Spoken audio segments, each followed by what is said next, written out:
Yo, what's good, brother? We are out here for the OOOTECH Quintessence Arena Tournament. It's day 2 of OOOTECH Quintessence, and we are hitting the breach here. Well, it's some microcosm of the breach, the arena maps. We have, at this point, 11 teams, and it's a pretty mixed format. Like, the format got kind of jumbled up because of the quantity of teams, but basically we're doing best of ones right now, and there's going to be some seeding that takes place, and they're going to go into best of threes after that, and then the finals is going to be on Tuesday at 5 p.m. EST, and that's going to feature a best of 5 between the top 2 squads. So we are right in it here. We have Team Red versus Team Blue. Huge Zeph grenade coming through right in the open there. Felix following with Flight of the Firefox, looking to get some damage out. Spray taking a lot of pressure on the north side, is going to get taken out.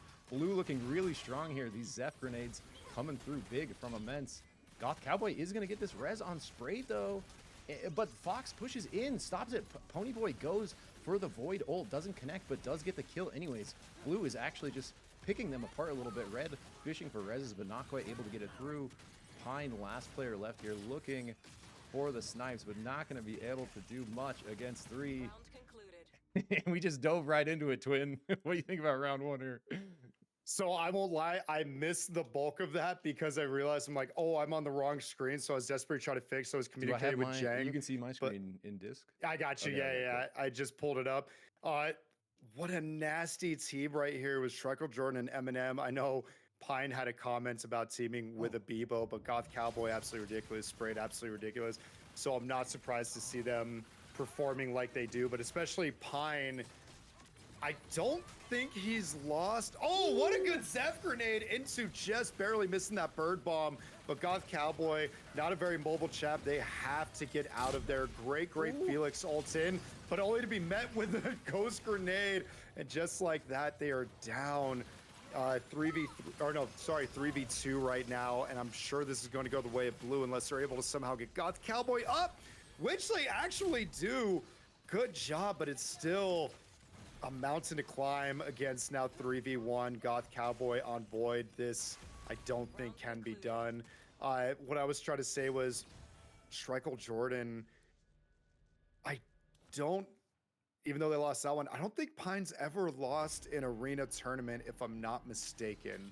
That's true, but that's also when he gets to like select his team. These are full random teams, so a lot of it out of his control. Going to be doing his very best on the strike, but yeah, the perfect record is on the line here. Blue's looking really strong in these rounds when it's like the Zeph grenades you called out coming out big from Immense, and they're just playing really well together, putting out a lot of pressure, taking out one member of Red at a time. Red constantly looking for those reses, but you know, it's just a little too late, not able to get enough damage through to finish anyone from Blue. So all 3 rounds now, you know, Red just basically on the back foot for the most part, while Blue looking pretty dominant here.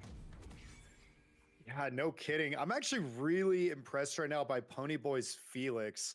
Ponyboy more known for the brawl, but Felix is such a strong hunter to pick in arena. The people right away catching 2, 3, and dropping him down to half. So Blue's going to be on the back foot. We'll see if Red can capitalize on that.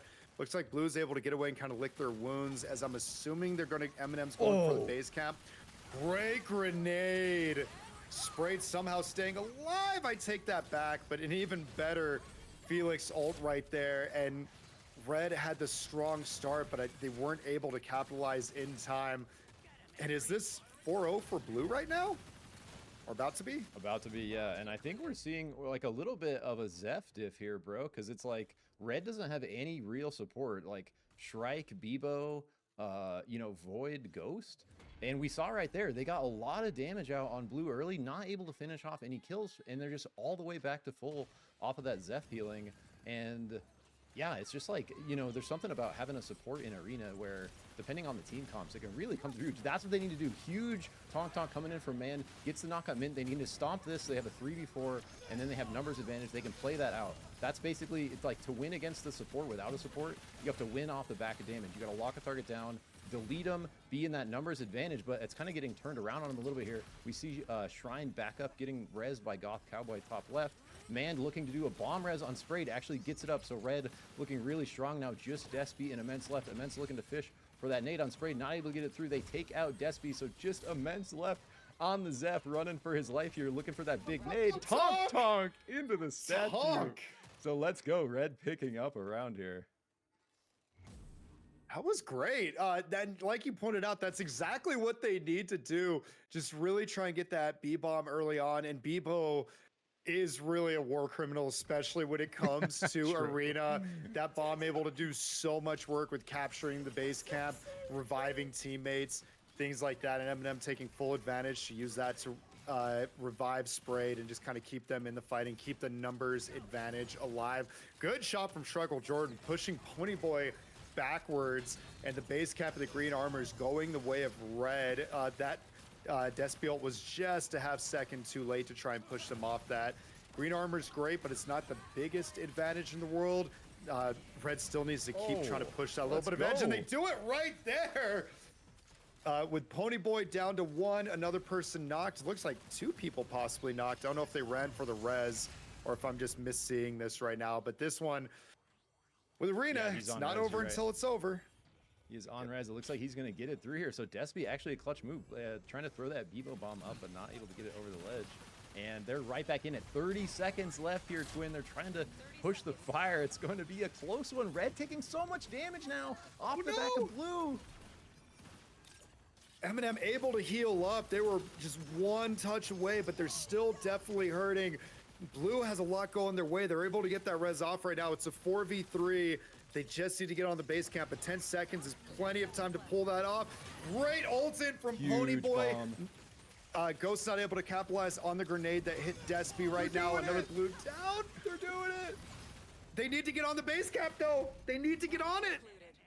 No, Red's doing it. I was rooting for Red, honestly, because if Blue wins, it's over. So Red takes another round, so we're still in it here. 2-4. This is bugged at the top. So we got 2-4 here. No, 2-4. That was fantastic. And I know you're rooting for Red. I'm just saying, here's what Blue had to do. And it was like they were playing it well, and it was real close. But yeah, that's that Arena sense that if you haven't grinded Arena, you maybe not looking to like stand on that fire. Good bomb. It looked like they canceled out Eminem's Tonk right at the beginning there. But great grenade from Despy. Looks like 2 Reds down. It's a 4v2. Struggle Jordan, you need to really live up to your name right now of just being incredible, being the GOAT on this Hunter. This is a very tall ask to keep your at least round 1 tournament hopes alive. Ooh, good grenade to pull them both in. Good follow-up from the Ghost, and Ponyboy's ult doesn't do much, but surely that's all she wrote, as Blue takes this 5-2 in our round 1. And just like that, yeah, I think we're just doing best of 1. So this lobby is over already, and we're going to be probably spectating another lobby in a second here, but really well fought by Blue there. So Mint, Despy, Ponyboy, and Immense coming away with a W. And remember, we are in the Quintessence like regional events. So there's the individual players' performances, but then we also have like the region performances. And so each member is a member of a region. So we have Starfire, the 3 regions. Think of these as like countries in the Olympics. We have Starfire, we have Luster, and we have Void. And I'm trying to find these teams and who's on which, because I think let me see if I can pull it up.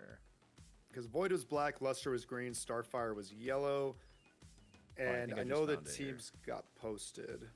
It's okay, so Despy, Ponyboy, and Mint on the winning team are on Void, and we saw Void kind of not getting a ton of points through in the duos yesterday, and so that's like big points for Void here, and Immense on Luster, and so we actually have no Starfire on that team, which is good because I think Starfire is in the lead. So some big points for these other teams to catch up here, and I need a little bit of direction of where I'm supposed to go now.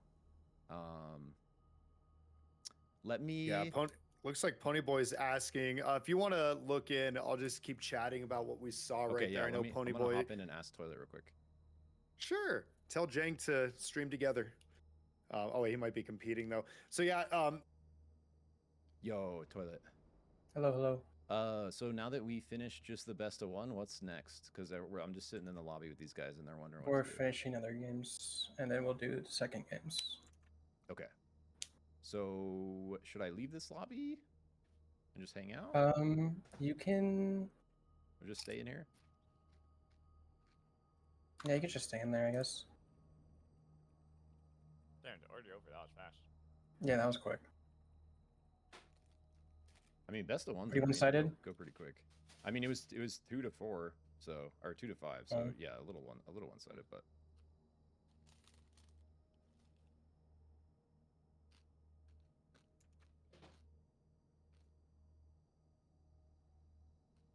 Can you, if I'm in the other channel, bro, can you like dip in and tell me where to go when you guys got it figured out? Yeah. Okay, thank you. It's fine. So great job to that team. Again, it was Despy, Ponyboy, Mint, and Immense. Ponyboy's Felix, his ults were really strong, really on point. They just, for being a random team, they worked really well together. It seems so. That was fun. This is going to be a really good tournament. I like, so yeah, we are just waiting for the other matches to finish. I almost want to tell these guys to like run it back for fun, so we're not just sitting here. But then I'm gonna fuck everything up. So that's too funny. Jump off the edge. Jump off the edge. No, I was just talking about the little things I noticed, and one of them, it felt like red team's win condition more or less was to avoid the Bebo ult and the Bebo cheese, which I thought they did a really good strong with. Despy, I saw more ghost grenades connecting from Despy. Spray did very well, but just between the ghost v ghost matchup, I felt like Despy just very slightly eked them out, but that might have been also just a team comp situation that Despy had like the Felix front line and everything kind of going their way in that regards. So I don't know. It's only one round. I'm still a Pine believer, especially Pine Arena believer. So we'll see we'll see what happens. And it looks like you're getting the join request from Saucy. yep. So the players should be getting direction here. For shout out Toilet, and we got a couple homies helping out. Toilet's helping out. Thank you, Chef's helping out. Tsunani's helping out. Nice. So shout out to all the boys. You know, helping run stuff here, and also I think several of those guys are also competing. So it's like everyone's got a lot going on here. But I think Toilet's gonna let us know, or he's kind of directing the players. We see a couple of players join in our lobby now. And I missed some of the format discussion. So it's going to be how many rounds of round robin before we go to a bracket? The original format got kind of cooked because the amount of teams, so they just changed everything last minute. So I actually don't know what the official format is. All I know is that we're playing best of ones early on, and I'm assuming these are like, you know, basically going to be, you know, like put teams in a winner bracket, loser bracket, and then continue playing best of ones, and then at some point it's going to jump to best of threes, probably after, you know, like half the teams get eliminated or something like that. But we're still waiting to figure it out. And now I'm in this lobby by myself. Nobody wants to hang out here. All alone. I'm looking right here. Yeah, I see where Jang mentioned where to report scores, but I'm trying to follow through on mobile. I'm gonna jump and over and see if I can get him in another one real quick. Yo, bro. Hello. Is anyone like starting that you know of? Can we just jump in a random one that's gonna? Because everyone. I do not know. I mean, you can stream my stream if you would like. Sure. Oh, are you spectating? Yeah, we just need something. It's just something to do. I can go in there real quick. We're just staring at the lobby screen. Yeah, I got you. Hell yeah. Actually, while we wait, I'm just gonna snack. So we got. Skip, I know I've seen your name. What's up, buddy? Toilet's giving us a POV of his game. Nope. So I'm gonna have to switch to screen share. I should be able to do that without fucking shit up. Because I have on game capture right now. Let me see. Hopefully this doesn't fuck everything up. You're good. While you're figuring that out, I will cast what I see. It looks like we have Phantom Captain, Chicken, Spade Storms, and Caesar versus Madly, Quiz, Herd, and Stevenator. This is one of those blue team really strong, but Quiz caught out, dove a little too far with that Jin and gets dropped by Spade Storms and company. A good Ghost Ult on the base camp should lock it in if they wanted to. Bebo trying to get out. Stevenator was recently telling me he's trying to learn Bebo, so it's not quite a polished champ. And Red, to the shock of honestly me, came out swinging this one, and I don't see if this works out for Herd. Herd, a very, very strong brawl in his own right. Not able to pull that off, and a just strong opening act showing from red teams right there. Spade Storms, great counters. Madly tried to ult into a favorable position, just gets pushed around with an arrow. Just Spade Storms played that immaculately to help give them that first win. I don't know. I think it all just kind of went downhill right out the gate when Quiz was just slightly caught behind enemy lines and not able to duck and retreat as he normally can pull off in a BR situation. Twin, can you see my on Jang stream? Can you see? You can see the feed. I don't have it. No, I just pulled it up. But Okay, we're good. We're good. Okay, so we can see what you're talking about now. okay, I was say if not, I can pull it up real quick. But Madly and oh, what a B-bomb from Stevenator, helping keep Madly alive at 1 HP. They're able to get away. Res up. Now Phantom was able to get picked up right there, and Caesar is hunting the War Criminal Bebo, and it's not quite good enough. Caesar is dropped. We'll see if it's enough to help keep him down. Phantom surely going down right here to the brawl. I guess we'll see. Yes, just narrowly though. And it looks like Blue figured out what they did wrong, and Quiz looking for revenge against Spade Storms. We are tied 1-1 going into round 3.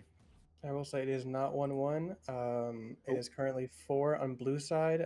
I do not know on red side because it's bugged, obviously. This game started about a bit ago. I think they have 3. I could be wrong. Oh, wow. Okay. This is a very close game here. Let's go. I really like these comps. I think it's like basically just comfort picks here because there's no bans and mirror picks are allowed. Ooh. Yeah, there's no bans. Mirror picks are allowed, and Stevenator gets the Super Zeep to get us started with some good damage. Good knockback! The Void Ult catches Quiz, catches Stevenator. And if it is, in fact, 4v3 in favor of Blue, it's looking like we're going to go to a last game wins all, unless Madly can pull Madly things, but I don't see that happening right now. And it is only 2 mirror picks. So only both teams can only have 2 of the same character. Oh, okay. Oh, interesting. Okay. As it is a draft format. So team 1 drafts 1, team 2 drafts 2, then 2, then 2, then 1. Gotcha. But you're allowed 2 mirror characters. I like that. Which is why we see the double Jin. Jin like a not a very common pick in Arena, at least from what I've seen. Ooh, look at that double B-bomb bounce. You see that angle by Stevenator? He gets like a double bounce over both walls. I think he literally knows that lineup because that was like a perfect B-bomb bounce there. And I love seeing Stevenator last minute sub for this tournament and like kind of just getting back into SUPERVIVE. Been going crazy in solo queue over the last week. Oh, Herd going in with the ultimate. A little too far there. Is it going to get taken out right after? Somehow the Tonk Tonk didn't get anybody, but Quiz was able to get an assassination on Caesar at least. They have somebody down, but they need to stop that revive, and it looks like Herd is making a good effort at it, but Madly with the double dash, playing his Mario Kart, putting in work, and Quiz coming in to clean up what Stevenator started down below. So it does look like blue team takes this. Now, Quiz was in my chat a little bit ago, and his team wasn't mentioned as one of the strong ones by the host, and so I think he took that personally. I don't know. These guys look kind of stacked to me, bro. That's what I said. I'm like, holy. That is a strong team. Dude, I think people that haven't been around for a bit don't recognize the Stevenator name, but this is a staple name in SUPERVIVE. This guy's been playing a long time. He absolutely dominated around launch. Took a little break recently, but he's been back in like the last week and legitimately one of the best players in North America. Like very deep champ pool, extremely competitive, very knowledgeable. And so I think if you don't know Steve's name, you're going to start seeing him a lot more as he gets back into it here. One of the other really big things to note is one of the strongest North America teams for a long time was Go Hogs, with Wadle, with Jang, with Stevenator. And Steve was the shot caller of that team. So heads up, we can see your whole screen. So we're seeing your DMs right now. Oh, thank you, bro. Just to be fair. What's up, Moonlit? I appreciate I'm trying to get Jang when he's done with the match to click okay, we're back in game. there we go. But to click shared chat so we can all communicate with each other like in chat as well. But for now, I'm just going to have that at least pulled up on the side so I can talk. But yeah, going back to Stevenator, Stevenator is a legend, but is also, I know macro isn't quite a thing or not as common a thing in Arena, but it's just to be said about his decision making in this game and his ability to like just see the entire map and what's available is borderline second to none. So even though he's still feeling probably a bit rusty and trying to catch up to the level of these other players, his positioning, his thought process, his decision making, everything is going to be on point. Moonlit Battlegrounds, can I get in on this cast? We can ask Jang. I don't see why not. Oh, there we go. I'm waiting to... Their chat started. There we go. Yeah, I'm sorry, guys. I just don't... I'm waiting to get a lobby code or something to see where I go. Let me get you in here 1 second. Okay. And I'm assuming Luna from Moonlit Battlegrounds is asking if they can jump in on the cast and just give kind of thoughts and insights. Ooh, yes. So we could. That'd be awesome. I think it'd be fun. I'm okay. I know you made the schedule, and I love you, Magical. Like, I'm okay with us doing like I'm okay with like making it at all times. Yeah. I'm happy to like take a back seat for like some of the casting and come in to give like analytics. I'm okay with my usual. I just scream while Magical does all the work, or Zik does all the work. Sec, bro. Can you send that again, Toilet? It's not letting me join. Try accept it now. I think I was in a party, so I'm in lobby. I'm in just home Okay. now, and now I'm not seeing it for some reason. Maybe I can just request.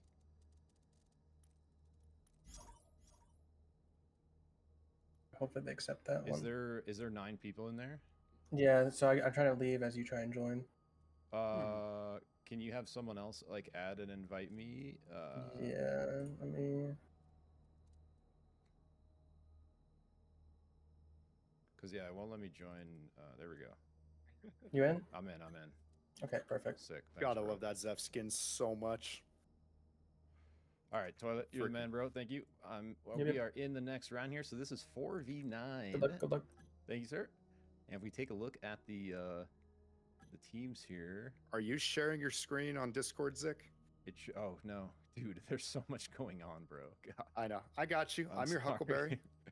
Because No, every no. time when I switch channel to ask him something, it turns off my freaking my Discord stream, so I've had to restart this like 4 times. Okay, we're doing it. I know the pain and the struggle. It's why I'm helping you out. Ooh, it's a little fuzzy, but there we go. It corrects itself. Okay, so we got once again Shreckle Jordan, Goth Cowboy, Eminem, and Sprayed versus Height, Almzar, and I missed it, but I can pull that up real quick. Should be Conra, Fresh Porridge, Almzar, and Height. Fresh Porridge puts in work on the Bishop. Height needs no introduction, as we all know. All you gotta do is look at the squad's leaderboard for ranked, and you'll know who Height is. Even if you miss the top spot, it's okay. He shows up immediately afterwards as the number 2 spot. An absolute maniac on this hunter right here, the Brawl. Moonlit Battlegrounds is on or in a voice chat for Burrito Bungalow if anybody's able to drag them in. I don't know if I have that capability. Oh, I don't know if I have permissions in OOOTECH. Let me see. I would in the scrims channel, I think. I can, I'll DM Toilet real quick and ask if they can drag in. What's up?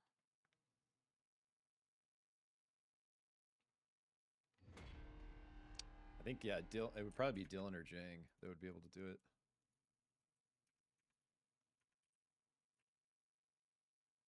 All right, baby, loading into our, technically our third match because we caught the end of toilets there. So this is Team 4 versus Team 9. We got Red showing up with Pine on the Shrike, Goth Cowboy on the Void, Eminem on the Bebo, and Sprayed on the Ghost.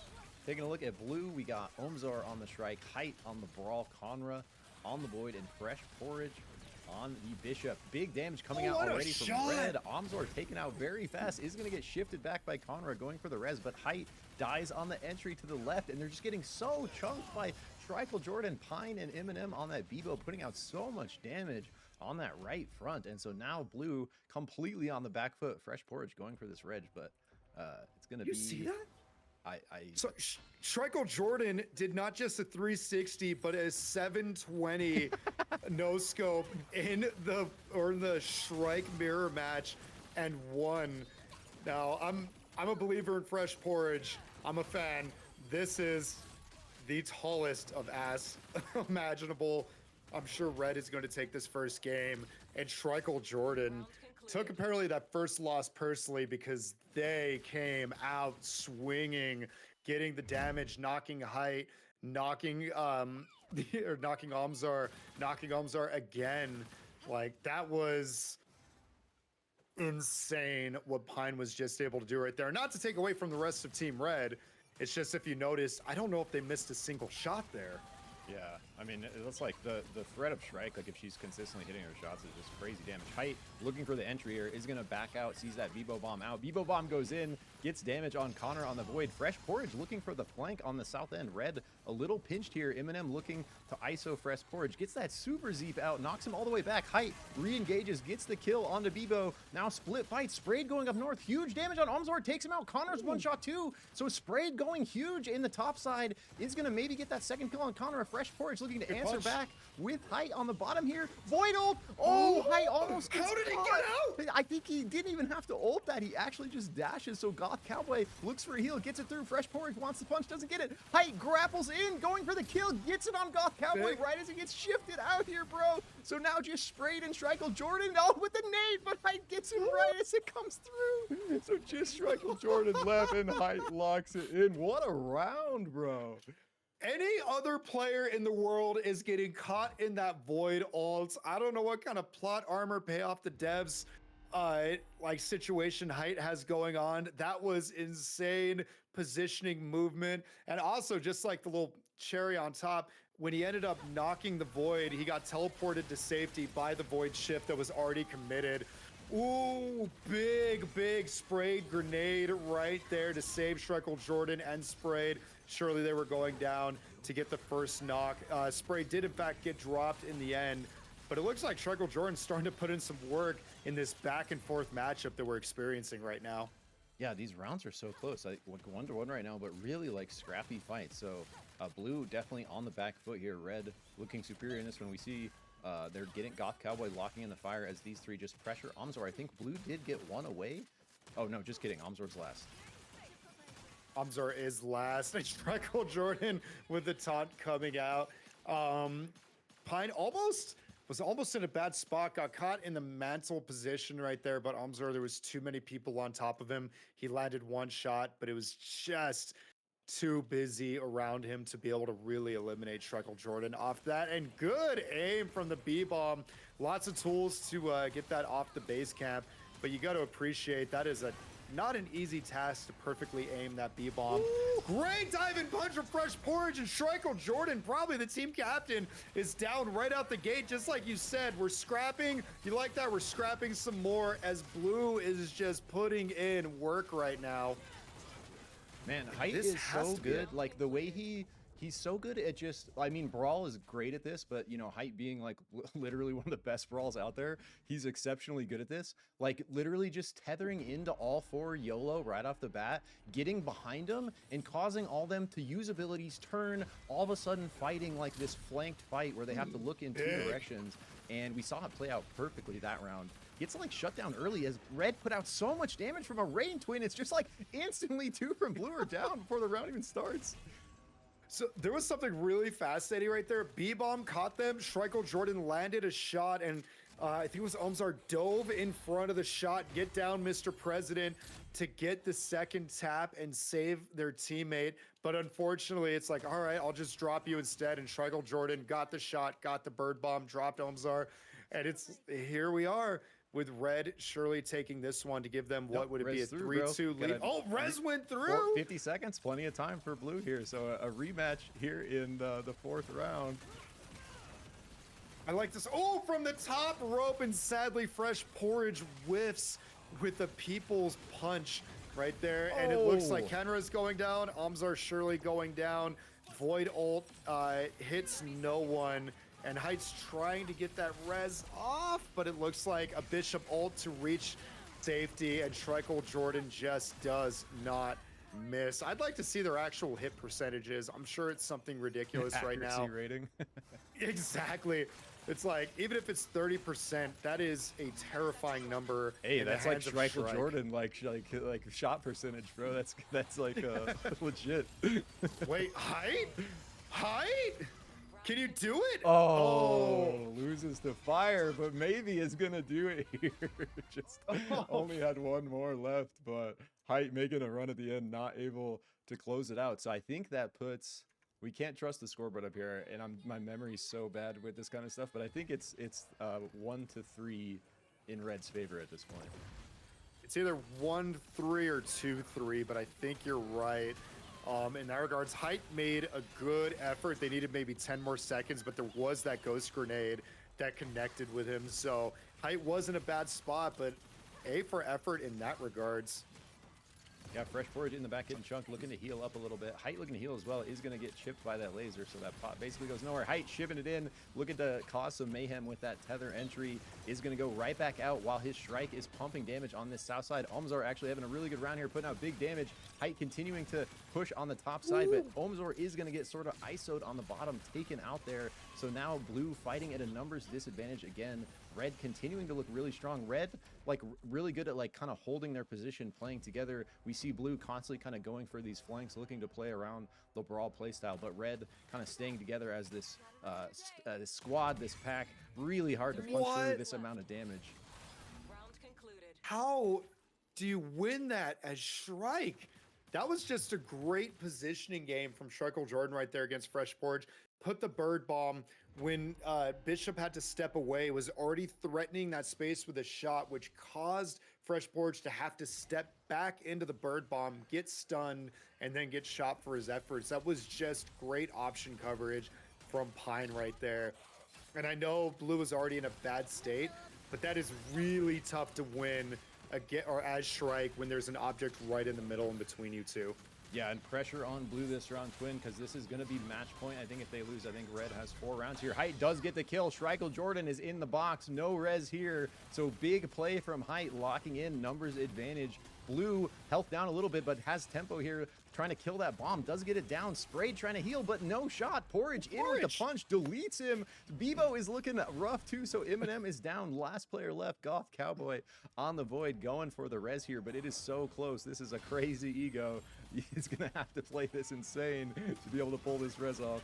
Round concluded. Ooh, Yeah. back-to-back haymakers from Fresh Porridge to secure the W right there for Blue and keep them alive in this matchup right now. This is fun. I love this game so much. Yeah, this is spicy. 2-4 now. Blue still in it. Blue looking pretty strong when they get the early kills, but if they can't get an early kill, this sort of range damage pressure from Red is so oppressive with no, support on Blue. They have just their pots to heal up, and then they're kind of out of luck. Height looking to do that exact thing. Go putting big damage onto Pine, does get him down. So big damage on Red is down. They trade one back. Omzor, so both strikes are dead. Height looking for Goth Cowboy here, is going to get slowed. Does get the kill through, though. Conroe low on the bottom, getting pressure by Eminem, but Height and Fresh Porridge are just going off. Sprayed. One tap now. Height looking for the entry. Gets it. Conroe shifts out. Eminem, last one left. Red. Height and Fresh Porridge destroy there. Let's go. So Blue on a streak puts it at 3-4. Height with a lifesteal right there was huge. It was Ghost and Void putting in damage, getting the DPS on them. They just had to stay alive. Void, not a very mobile hunter, drops. That's all the health Height needed, was able to chase down, sprayed, and just like you said, Oh, went that on a bat. tear right there. Great bat from Eminem to deny height. And look at that, they're Oh, but they trading get it. off it. Eminem goes down with the help from Fresh Porridge right there. That one-on-one battle was probably going to go Eminem's way, but Fresh Porridge said not today. This is a team's game. And height, with the help again of Fresh Porridge, drops, sprayed, and Blue is looking terrifying in this matchup. They want to win this, and I'm loving it. Pine like Oh jukes my out, God! shifts back in, one taps Porridge in the face, was like, went for this early res. Now Height trying to defend it, has to ult there off of the pressure from the strike, is backing off. Pine looking to go for the kill before they go for the res here. No, Height knows that Height is just gonna go right back on top of that beacon. We have another fight happening down here for a beacon, and Void is gonna get the ult. Oh, just barely. Doesn't get the ult through as he goes down, so now just Pine left here for red. Blue looking to tie it up at 4-4 here. Oh, were they able to? Oh, they were able to back because you can still back to teammates, I guess, because they didn't have the base camp. Great ult there from Height to try and use the iframes to not let that happen. But the presence that Shriekel Jordan had on top of that base camp, that even Height was paying respect and not wanting to cross that line just yet, almost gave them. Wait, did Blue just win off of that? Maybe I was one round short. Maybe I miscounted and that was Blue's 5th. I thought that was going to put it at 4-4, but I think I maybe missed a round here because I'm locked in. These guys are locked. So I think that's Blue's game. Wow. So You're right. that's like huge showing from Height, Umzor, Connor, and Fresh Porridge on the kind of comeback there, because Shriekel, Goth Cowboy, Eminem, and Sprayed were looking very strong in that opening. 100%. And I wasn't expecting that kind of comeback because, especially like we said, Shriekel Jordan wasn't missing their shots. They were just two-tapping everybody, making it look easy.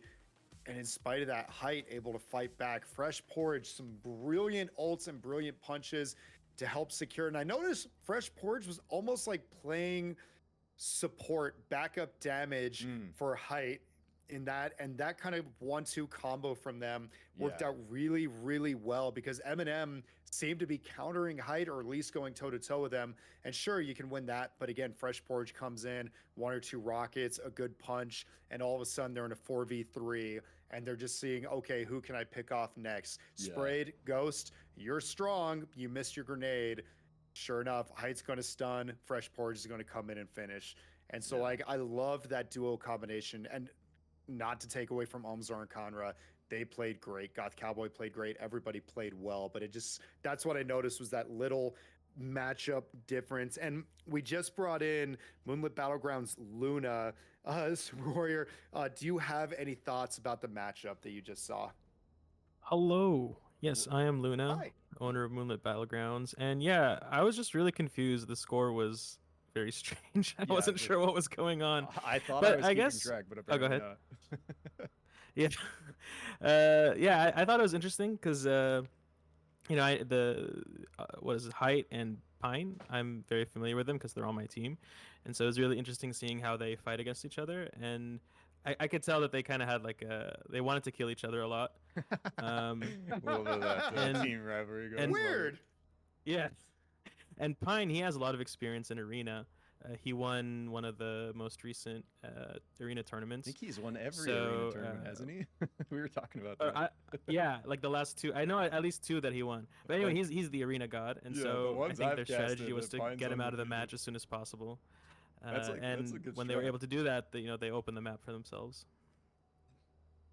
Do you think No, like the way Team 2 is playing around the brawl, because like I kind of mentioned it during the cast, but you know, Height being one of the best players at being super disruptive with the brawl, like shipping it in with the tether, causing all 4 players to turn, burn some cooldowns, look at him, then brawls on the flank because he just shifts out of there and he's looking to re-entry from the back with like the R&B while the rest of his team is poking on the front. And we saw, you know, Pine's team kind of like sticking together more like the, you know, the unstoppable group of damage, trying to stop that brawl from coming in. And we saw Eminem do it once in that last round there, knocking him out of his entry with the bat. But like I think, you know, Team 2 played pretty well around the brawl, because that's basically what you got to do.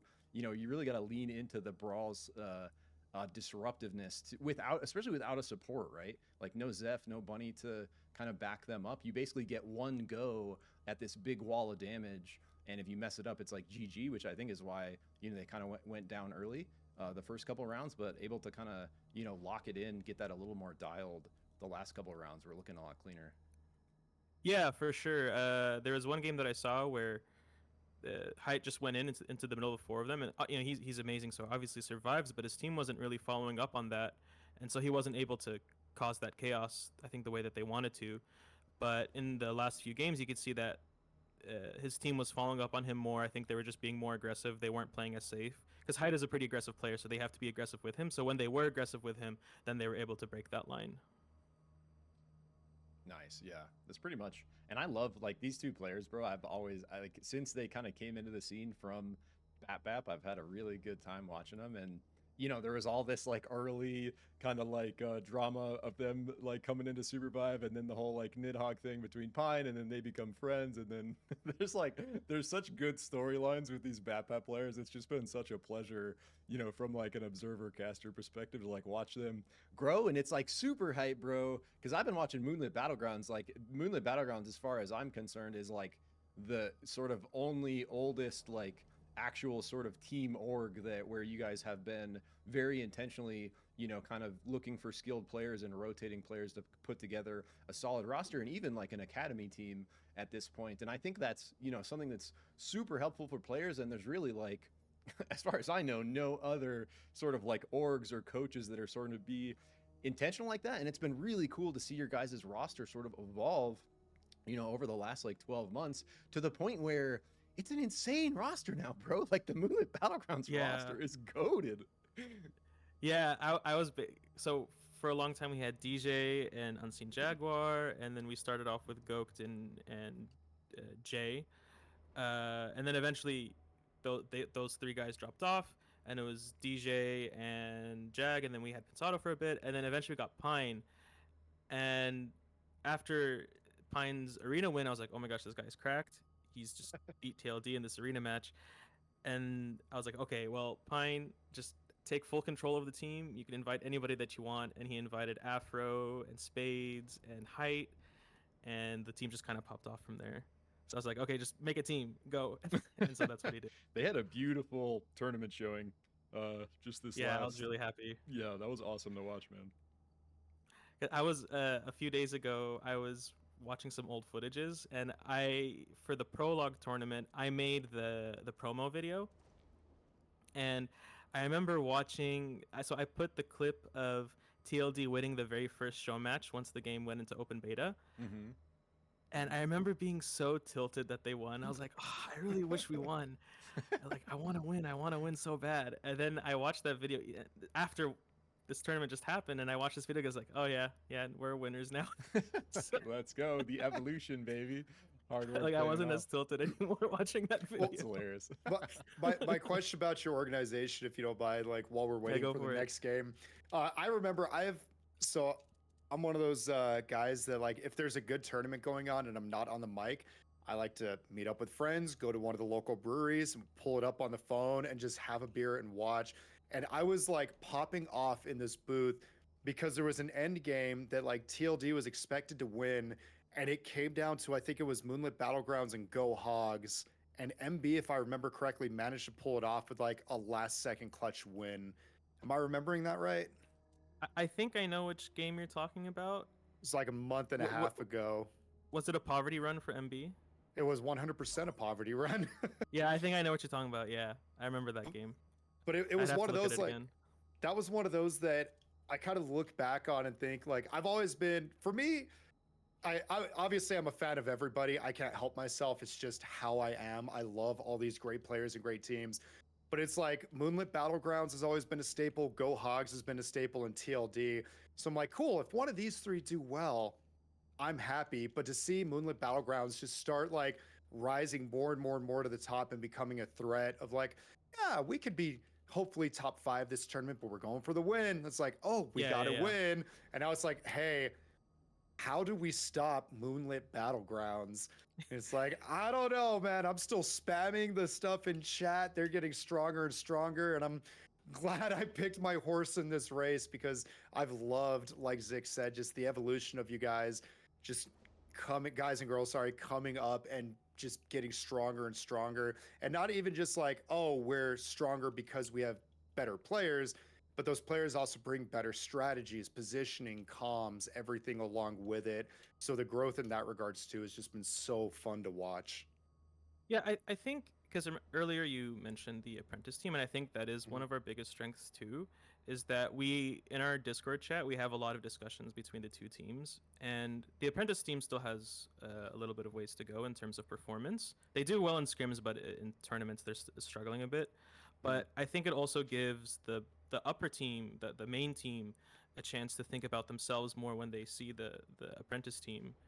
And so we just have a lot of reflection. A lot of our time we're talking about, like, they're constantly talking about the game in the Discord chat, which That's great. the older team I've had to kind of like encourage them to talk more. But this team, I don't even have to try. They're just so thirsty for the game. They love the game and they That's just want to awesome. win. So it's been a blessing having them. I love this team. Remind me again who's on the apprentice team, because I remember Chinese Spy is on there, who's one of the premier KPs right now. Who else is on it? Game over screen. Oh, nice. Zach I know HQ. He's been out of it for a little bit because his laptop was dead, but he just got it back. And then emotions, and because we're it's more of like a learning experience, so we're allowing them to like switch around and stuff. Nice. And yeah, that's the team. And That's still Luca a really Vario. strong team. Luca Vario too. Oh God, Luca. Oh, Luca's Krista just is a nightmare to face down. All five of those people you mentioned are really, really, really strong. So I love that idea of growth through, kind of shared, your same team, your rivals, and you want to grow together and perform better together. So shout outs to you for kind of like cultivating this culture amongst Moonlit Battlegrounds, and in turn, hopefully other players kind of learn from this so everybody can grow, the game can grow in turn, and competitive scene can just keep on thriving. Yeah, and sorry, I just wanted to touch on one more thing that you said earlier about the older teams like Hogs and whatnot. I really miss some of the teams that have left, like Up and Hogs, and so I hope that Battlegrounds can encourage some of those players to come back and like start forming their own orgs and stuff like that. So yeah, and I think it's really cool, just like what you guys are doing. Like, I think you're setting a really good example, because I think when the game does pop off, like when we get the huge 1.0 marketing push and everything's kind of in like the 1.0 state and likely going to get like a big kind of surge of players at that point, I think you guys are, as far as I know, really the only sort of true org with like a coach and like some structure and like actually trying to some exterior support to help the players improve. Whereas most of these, like almost all of these teams right now, are literally just the 4 players coming together and that's it, talking in Discord amongst themselves. But there's really no structure. There's no one, encouraging them to VOD review. There's no one VOD reviewing with them, making them think about things. Like, there's so much depth that a good coach can add to a team, like outside of the playing field, that no one has any visibility to, but just really kind of echoes out into the the gameplay and the trajectory of that team. And I think like Moonlit Battlegrounds is just such a good example, bro. And I just want to give a huge shout out to you and the org, because I think you're like the only ones really that have been doing that. And I think it's super helpful for these players to have that. And I think we'll see more people trying to do that with the pop-off, and we'll see more, kind of coaches stepping in and orgs stepping up. But yeah, I just think, as far as I'm concerned, Moonlit Battlegrounds, the very first SUPERVIVE Oregon, has been absolutely killing it, bro. So shout out to you. Thank you. The very first and the only. And the only, yeah, but count it, baby. We take those. I don't want to be the only one. I know. Well, there's gonna be way more, dude. Trust. I remember following like. Oh, go ahead. Oh, sorry. I remember like when I started watching, because I joined in July of last year, and I saw you spamming, spam the celestial body. I was like, that's really cool. And I clicked on the Twitch chat. It's like the first SUPERVIVE team. Like, that's awesome. I'm getting behind them. I want to follow this team. And I'm a little saddened that you're still the only team, but like Zick said, it's not for long. Like, you're gonna have other organizations coming up. To go back to the prior thing though, like you mentioned old teams. One good thing is we see Stevenator is back and as active as he can be with his work schedule. And Waddle mentioned coming back with trios I because miss Weedle he so loves. much. I know, I do dude. too. Everyone I misses love Weedle. Weedle, man. So good, but he mentioned coming back because I guess that was one of his original alpha suggestions was make this game trios. And so he's really excited. He said to come back. I might DM him later and just be like, "Hey, bro, I love you." Smiley face, and just something like that. Because like he's such a good human being. So I would love to see him come back and start putting in work because he's such a playmaker and has more energy than me, which is not easy. Yeah, it's good Weedle times. brings a certain energy that not many people can bring, so we need him.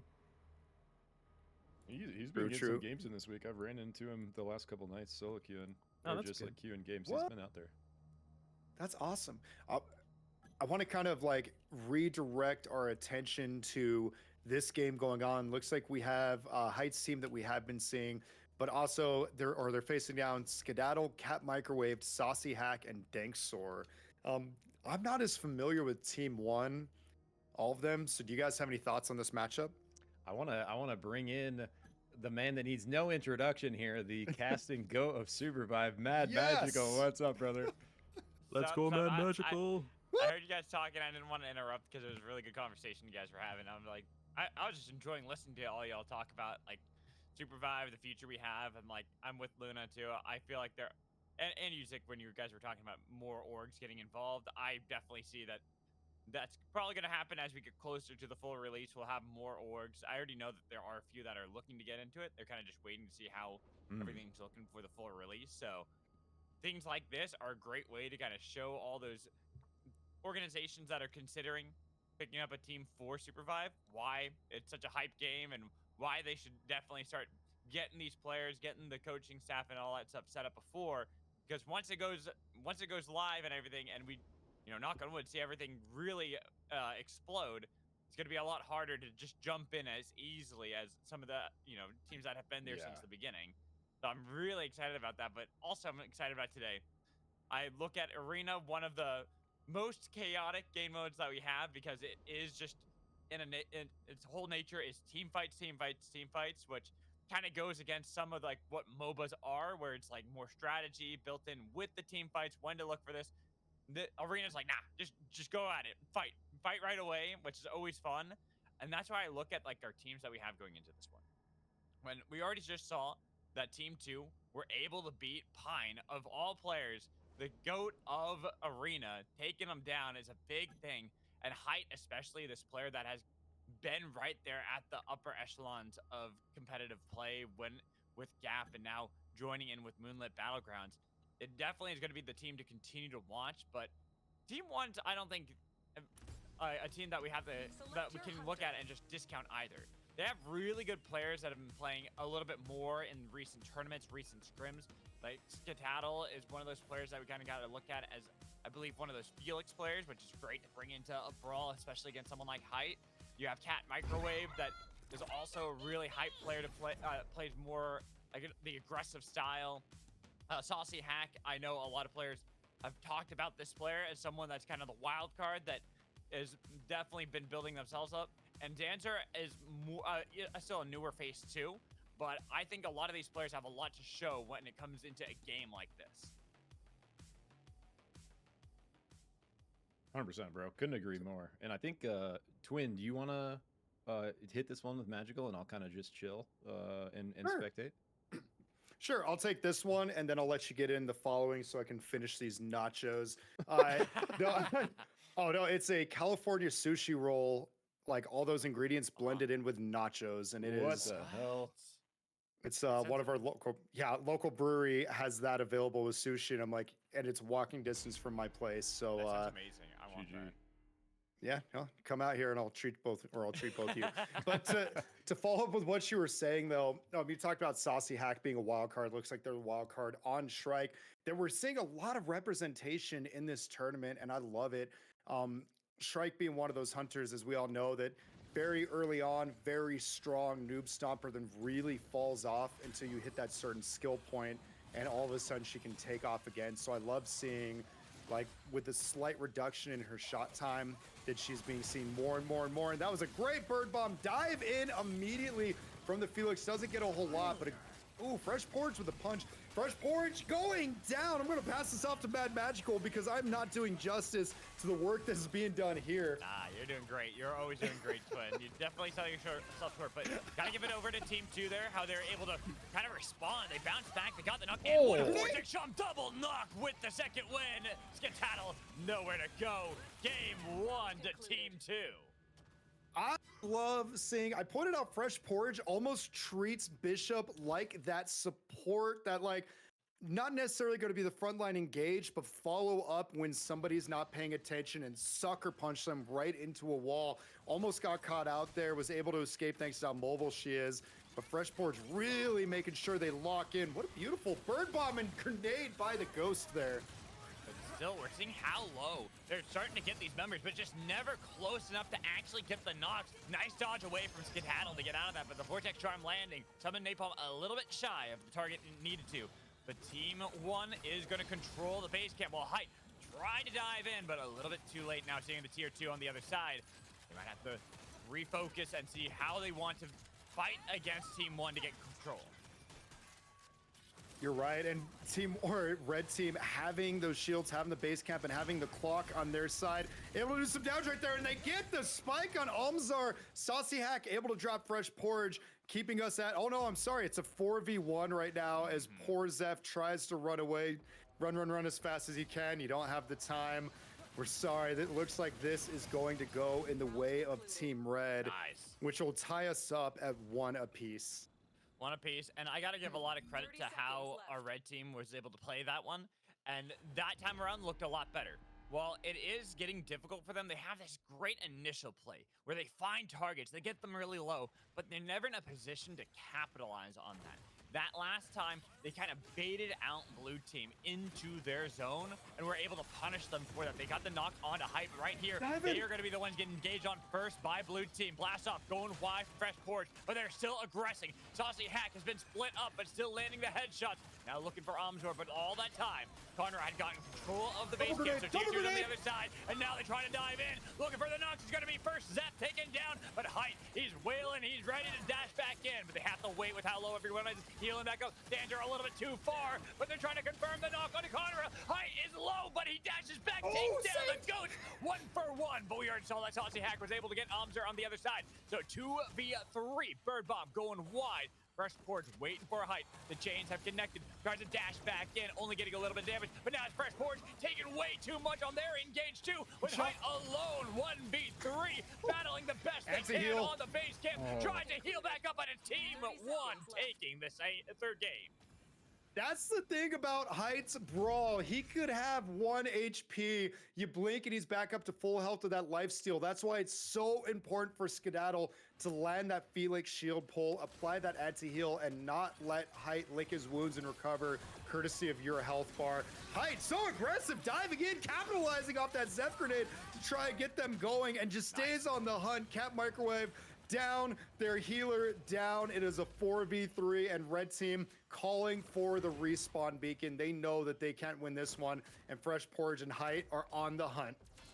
And it's going to be the base camp taken by Blue Team, so now having a greater advantage while the revive not yet completed. Trying to dive back in, deny the respawn beacon, and it's going to be the fight of the Firefox, trying to see if it can get onto Hype, but Hype getting a lot more damage on the side. Yeah, taking him down with the summon Napalm, only doing pittance of damage, and it is a battle back, 2-2 tied series. Beautiful, love to see it. Alms are really locking in those kills. I mentioned it earlier, but that is not easy to hit those shots as Shrike on the respawn beacon. Maybe they were just dancing around trying to dodge everybody else a little bit too much, but way to keep it going. Beautiful Felix trying to make the effort right there.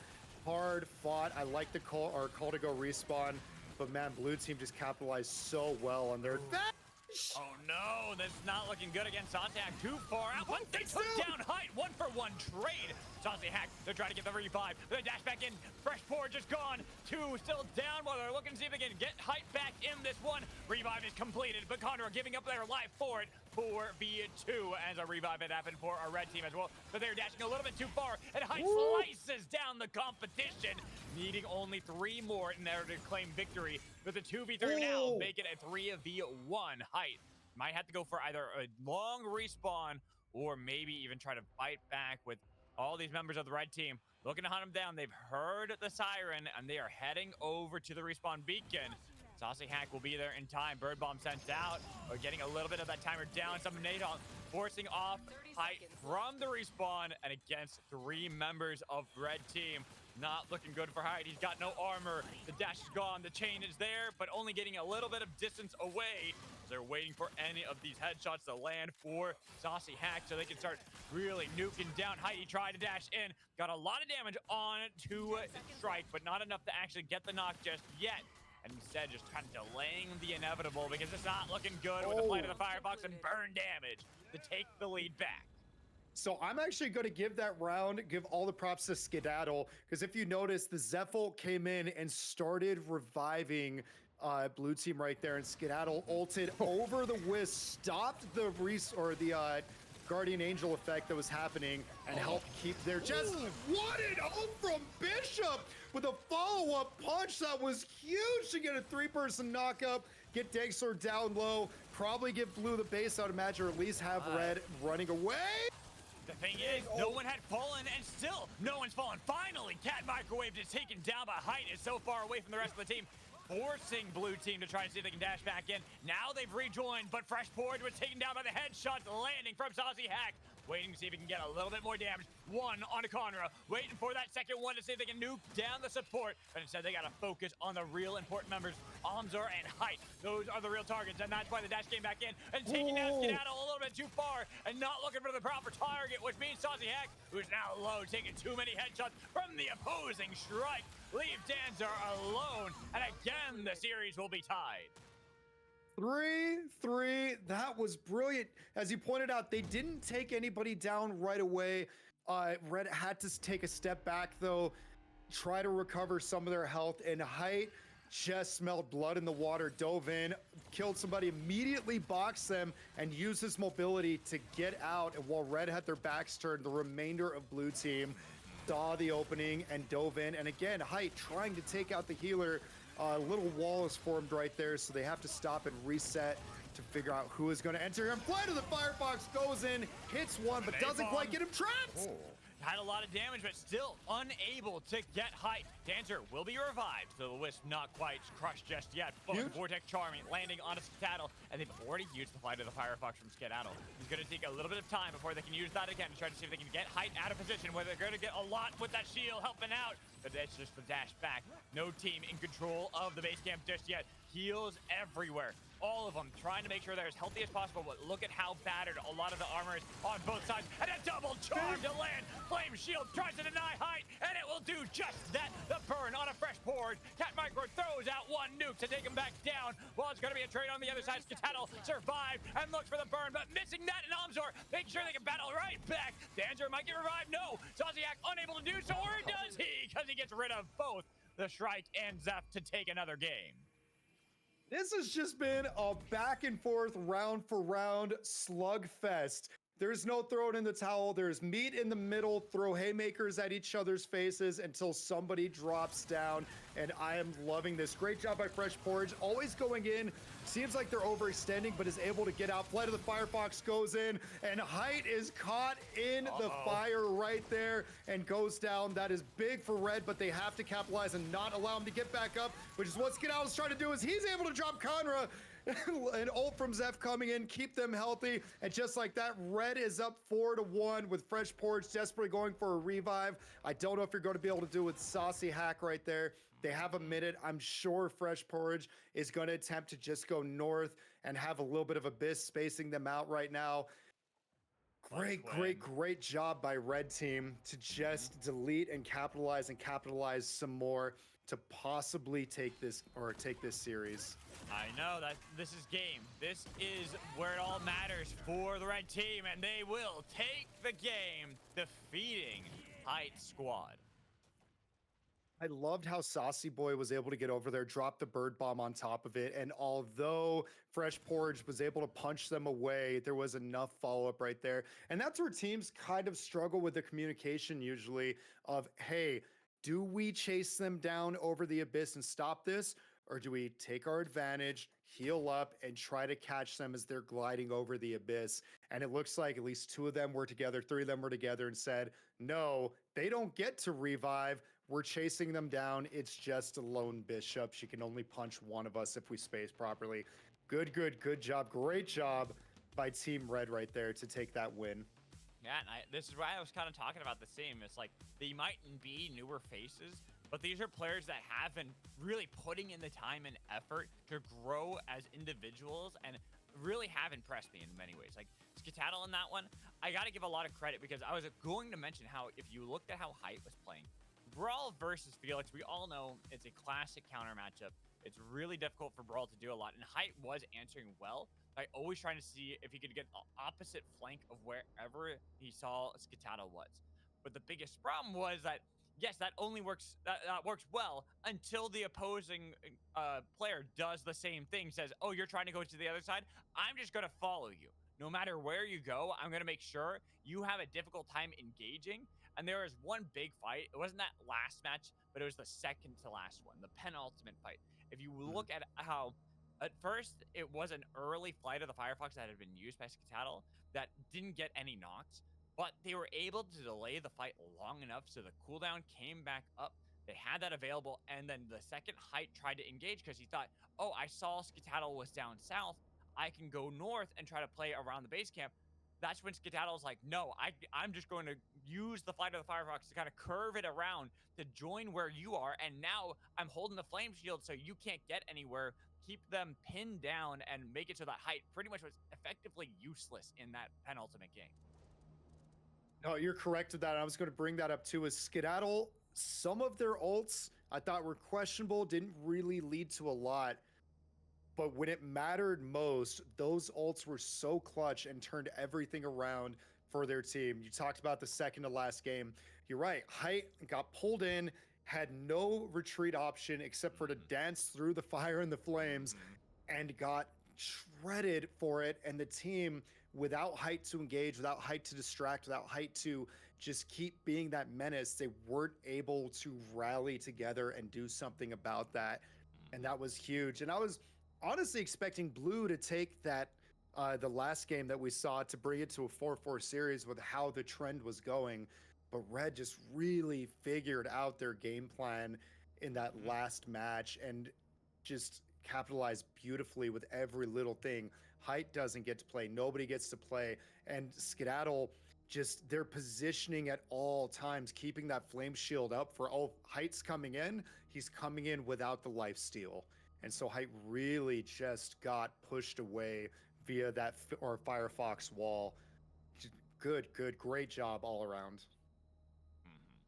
And I think we have some, yeah, here we go. We got Luna back here to kind of help us break that down a little bit. So Luna, what is your thoughts about how this game and pretty much every one of the matches within it went?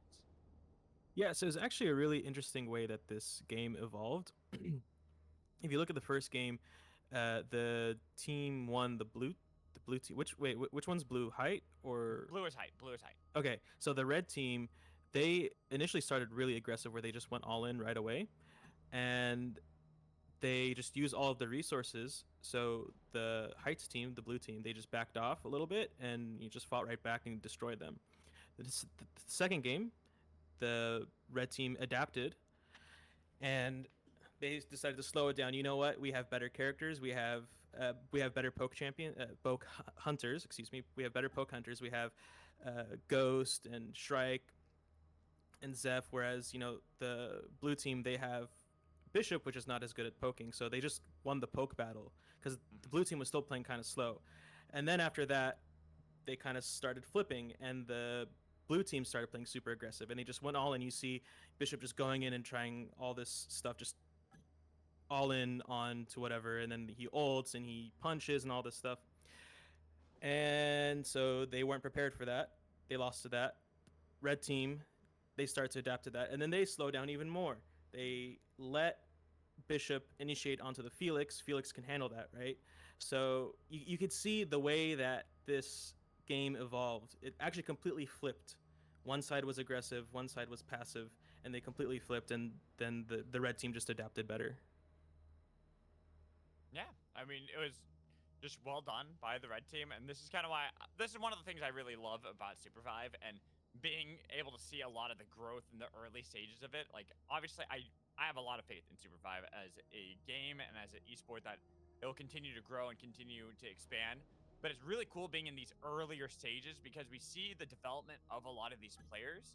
Like, we know the stories of so many of them. Height is a player we've seen so many times and for so long. But they have some of these newer players come into this one and look really confident in many ways. Yes, there were some mistakes from them, but these are things you can learn from. These are things you can grow, adapt, and really try to focus on later down the road to be even better. That we will continue to see more and more players contending for top positions. And the change to trios too, I think, is going to help that even more so. Really get a lot of these players kind of their time in the spotlight and get a lot of attention onto them so that maybe more teams as they enter, we were talking about the organizations entering into SUPERVIVE, they'll start looking at some of these newer players and start picking them up for their own rosters.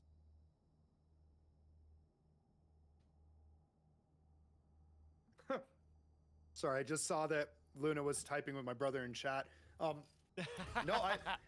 So sorry, I was like eating a chip, but didn't want to leave you left on red right there.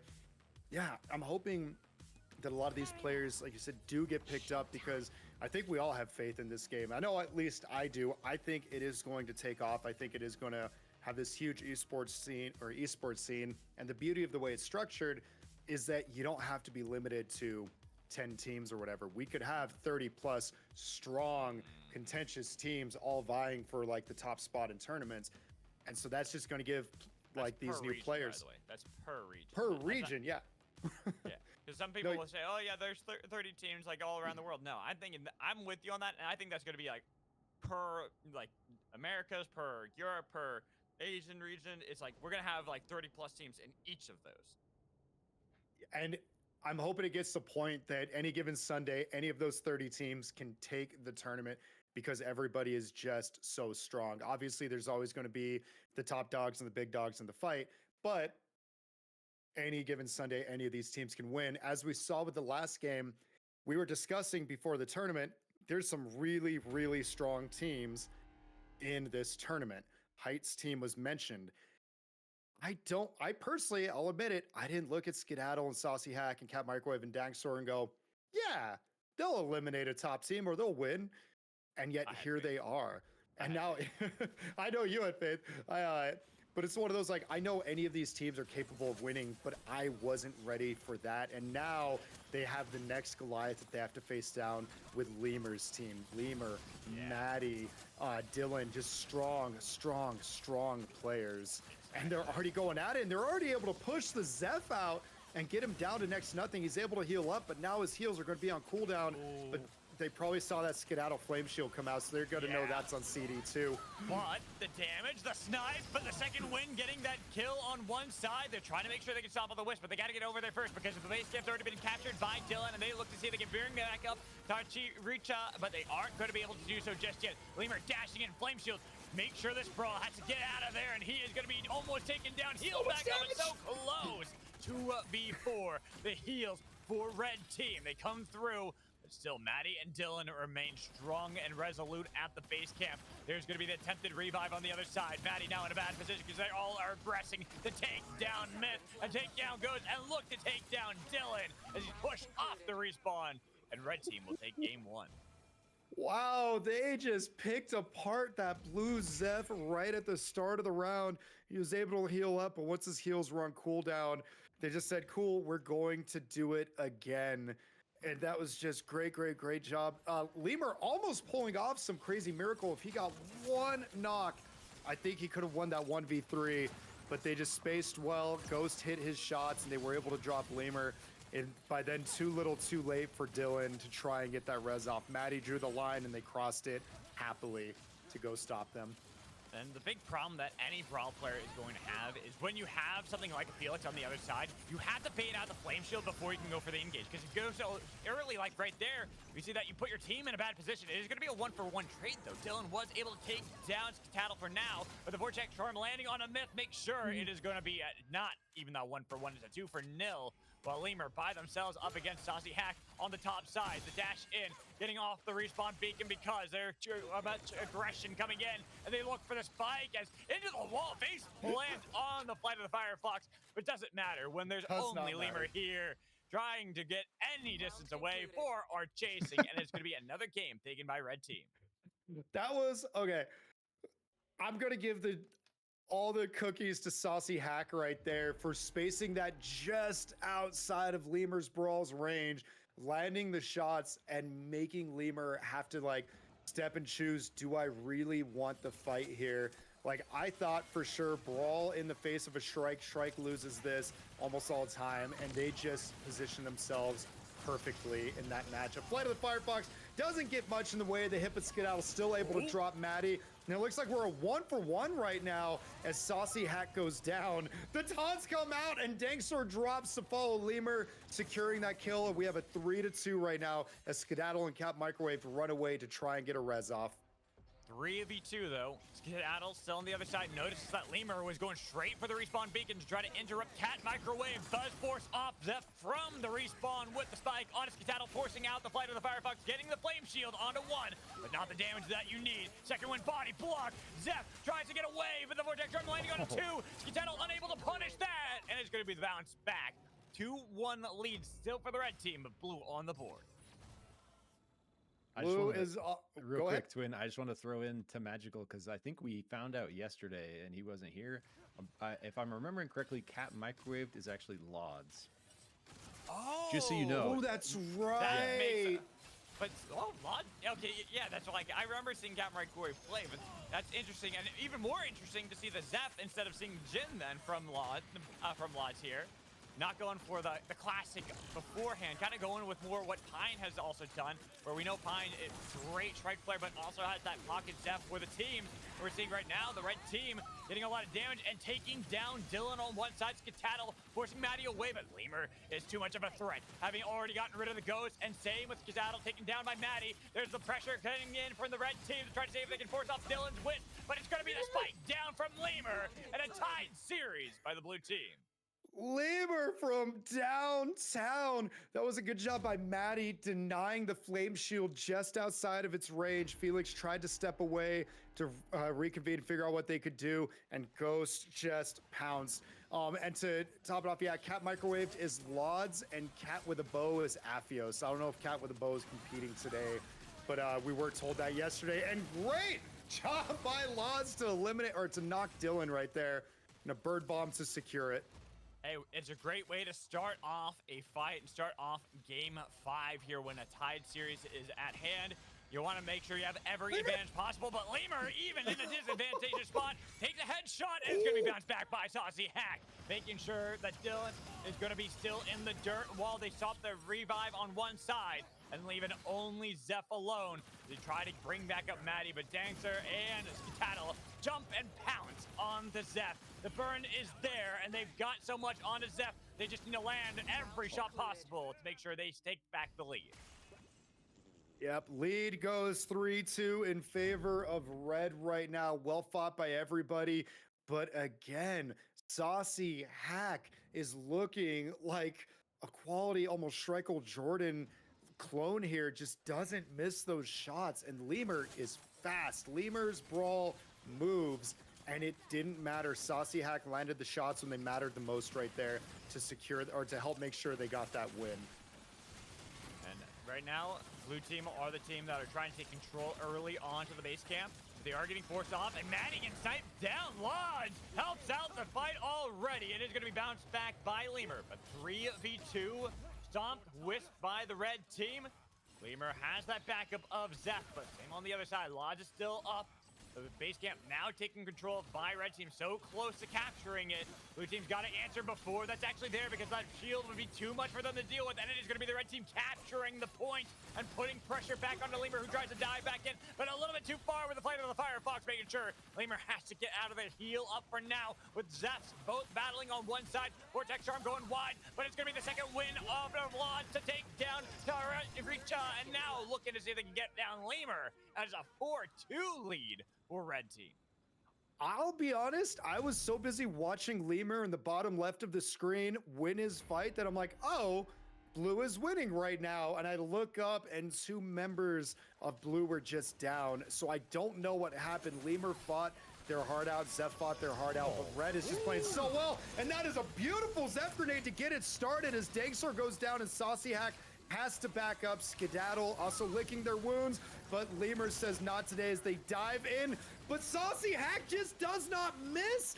And just like that, Lemur was caught in the flight of the Firefox. Dylan is down though. Maddie looks like, no, Maddie wins and drops Laud. Saucy Hack trying to make a move right now. Vortex but they just Charm. Vortex Charm. Okay, but look at Skedaddle. Skedaddle is able to get back up Dancer, and now it's all down to the new player Taricha against 2.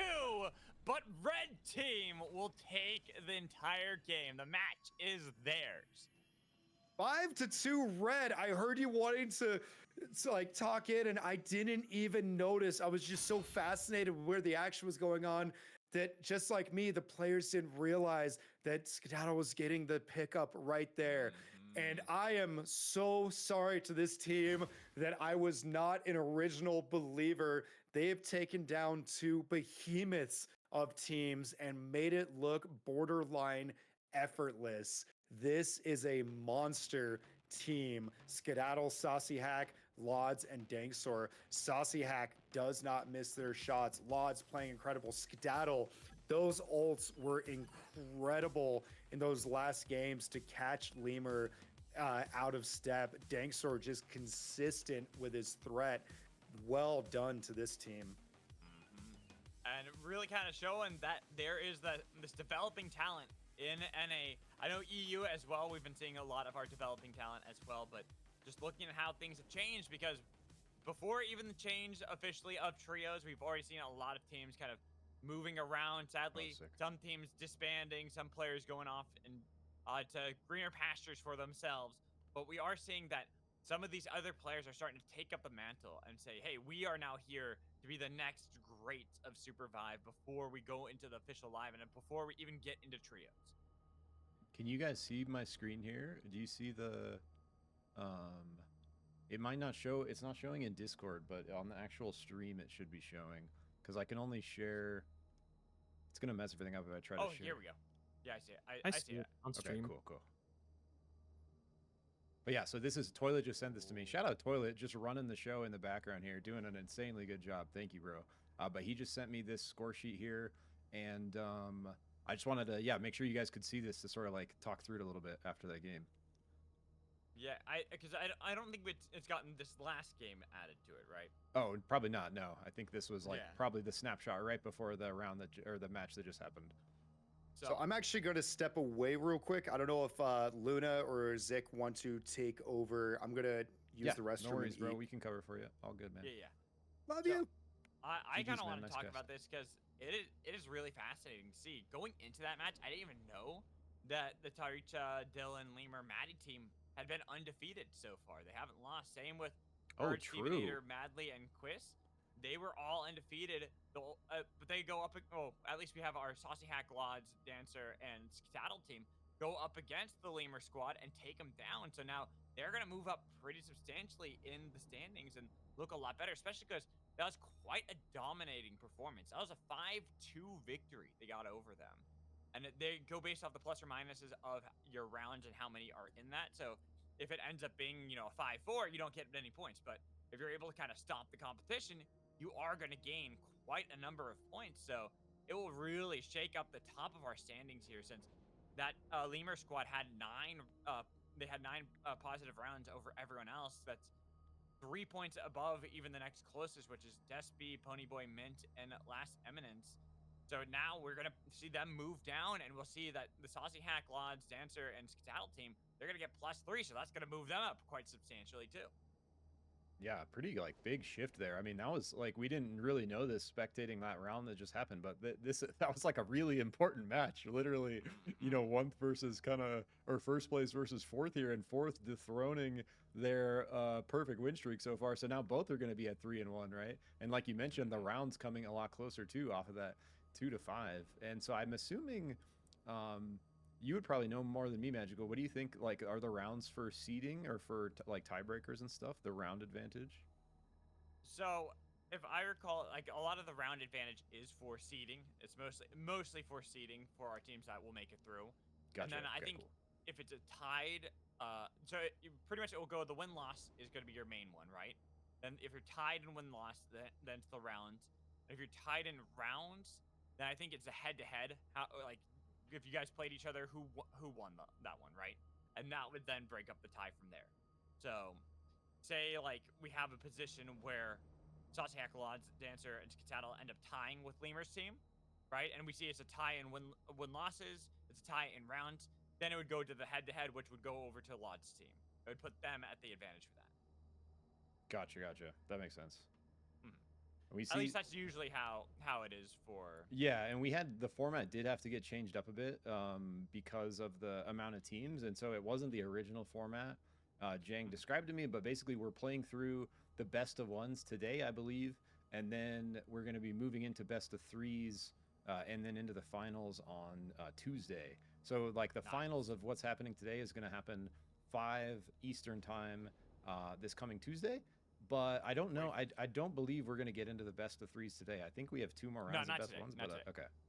It's going to be a quicker day today. One, because it was also a later start. We've done a couple of our arena casts before, Zick, you and I, and we know how long they can last, especially for arena, where it might be a quick game mode, but when you have a lot of teams participating in a huge tournament, it can make them go for a very long time. What was that one we did? What was like 13 hours? Yeah, of bro, the arena? Nidhogg one went forever, actually. Yeah, that's like we've definitely had some where it's like we were expecting, a busy day, but not quite That as was long as it ended up being. actually like 13 hours. I think that was a monster day. Yeah, That was way expecting, longer like, than Nidhogg was like anticipating 6-7 too. hours, and then it was like 13 hours in. We're like, oh my god. Well, he had, I mean, for the amount he put up like $1,500, so we had like He did. 30 plus teams sign up for that. Like that was a Mhm. crazy showing It was wild. for an arena tourney. So It was great. I mean, that was a lot of fun, and that's why I'm super hyped about the future of SUPERVIVE, doing the Quintessence here, and having a really fun weekend. Sadly, I won't be able to join in tomorrow for any of the casts, but I'll be here Monday and Tuesday to finish it up before we officially move into the new patch with the new game mode trios being official for SUPERVIVE, as well as our new hunter Ava, who's gonna. Is it? Yeah, I think that's you. yeah, Eva or Eva, that's it. Yeah, yeah. Eva. It's like coming into the breach. That will be a lot of fun to see how that hunter's gonna play too. Yeah, and yeah, I got to like mess around on her a little bit so far, and she's very interesting. So I think everyone's gonna be.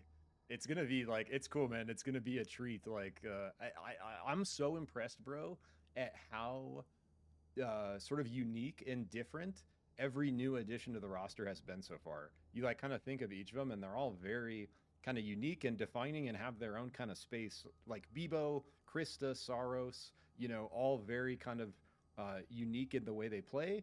And, I think almost like more in line with like Bebo, Eva's going to be like a very like fun, kind of very different feel than a lot of the other characters. I think people are going to really end up enjoying her. But yeah, man, it's going to be a hype week. And moving into trios, new season, I mean, new battle pass, all these new skins, man, it's going to be like the next 3 months leading into the summer, bro. The summer of SUPERVIVE, as you called it the other week. Summer of SUPERVIVE, baby. Coming up. Actually going to be so hype, bro. So I cannot wait. I'm ready for the beach episode. Hey, that. Let's go. Okay, no, we gotta get the inflatable pool. That's what we gotta get. Yeah. The inflatable kiddie pool. I want a Hudson skin where he has the, what is it, the pool tube around him. Yes. Oh, the little floaty. Yes. Shirtless I'm here for Hudson. it. I'm here for it. That'd be a lot of fun. Yeah, I just saw your message, Luna. I don't know. I haven't changed anything since the stream started, and I thought I got the audio levels like dialed beforehand. So hopefully, Yeah, a- it was fine earlier. I don't know what happened. yeah, I don't. I literally didn't have not touched anything other than switching to the display capture to show you guys the scoreboard. So maybe that did something, but it's on the same kind of like settings as on OBS. So I'm not sure. Hopefully, it's okay and people can hear now. I don't know what to do about it. Well, raise up your volumes, guys. Yeah. Sorry, guys. Just crank it a couple notches. I'm doing everything I can over here. What about the A1 Twins side? Does everybody sound good, chat? Wait, MadMagical, you're streaming too, right? No, not today. I Oh, was okay. letting you and Jang have have it all because you guys were putting a lot of this on. I'll stream on Monday and Tuesday just to make it a little bit easier. But I was just letting you guys have it for today. Yeah, well, I'm personally one of those, like, I like to follow and support every single SUPERVIVE content creator I come across because they're helping this game grow that I love. So yeah, it's not my event. I just personally don't mind. Mhm. Yeah, I know that. It's just I like to also not stream every once in a while. Let you guys do it. It makes it a little easier for me, so I'm not having to worry about like the levels like Zik unfortunately is having to today. I'm having to worry about everything today, bro. we're getting through it though. I don't know. Toilet without toilet, I would be totally effed here. So Toilet's great. Toilet's one of those people I haven't really spoken with a whole bunch, and like I was already a fan of the gameplay, and now I'm like super big time a fan of the person with just how much work they're doing this weekend to help Jang and help like keep this going. Thank you. You guys are the goats. I'm honored to be in this call currently, we doing a especially lot with of- Luna lot of here good as work. well. yeah, dude, this is actually a stacked Discord call we got going here. It's my first time actually talking with everyone and not just listening in, so it's an interesting experience. Yeah, I I was trying love earlier. the I was trying insight, to set up the rounds. I was trying to do the scores. And I was trying to set up lobbies all at the same time, and I was like, "What's happening?" That's Yeah, like, I will say I used to host tournaments for Lost Ark and other games, and I was doing commentary, tournament management, broadcasting, and like just doing like basically everything on my own, and it's just so much easier focusing on one thing at a time. No, I can't even agree with It's imagine so much better. My brother and I used to put on our local Smash Bros tournaments, and it was the same thing. We'd compete, we'd do commentary, we'd run it, and because we revitalized the scene, it was also going over rules with a bunch of new players constantly. And it's like, yeah, we'll have a 10-person tournament, 100 people show up, and those are some of the most stressful days of my life, just trying to run everything at the same time. So it's like I get it now for tournament organization, delegate, and delegate some more. So for this one, I really, really appreciate the work you're doing. It's still so much, but you're making it seem so effortless. Yeah, if anyone wants to get into like esports stuff, always ask people for help. Just it makes life easier. Yo, look at this Emperor in chat. Yawn, your pick doesn't matter. Easy dubskis. Hopefully they don't start. I'm gonna be right back. I gotta just use the bathroom. Yeah, you're good, bro. Okay, so I love this, and again, I'm gonna go back to it's why I said I couldn't make a tier list of the players like Madly did, because every single person in here, I'm like, oh yeah, they're S tier minimum. Emperor though, the banter that they bring reminds me of Pine. It's just so funny because all these players are friends. They all get along, and so there's no vitriol, there's no spite in this crap talking. It's just friends giving each other like a hard time, just as competitors, and I am here for it. I will say though, last night I became an even bigger fan of Mocha. Got to talk with them a little bit after the tournament, and they were so funny, and they had me smiling ear to ear the entire time. Seemed like a good person. That would be Hides and Bush for anybody that might have run into them in your ranked lobbies.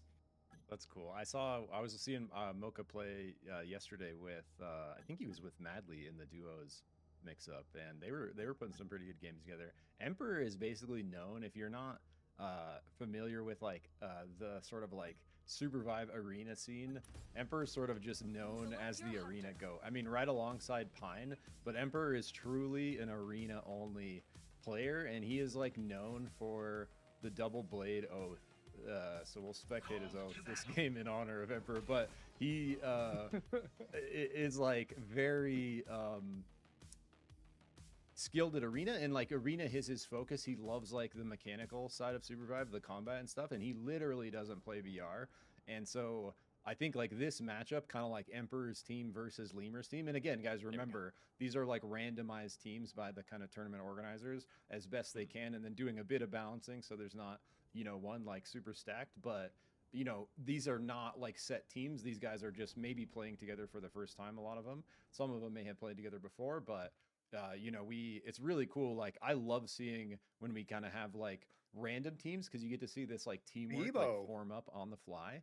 And yeah, we saw the Bebo KP pick in the chat before the game started, and like really interesting comp here. Bebo, Shiv, Krista, Kingpin. If I could say one thing before I take a step back from this one, I also think Emperor is undefeated in arena tournaments because Emperor is usually on Team Pine.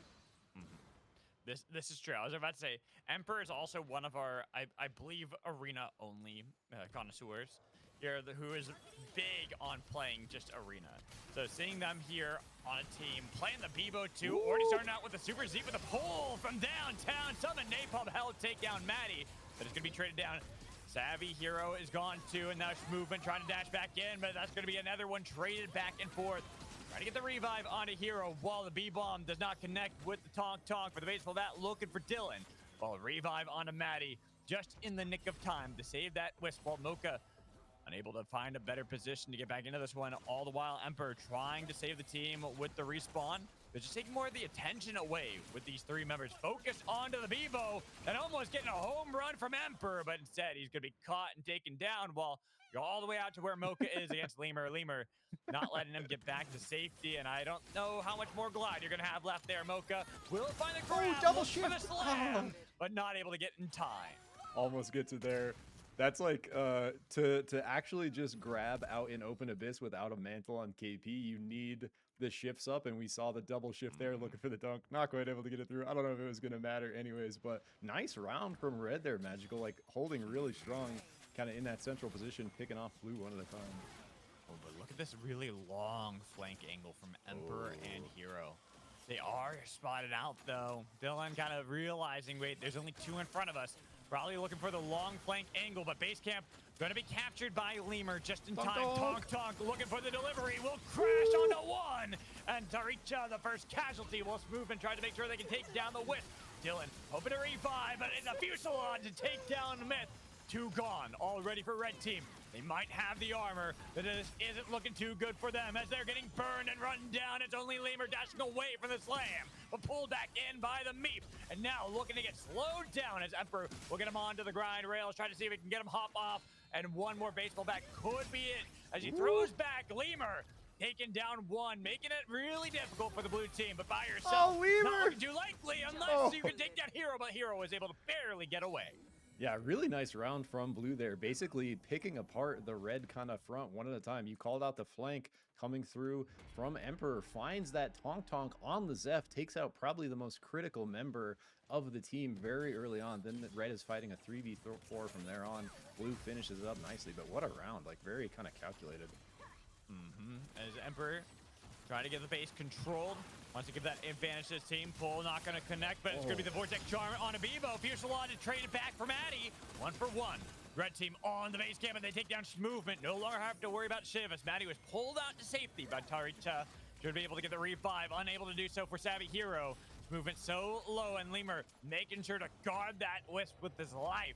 Doesn't want to give blue team any advantage or any way back into this one. While Mocha has been split away, unable to get the Abyssal grab and back to the mantling. Get away from the fight to pursuing Kingpin. Almost over the best. On the other side, the Krista v Krista battle as Hero still trying to get away from Lemur, but Lemur throwing down the reactivity and looking to see if they can get the pull back. Both of them missing their Oh, abilities. Mocha Mocha was able to recalls. recall over. Might be able to land the grab. Abyssal grab just wide of Lemur. And the rest of Red Team have started moving up north. They've already spotted out how low Mocha is, and he's forced away again. With the summon Napalm denying any respawn for Hero and Mocha. Hero is left alone. Mocha, the last one standing.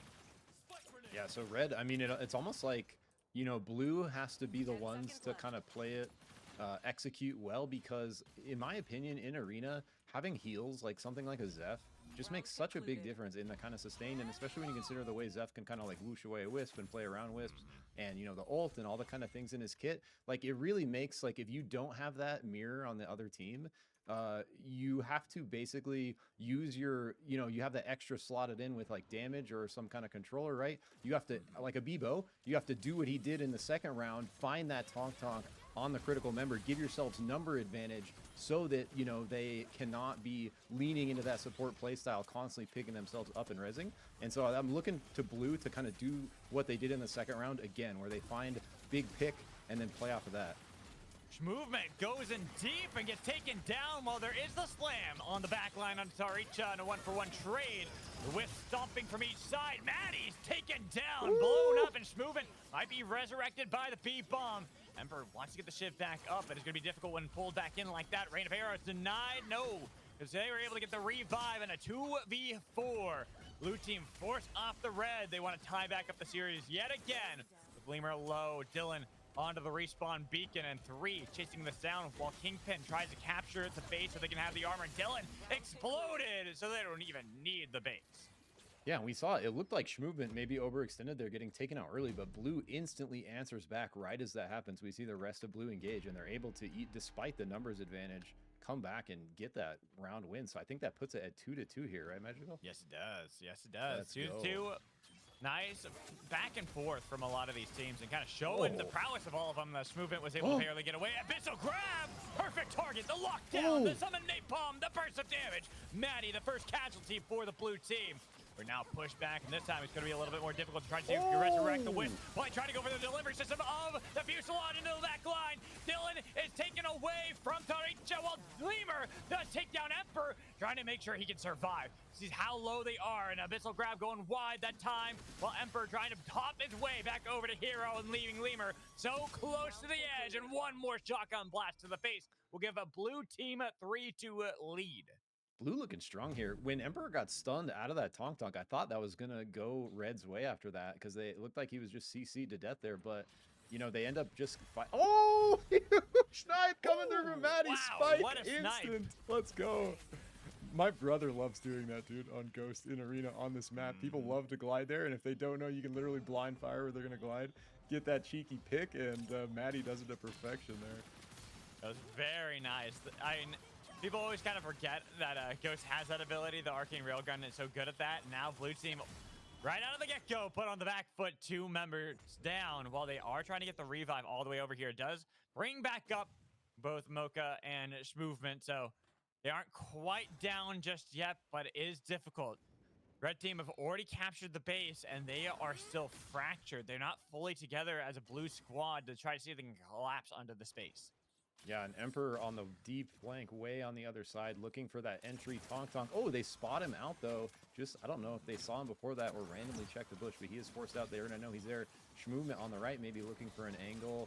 And, like, Blue's going to have to play this basically perfectly. With Campfire Vision, they have to break this wall of red. Only 30 seconds to do so here. And the crash into the wall, Tonk, wall. It is a Fuselage on the other side for Movement, and dodging away with the Blink Dagger. They had taken control of the base camp away. Lemur was able to keep the team going for a moment as they did bring back in Maddie, but another pull with the summon Napalm, denying the base only for a minute, because it's still going to be Blue team in control, having taken that away. Lemur missing the slam from Mocha. Gonna keep him alive. They're looking for the burst, not able to get it, as they do find the pull, but it's too late because the time runs out. Wow, so what a round for Blue, just stealing that, because that was Red's round. Maddie got that pick early. They had numbers advantage. It was in their favor, but Blue dips early, gets the res, comes back, wins the battle against them, and, like, what a round. So now 4-2. Oh, and a huge grab!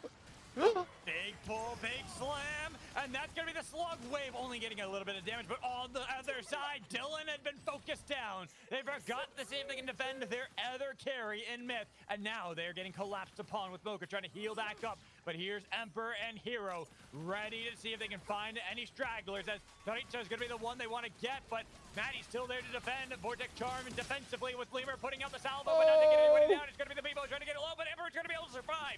Barely getting away. Movement 2, so close to the edge, but dodging away from the Arcane Railgun while the chase is there. The bomb, the grenade from so Zeph does close. land, but it's a traded back onto Maddie.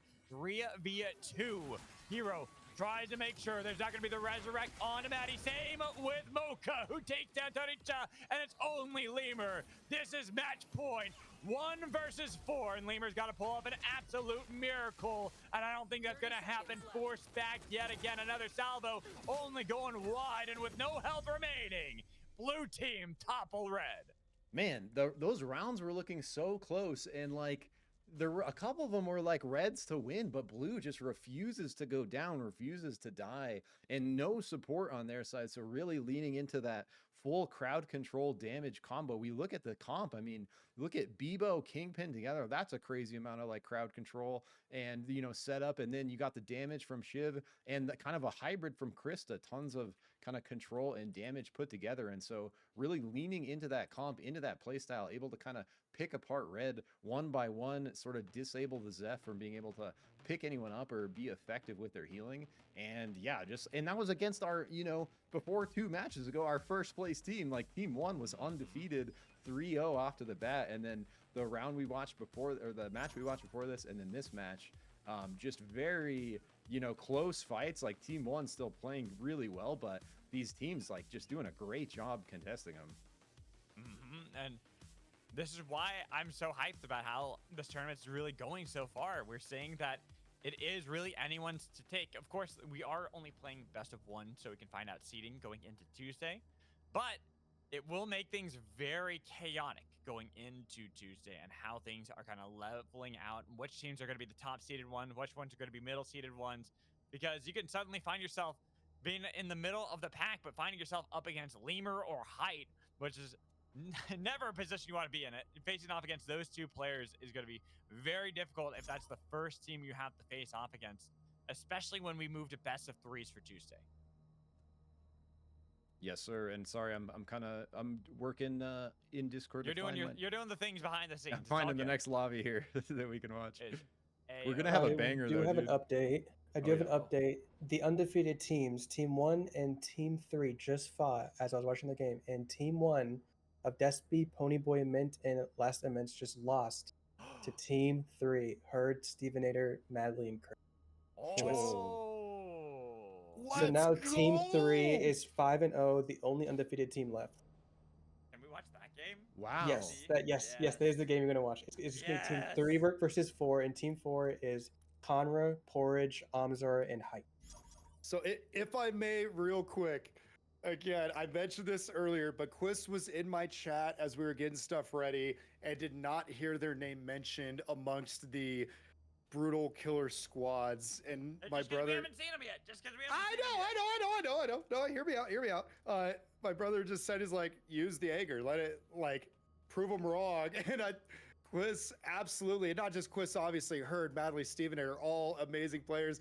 But this, for my own personal like storyline that I'm witnessing, I love it. Just imagine that chapter 1 of the story, and it's like, oh yeah, I guess you're here too. It's like, okay, I'm gonna prove you all wrong, and going on a 5-0 tear through this tournament, I love it. I love it. This is great, especially because again, these are not easy teams. They're random teams, but they're really, really strong. So I love to see this happening.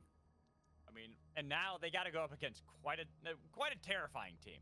Any team Height's on, we've always talked about Height being really good, but Fresh Porridge playing great on the Bishop, engages Conra, Amzer. We got to see them earlier, and we got to see them winning, but then we also got to see them losing, where they were taken down by our team that we were kind of hailing as one of the more surprising ones, just because they're newer faces. But I've been really hyped with a lot of these players on how they've been able to grow. And another team that I love to see is this Team 3 that we're going to be watching today. Stevenator, I love this player. He kind of took a step back for a little bit from SUPERVIVE. I just wanted to get a bit of rest in, and then now it's bouncing back in. And when I remember Stevenator playing, it was a lot of the Kingpin, but has been able to flex more towards that Bebo. Madly, one of the best duel players in the world. I know only Afro, I think it would be like the big one I could think of. Choose wisely. Question that title away from Madly. But Herd is another fantastic player on Brawl that we've seen many times, and Quist, the Jin player. So you got a lot of aggressive styles that can come out of this team that's really hyped to see how they're going to perform. So last night I saw Porridge and Quist teaming together and queuing up together. Now they're on opposite teams. I wonder if their kind of knowledge of one another is going to come into play right here and do the countering. I wanted to ask, so before we get into it, Zik or Luna, did you guys want to take this one? I am not an in-game commentator. I'll be really bad, so you can go ahead. I'm just here for the analysis we and do. chatting You got and hanging great- out. We've loved your color in between games, bro. Appreciate you like hopping in. That's been cool. Yeah, I can take the in-between. Yeah. Okay, I just want to throw it out there and make sure like you had the opportunity if it was available. Zik, if you're good running the camera and doing commentary, I'm happy to take a step back again so you could run this one. I mean, it's completely up to you, bro. I'm literally going to be casting the next 3 nights, and I got an EU tournament tomorrow morning. So, like, you can feel free, bro. Okay. I need to save my vocals. Okay, I'll jump in on Vocals? this What's one that? then. What's Yeah. saving your vocals? Yeah, I wouldn't know that. You have no idea what that is. I'm sorry, MadMagical. Not all of us can say 100 words a second, and yet somehow everybody knows exactly what you said and absorbed it. You're just built different. It's Apparently called sick as caffeine. two. Lots and lots of caffeine. I've got coffee and beer. I've got the upper and downer in me that my heart's trying to figure out which one I really want. And right now, coffee is winning as Red dives in. And right away, Stevenator actually on the Krista. We haven't seen this pick from him yet. Drops the salvo, doesn't really get anybody, and Madly goes down, but Height is picked up as a 1-for-1 goes.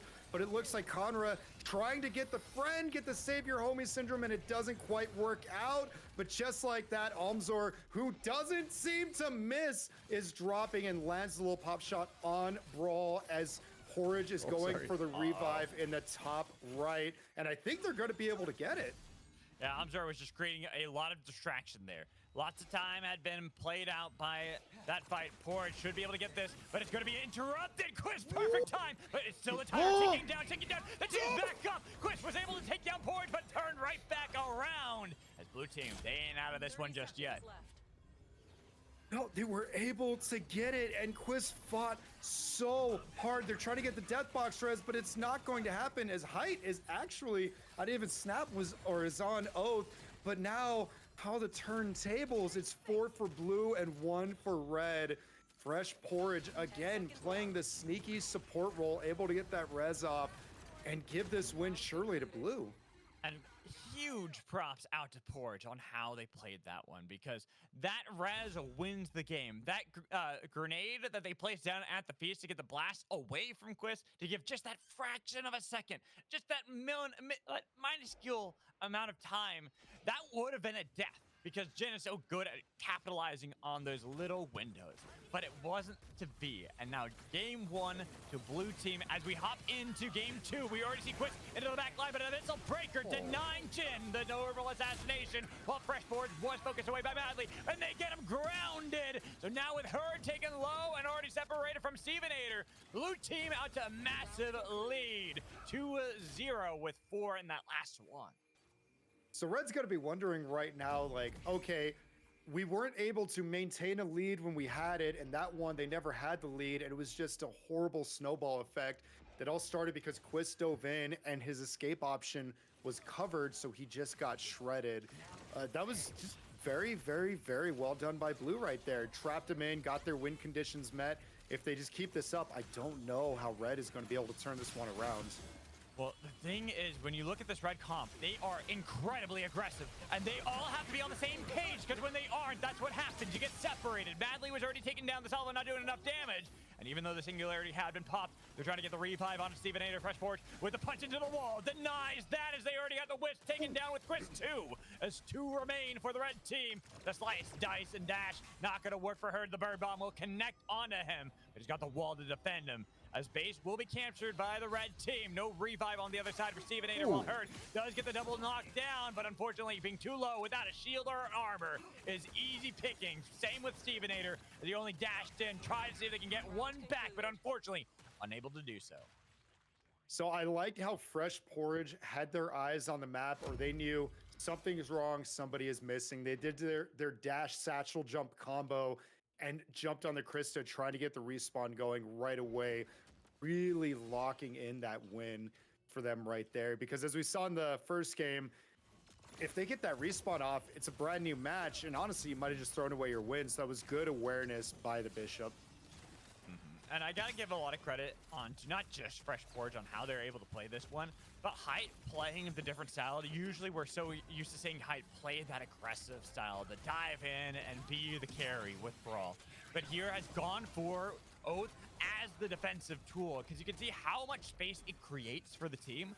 This red team that we knew was going to be aggressive. This is how the team is built. When you have Quiz, Herd, Madly on the same team, you already know that those are three players that are diving in deep and trying to get the pack line. But it's so hard to get past this wall of Oath. Every time they try to engage, the bright shield's put up and denying a lot of that initial burst that could be there. And now already the base camp secured by the blue team with Quist throwing out the clone just to create a bit of distraction.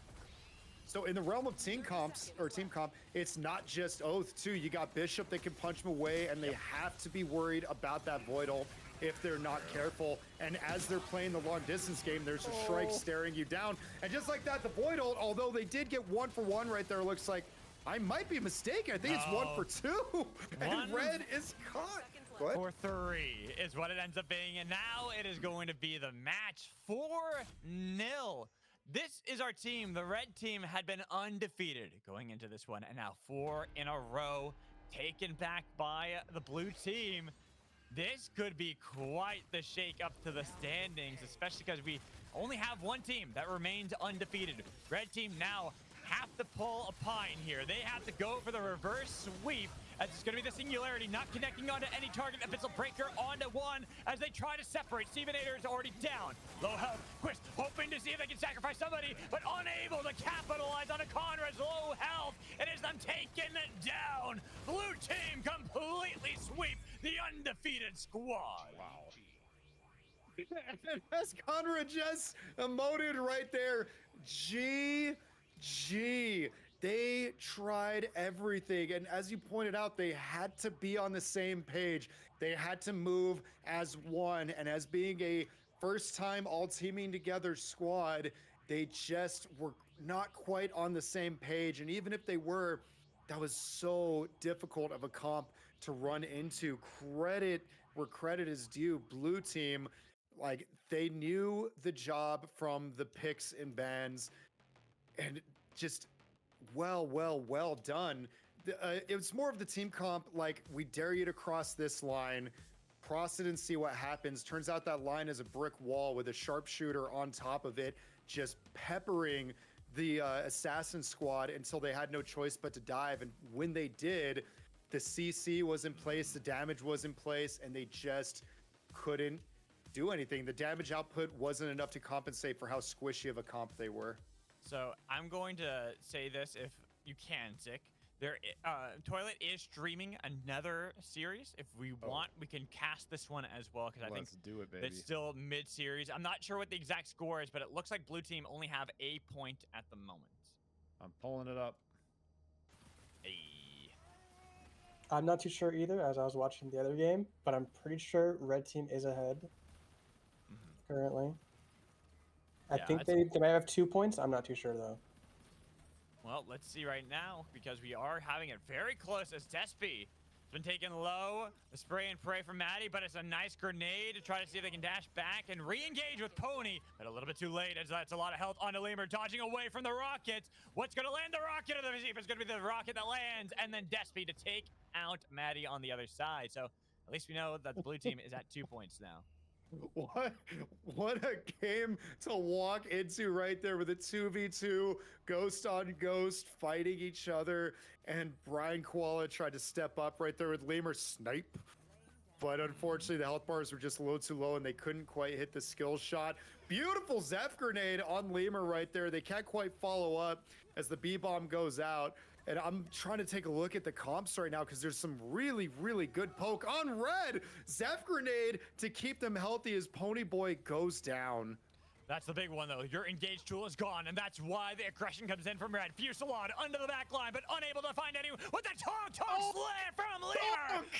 Removing one. Mint's gone. Eminence is gone. Only having this last survivor, Despy, hoping to get the revive, but Lemur is on the prowl. He'll be a little bit late. Unable to deny that one, but the base camp is secured by Red. We've seen this story time and time again. Base camp's not actually secured yet from Red. Okay, there it is. They have the armor, they have the health. We'll see if they can hold the line right now and keep this, because 30 seconds is a long time, and this is a scary comp from Blue.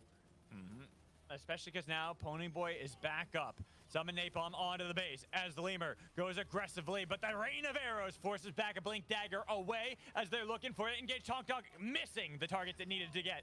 Same with the Zephyr Bomb. Not able to get that, but Mint is going to take a little bit of damage as they're captured by the Vortex Charm. Ponyboy gone again. Lots of damage into the back line as they've separated Eminence from Mint. And it's going to be a chase down with a rain of arrows and a snipe from the Arcing Rail. No, it's the B-Bomb with a snipe down as Mint, the last one, is taken out. Great job from Red keeping their composure right there. Just a few things I noticed. Ponyboy tried to dive in and everybody just turned and made sure to drop him right away. That rain of arrows was so well placed that it was actually in their escape option along the left side there. Just good job from Red right there. Dylan just did not miss a shot, it seemed. And now it's given control back over to the Red team. There had been Blue team crashing back in, and the double kidnap Tong, blasting them both far away from the fight. But Despy in the ghost battle will win it out. But it should still be the revive. They're on the wisp until it's interrupted by Despy and Mint going deep, and with the Fusillade over the abyss, they'll take down the support. Bebo left alone, throwing down the B-bomb to bring back up Maddie, so it's not going to be quite as bad for the Red team, but not looking fortunate either.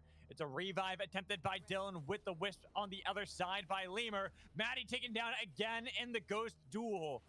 It's going to be 3 surviving for the Red team as Ponyboy tries to get Dylan off the respawn, missing the blast off, and Dylan winning the duel will bring back up the teammates, so they're not quite out. Maddie back on their feet, and now it's going to be another fight as they're trying to see if they can separate the battle the best they can. But Lemur is focused away, not able to get back with the team. Immense and Despy were trying to chase down the Bebo, but Richa is making sure it's hard to actually get rid of Lemur. All the heals, the second win, not enough. Immense now has to rely on Mint, who's backing up the support, making sure that Immense can heal up just a bit of time. But with the time ticking down, Red team, they've got to get on the point now or never, because you're running out of time, and down to only Bebo, it's not looking too good. I really like the dagger that Mint put out there at the end. As the clock was winding down, they threw that shift dagger, so even if somebody was able to sneak by, he was going to teleport there anyways and be able to contest it, really securing the win. I did appreciate seeing what Taricha did to keep Lemur alive in that little fight that was going on. Beautiful support from the Zeph. It wasn't quite enough, but it was still very well done on their end. And I do want to say that we're looking at these two teams, well, yes, they weren't undefeated going into this one. These are two teams that were contending for the top of the standings. They did go into match 4, each of them, as the undefeated squad. So now they are battling for a top seed. They're battling with one another. And with Blue team looking like they're getting initial advantage, Despy had to dash away, and they're looking for the Arcane Railgun, missing the snipe, but Maddie dashing back, not realizing that he'd been separated from the rest of his team. And with him gone, a lot of their damage goes with it. Lemur also over the abyss, but it's going to be Dylan trying to see if that rain of arrow is going to help out, but unable to find anything with the blast off on the other side. And now with only 2 alive for the Red team, it's going to be difficult as for the Blue team. Still trying to see if they can separate Dylan and Taricha. Fusillade put down, Mint pushed back, second Second win did find the snipe on one side, and now they've got to continue the pressure. They can't Oh, relent as they take down Mint. But Ponyboy's back up on the feet. No base has been captured. Summon Napalm dodged away by Taricha, but Dylan now dashing back in with a rain of arrows to help out. That is going to be the Vortex Charm on Dylan. Unable to capitalize on that just yet. The blue team still in control. Double Vortex! Taking them down. Taricha dragging back this game for the team. Only Ponyboy remains as another rain of arrows. The blue team now pushed back to the brink. One member left. Blast off into oblivion as red team will take the game. Rachel, what was that? You got a knock, you got a spike, and then you had the beautiful Zeph grenade right underneath the myth rain of arrows to make that 3v2 a 1v2. Outstanding turnaround brought to you by that Zeph. Taricha, this newer player that I'm not quite as familiar with, showing up in this one. Absolutely saving that game for red team. And while we don't know what the points are for the red team, unfortunately, we know that that could have been game 4, match 4 for the blue team, putting them one away from victory. So absolutely critical to win that one and make sure they're not put at match point, but they still got to make sure they're winning every game. They don't want to be put to the brink as Ponyboy was taken down low. Second win just a little bit shy of the target, getting a lot of damage on his Despy, who's forced to go back with the rest of the team as well. But that chase is there. Taricha and Dylan are looking for the low health members. They're trying to see if they can get the battered and bruised members, but it's going to be Ponyboy with the blast off onto Taricha, unable to get the knockback with the Justice Punch, but another Vortex Charm onto 2, and then down to the brink, but not taken out. Nobody has fallen just yet. Strike my words as Ponyboy and Despy so low might be another casualty, but they're able to get back Maddie in the duel in the middle of everybody. Talk going wide. Despy summoning down the napalm, but the B-bomb gets him too low, and now 3 members there for the blue team. Now the red team will take it, and is that the series? Is that the whole game? I'm not sure. I think that's it. That's it. I saw the victory screen. Taricha just staying alive barely, but remaining in the fight and being a thorn in their side. I remember hearing something from old school, like Halo 3 days, I think it was, where they said, if you run away when you're at low health, you might as well be knocked because you're not contributing anything. And Taricha, low health, stayed relevant that entire fight without becoming a problem for their team.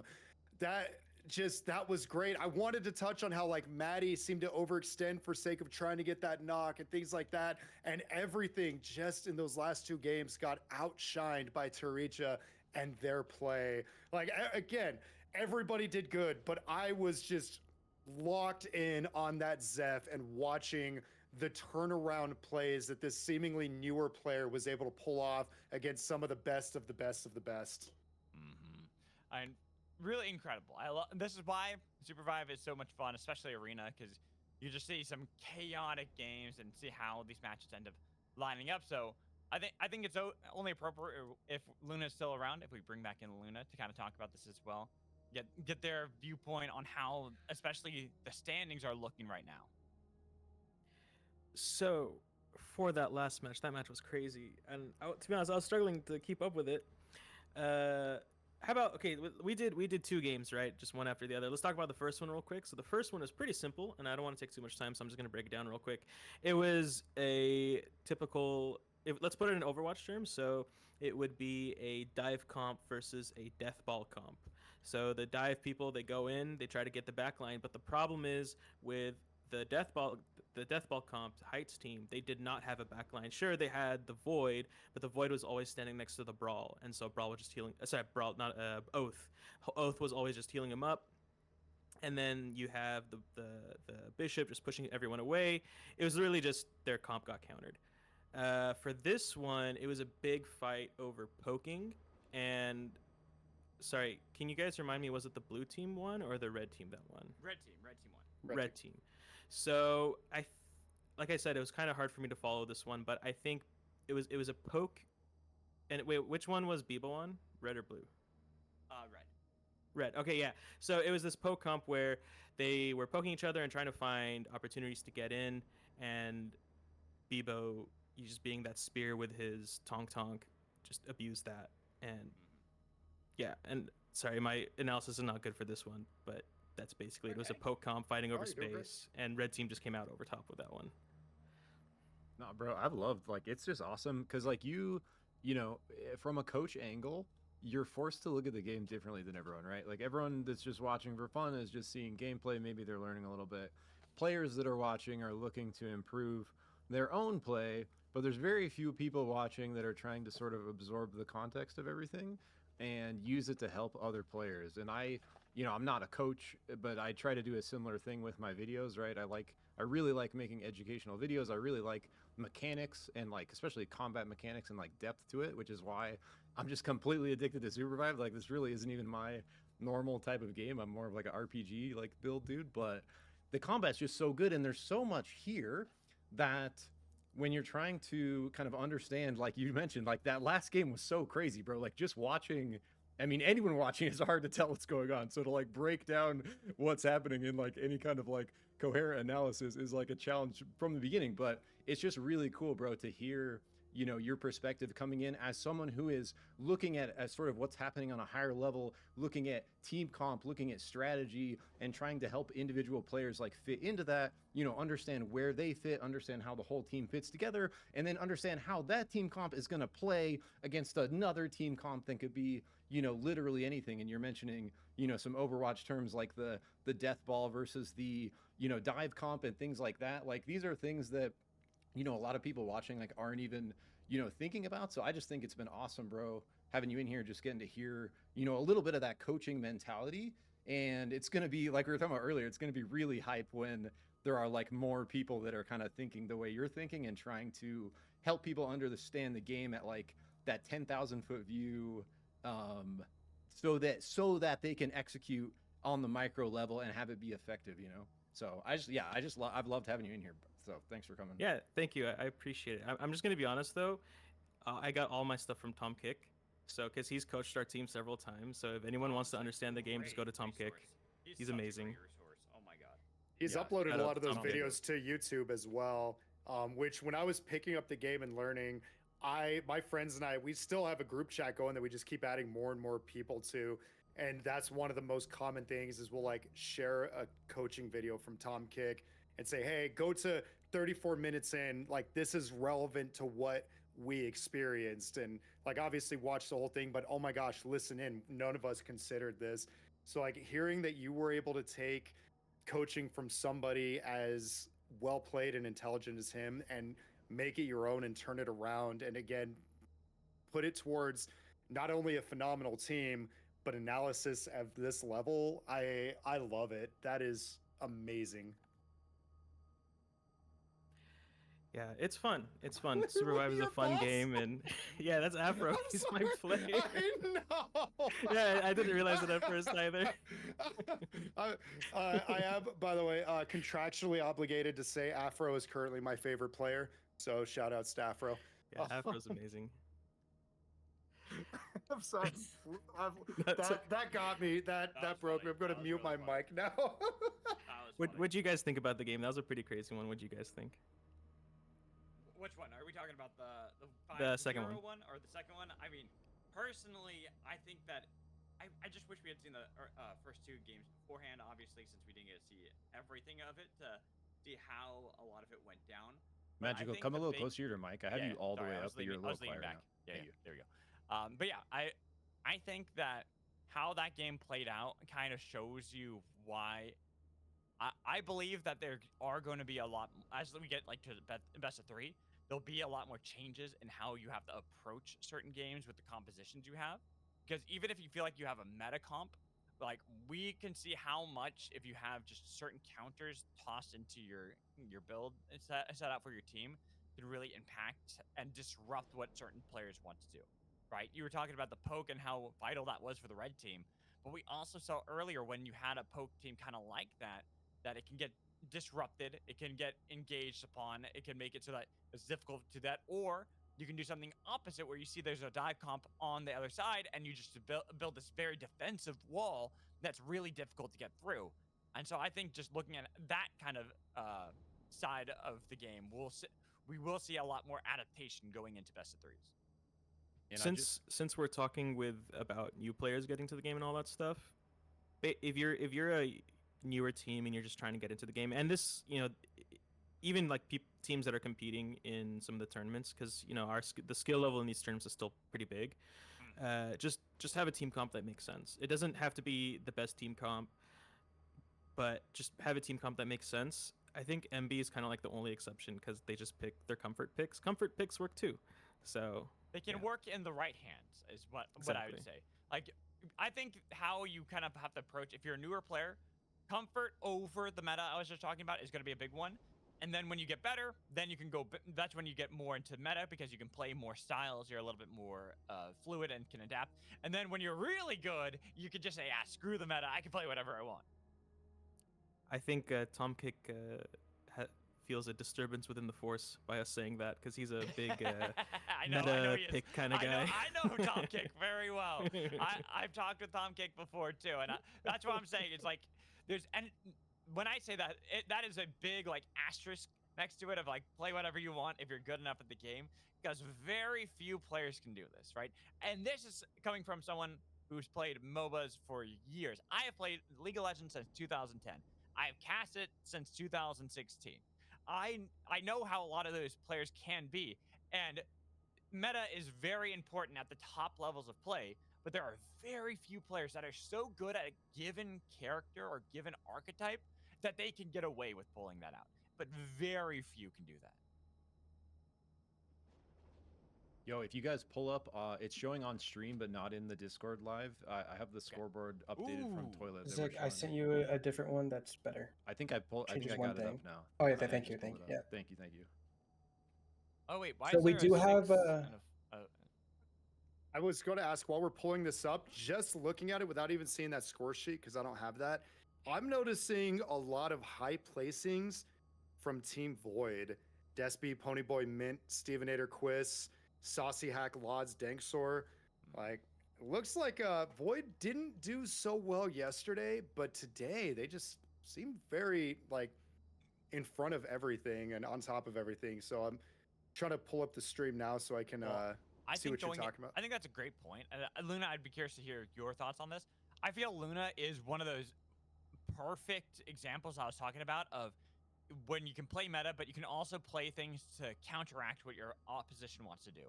And Void is one of those great anti-dive sort of styles, where if you try to dive on a Void without preparing it beforehand, all you have to do is throw down a Singularity, and then you have the Unstable Matter on top of that, and you're going to be popped pretty much instantaneously, since you're a very squishy assassin trying to get onto the back line. Yeah, and I think Magical, it's easy to get lost in the verbiage here, but I think he was referring to the region Void for the like Olympic score. But I do agree with your point. But like just looking at the color coordination on this chart, like we mentioned it a little bit at the beginning, but this is a multi-day tournament across different events. So we had duos yesterday, arena today, trios tomorrow, quadros on Monday, and then some finals, I think, on Tuesday. And all of that's while all that's happening, all these players are on a region of OOOTECH. So think of these as, sort of nations competing in the Olympics, right? And Jang and crew have been, sort of setting this whole event up to have this sort of, meta storyline happening. So that's what the colors represent on this chart we're showing here. So we have black being Void, we have green being Luster, and we have yellow being Starfire. And in our duos tournament yesterday, Starfire was going off, especially off the back of Pine and Height on that insanely powerful Shrike Brawl duo, winning 3 of the matches first place, which was 39 points for the placement, by the way, in duos. And that's without the kill points. And so just those alone, almost 120 points for Starfire off of those 3 wins. So Void and Luster kind of coming in from behind today, but like Twin mentioned, Void putting up some good points, but look at all the yellow at the top still, boys. There's so much of it. So Starfire continuing to rack up the points, and Luster a little more towards the middle bottom of the board, I'll just get Luster right now kind of getting carried by Herd. Just Herd at the very top, separated by a bunch of Void and Starfire members there. But, I mean, that's the whole point of this, right? Is just, to have different representation all throughout.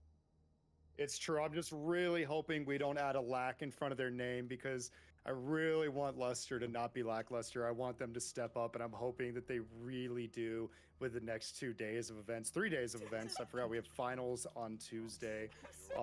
Good job to overall Team Void and Star, just really representing. Look at the top. Again, I'm going to give their shout outs because people doubted, and now they're popping off in chat. Herd, Stevenator, Madly, Quiz. I don't know if anybody would have had them picked for #1 overall for the day. There's still the bracket to get through, but good job by I them asked with their Stevenator to dive play comp. 5 minutes before the tournament. He's like, "Who's playing?" I'm like, "Random teams." He's like, "I'm in." Love it. Love it. The guy just casually takes a break and comes back and places That's what I'm third in saying. this. That's what I'm saying. Easy, I'm saying easy. Stevenator is one of these players I absolutely adore. Very wonderful human being as well. If you ever have a chance to talk to Stevenator, but just the fact that it's just like, oh, what's the whole idea of the tournament? Oh, just random nonsense. Bet I'm in. Just joins in. Like absolute win mad these. lad. Yeah. No, I really, really respect it. Madly, I did. I'm just saying, I did. No, Stevenator, for being somebody, as we said, so out of it and trying to work on getting the micro aspect of the game back, the macro and decision making is just stellar. I really want to ask them. Actually, I want to ask a lot of these top players how they're able to more or less slow the game down in their mind and get a quick picture of everything going on at once while still being able to like just finally dodge every little skill shot that's coming their way and know, oh, there's somebody behind me. They're getting a res off to the north. And here comes a tonk from out of nowhere. Cool. Here's what I need to do. It's like I'll never be able to wrap my head around how they're able to function like that. It's almost the same as MadMagical's commentary, where you just notice everything on the screen at once.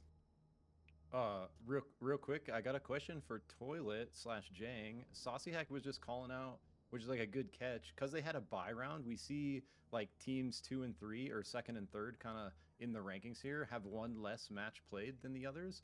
But like if they had played one more and won, they would be at the same 5-1 as this top team. So how does that? I was just kind of curious, like how the bye round kind of plays into things. And maybe we don't have that figured out yet, because this is like we're rolling into, this is not final standings, right? This is basically going to be used for, it's final standings for today, basically just as like the numbers, but this was going to be basically used for seeding into the best of 3s, and then finals was going to be a best of 5. And so Saucy, I don't know if we have a great answer to that yet, but we will probably once these boys have a chance to figure it out. Yeah, so it's basically because we had an odd number of teams, it's hard to fit an entire round robin in half. So we just did a set of 5 or 6 games. Word. So these aren't necessarily like first, second, third. It's basically just showing what has happened today. And, these guys did get the most wins at 5, but perhaps if the second and third place teams here would have played another one, they would have been able to match that. But either way, like all these teams just duking it out. Great games by these top couple teams. And we were getting to see like multiple games where these teams were undefeated and other teams contesting them. Like, I think every game we watched where it was like, oh, they're undefeated, like the other team won, and the last time they won 5-0, just sweep. So I was like, this is a crazy, a little bit of like comp diff there, people are saying, but like it's just like it goes to show how close these players are matched.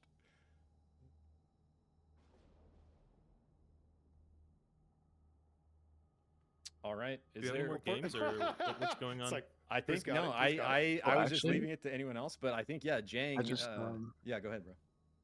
I just heard that they had the head-to-head, so they would actually take the win. So we don't have to play the tiebreaker best of 1. Oh, so clarify who would take the win? So now we will have Team 10 against who took the tiebreaker? It was Team 1. So Team 10 versus Team 11. 11th versus 6th in a best of 3. Team 5 versus Team 9. 10th versus 7th. Team 6 versus Team 7. 9th versus 8th. Now these will all be best of 3s, and the winner will move on to the top 8. Is the top 8 happening tonight? Yes, so the quarterfinals, best of Ooh. 3, will be tonight, right after Ooh, knockouts. that'll be fun. I love this. Oh, we're just rolling And into then- it instead of doing the Tuesday thing? Yeah, so after talking to the players, because we have two alternatives. We either squads goes until 4 a.m. on Tuesday, or we split arena into other days, because it would be too early on Tuesday for people.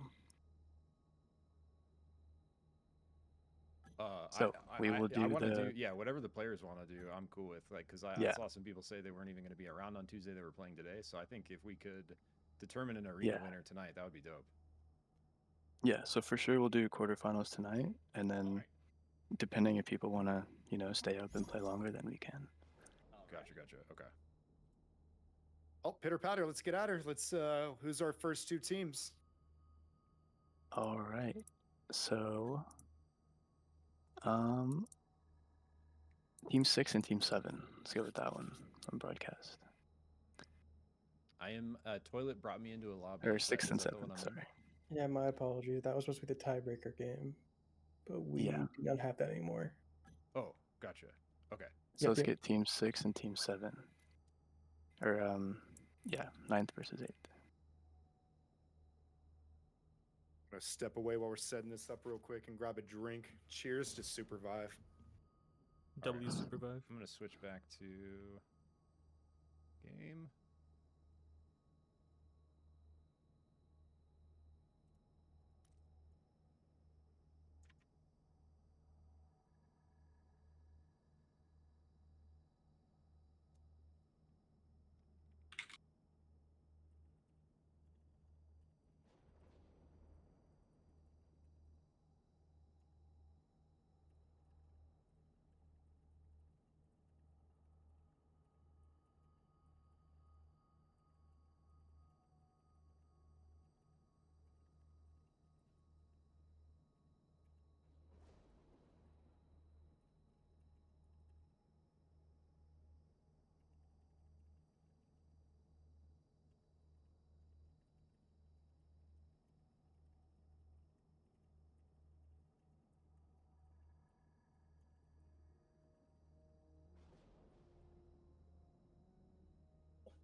All right, homies, we're just waiting for the right lobby here, and we're gonna be diving into best of 3s. I'm stoked for best of 3s. Like, the best of 1s can just go so fast that it's kind of hard, and especially when you have one comp versus another comp, there can be kind of a comp diff, and when you get multiple rounds playing out, or multiple matches rather, like you can really get a better kind of feel of the team strength against each other because you have multiple drafts happening, multiple comps kind of showing up against each other, and I think it gives like a much sort of clearer picture of who kind of the superior team is, whereas in a best of 1, a team that's maybe not quite as good could win based off of like a better comp or like kind of a counter comp and how the draft kind of plays out. So I'm really excited for best of 3. I think that's like going to be, and you get that kind of internal storyline happening of the match and the BO3 itself where you get players are remembering back to what happened, the previous 2 matches in like match 3.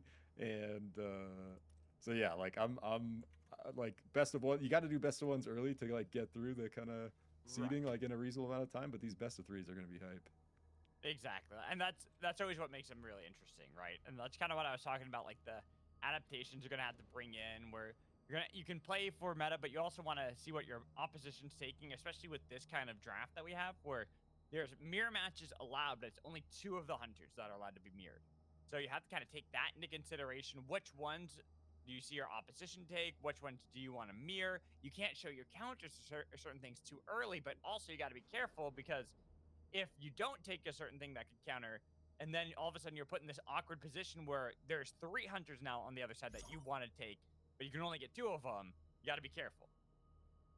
Yeah, 100%. And it adds like the kind of like macro strategy to the rounds, right? Where it's like every match is in its own kind of bubble, but then you have, like you're talking about, you have like the kind of comp meta of what happened match 1, right? And then in the draft match 2, these guys are thinking about how the draft went match 1, and then how the game went match 1, and then how they want to morph their strategy in the game 2, and the other team is thinking the same thing, and then they're like, we know that you're thinking this.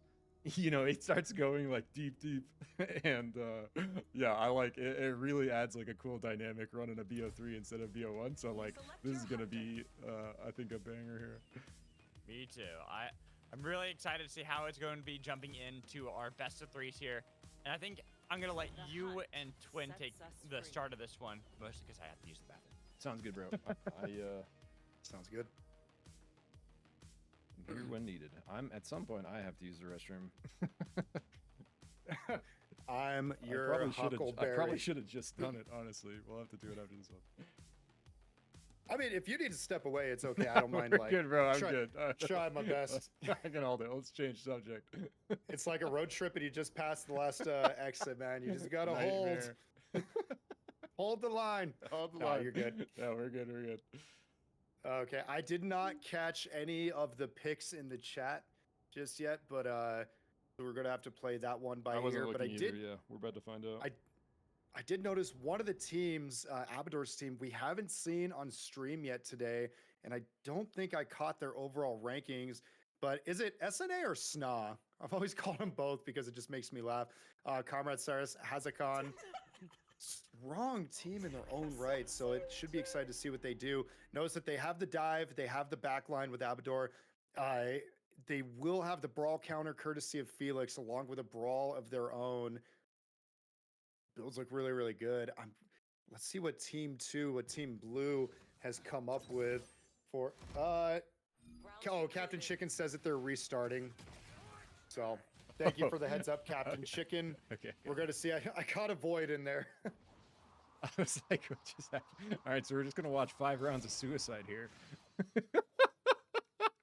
It's like that like gif where the freaking what's his name, the Sesame Street character like jumps off the roof. Oh no! I was thinking they're all doing their best lemur impression. Is it a lemurs that like traditionally run off a cliff? You mean from yesterday when we just accidentally saw him just run off a cliff? Oh, I wasn't even thinking about that. I meant is it lemurs or what are the animals that like they used to you're traditionally talking be about thought to like actual lemurs. actual animals that like run? I have they no like idea, bro. I remember there was like short little cartoons on the early days of the internet about that. And so it's like it's in the back of my mind, but I'm wondering if it was lemurs or if it was something else. But yeah, lemur yesterday, we're like, he might be the best player in the game. Just falls off into the abyss out of nowhere. It's like, okay, take that note, kids. If you're brand new to the game, if you're the best in the world, you can get spiked over the abyss or you can accidentally fall into the abyss running out of glider fuel. It happens to the best of us. And it looks like an ad just popped. Lemmings, not lemurs. Thank you to my brother, Lemmings. Okay. My bad. Which makes so much more sense, actually. I'm like, wait, that's not right. I'm in my head, bro. I'm literally trying to picture a lemur jumping off a cliff, and I can't. I know. literally can't picture it. It's like, I'm picturing lemmings, but I'm like, that's not a lemur, is it? No. My bad, chat. My bad. I did not major in zoology. All right, so red clean 5-0 sweep there. GG. Oh, made it look easy, and looks like there is an ad that's going on Jang's channel. So that was actually really, really. All right, I'm gonna use this timing. 30 seconds, Twin. I'll be right back. Go, run, be free. I wonder if they're. I'm here too, so just in case. And I'm Twin A. That's an on-running joke my friends and I have. Where it was from an SNL sketch, but it's like, I'm the brains, I'm the brawn, and I'm Kyle. So. There we go. I was eating a snack too. Nice. I'm sipping on a little bowl of soup that I also had just to stay full. Oh, my brother was texting me frantically. Lemmings. Lemmings! Lemmings. Jumping off cliffs. Though I did like the lemur. I did think that was quite funny. I actually forgot about that too. Did you ever watch Zaboomafoo when you were younger? No, I don't think so. No. There was like a kids program where it had like a puppet that was a lemur, and it'd teach you about animals way back in the day. And my sister was really big into that, and so we always like would see stuff about lemurs. So it just makes me think of that. Looks like. Yeah, you are back. In fact, just time. That's funny. And so, okay, one team comp stays relatively the same. Spade Storms on the Myth. Caesar, obviously, the Jin. Phantom, Captain Chicken with the Void. What do you guys think about these team comps right now? Let's see. They're up against the Brawl, Shrike, Jewel, Felix. Abador goes down. You're a backliner on her. Why did you dive into the middle there? Oh, huge ult by Captain Chicken, though. Just reverses the whole freaking thing. Red was looking so good, but that monster Void ult coming through from Captain Chicken on the Void just reverses the whole thing right there. Saves the fight, honestly, for Blue, because it looked a little dicey. They were all kind of in this tight corridor that's perfect for Felix to punish the team. That singularity absolutely eviscerating the red team and allowing for them, for the blue team to be able to tie up the series at 1 apiece so far. I think that was game 1, wasn't it? Did I blink? No, you're right. Yeah, it's currently 1-0 red, and another singularity goes out, gets one, but nobody's able to pounce on top and punish. They attempted, but looks like Hazakon's going to be able to get away with a sliver of health and a question mark by Spade Storms. Magical, do you, kind of pushed. are you What's in on up? this one? Are you in on this one? Yeah. Okay, yeah. Go for it, We Magical. could just do a tri-cast. Why Okay, don't we do a cool. No, tri-cast? do a I did- try-cast. sounds No, good. let's practice. Sounds good, boys. Why not? Yeah, so right now, red team just in a bad spot and kind of trying to run away, see where they can put themselves in order to get a better position in this fight. But seems that blue team has really figured out how to pick them apart little by little, make sure there's not going to be any heal, and Sna is going to be gone in the blink of an eye. Yeah, I think like they're gonna have to figure out. We can take a look. My ult was bugged before, so we can actually take a look at the weapons now. So if anyone's kind of There we go. interested in the, sort of setup everyone's running, and I can show that again. Oh, it bugged out again. So look, I can't select the red team now that I did that, and these are stuck up. So GG, I can't alt them away. So we have items now stuck up. I'm sorry, boys.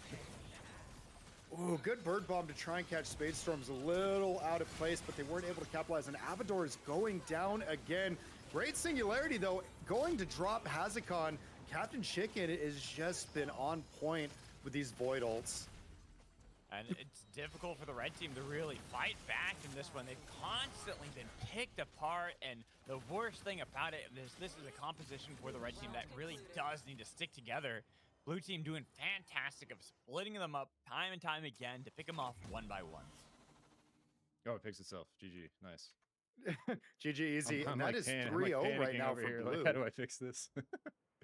Blue team Nah, you're 3-0 doing right great. now. And didn't red team win 5-0 in the last game? I think this is our first time. I haven't seen a round come through from this red team yet. Abador, SNA. Trying to see the other Oh, yeah. names here. Isn't as this well. best of So three? Comrade and This one's Hazakon. best of 3, yeah. But I think the 5-0 was a separate team. I don't know if it was. Oh, our Blue yeah, team. and there No, was that was something Emperor's team. weird with the draft. So if you heard me say 5-0, I was trolling because the draft Ah, went sideways and they all just inted and we had Oh, to yeah, yeah. restart. But you were AFK, so I Gotcha. forgot you missed that. So my bad, bro. Yeah. So yeah, I so got this so is confused. I'm this like, is "I'm match going to this 1 of round of 3. They had to restart, so Blue inted over and over. But Blue looking so strong here, man. I think that's 4 matches That's in 4 a in a row. row, isn't it? That's 4 in It's- a row. One more separates them from a match 1 victory and putting them up 1-0 in the series. True, and this is to make top 8 right here. So Blue, or Red, I'm assuming they're going to be talking like, all right, this one might be a wash. Where did we go wrong with our comp? And I feel like Abador hasn't been as impactful as one would hope. Good singularity right there. Oh, Able to catch somebody in the crossfire. Captain Cyrus drops, Hazakon drops, and Blue is poised to take this 5-0 series, game 1. I wonder what Red is going to do differently with their comps, because I know Abador has a pretty deep hunter pool, hunter pool. So I feel like the Shrike just wasn't the pick right there. I agree. I think looking at Abador's pool, I would much prefer something like the Felix that we've been seeing many times back with TLD, or even going way back to old school Abador, bring out the Kingpin. We've seen a lot of players drop that just with a lot of the nerfs that came to Kingpin as of late, but having watched EU, talking to some of the players, like, yeah, those are all overblown. Kingpin's still really good. The Abyssal pull is always going to be one of the greatest tools to make a fight already a bad spot for their opposition. Yeah, and I like that call out. And like in general, you'll see like a lot of like arena only players or like people that are really into arena meta. They also are kind of like anti Kingpin, or they don't think Kingpin is like a very strong pick in arena comps a lot of the time. And you know, you think about Kingpin's kit and what he can kind of do. He really thrives in the BR setting, so I can kind of see the logic there. But I kind of agree, Magical, where it's like his ability to like set up stuff. He's really like a sleeper pick in arena, and like a lot of times if you Yay. can get that one kill through and turn it into a numbers advantage, like that's what you really need to like win the fight. And Kingpin is like one of the only champions that can incredibly reliably do that, right? Find someone with a grab, put him in the slam, everyone deletes him, and then all of a sudden you have a 4v3. That's why I'm curious to see how this is going to go into this one and how our picks will be for game 2 in our best of 3 series. And at the moment, it is going to be difficult for Team 1 to kind of put back really quickly 5-0 sweep in the first match. So unless they have something like we were talking about, one of these more unique picks that we need to see them bust out in this one, it could get very devastating very quickly. Yeah, and I like big showing from Captain Chicken there. I'm not familiar with them. I haven't really seen that name around yet, but that was a pretty good Void performance. We saw a couple big singularities catching multiple members out, and like with Void on your team, like that's really, he can just provide so much value with those wall bangs, like holding like a front position, shooting through walls, and then constantly threatening the stun, right? Using the util of the swap, but it's really that singularity that can be the fight turner, and we saw it in that one of the earlier rounds there, just coming through so big to kind of reverse that momentum, and then they really rode that momentum to like a clean 5-0 sweep. And so yeah, I think Team 1 going to be looking to answer back with a little bit of a different comp here. And yeah, I'm expecting Abador to be like that hard carry, like the role he fills on the last door, you know, just being this consistent damage dealer, but being able to do it on multiple different hunters, like very reliably.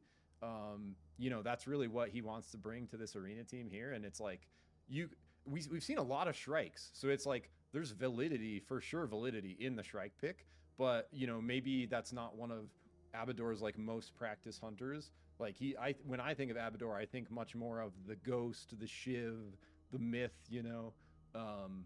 And so probably like maybe he'll be looking to switch to one of them. Well, even then, in arena tournaments specifically, before there was the pick ban draft, Abador almost strictly went Shiv and was very, very strong in that pick. So yeah, you're talking about that. I could see Shiv or Myth, which would feel a lot more impactful given these comps. And I want to go back to what you were saying about Captain Chicken's Void. Those singularities, that ult, it wasn't even just who they caught, because obviously whoever you catch, that's great for your team. But it almost seemed like it caused red team to have to almost pause, take a step back, and work around it because it occupies so much area. And they were able to capitalize and actually finish off those who weren't caught in it and were having to backpedal and then turn and finish off whoever was stuck in that ult. And I just really liked that showing from that team. Yeah, so coming into our next match here, we can kind of see if you guys were following the chat there, you can kind of see the draft going through. And so I'm unfortunately not able to scroll up on this screen, but we can see a couple picks here. Jin Void for Spade Storm's teams answered with a Myth Felix and then a final Ghost pick. And so we at least have Jin Void Ghosts on a team. So I imagine that's Captain Chicken back on the Void, and then Myth Felix going to be over on Abador's side. So I expect probably Abador on that Myth. Yeah, same here. And I know that Myth was first picked as well. So it is going to be that is going to be one of our mirror matches. It will be Myth on each side of the equation here. Let's go.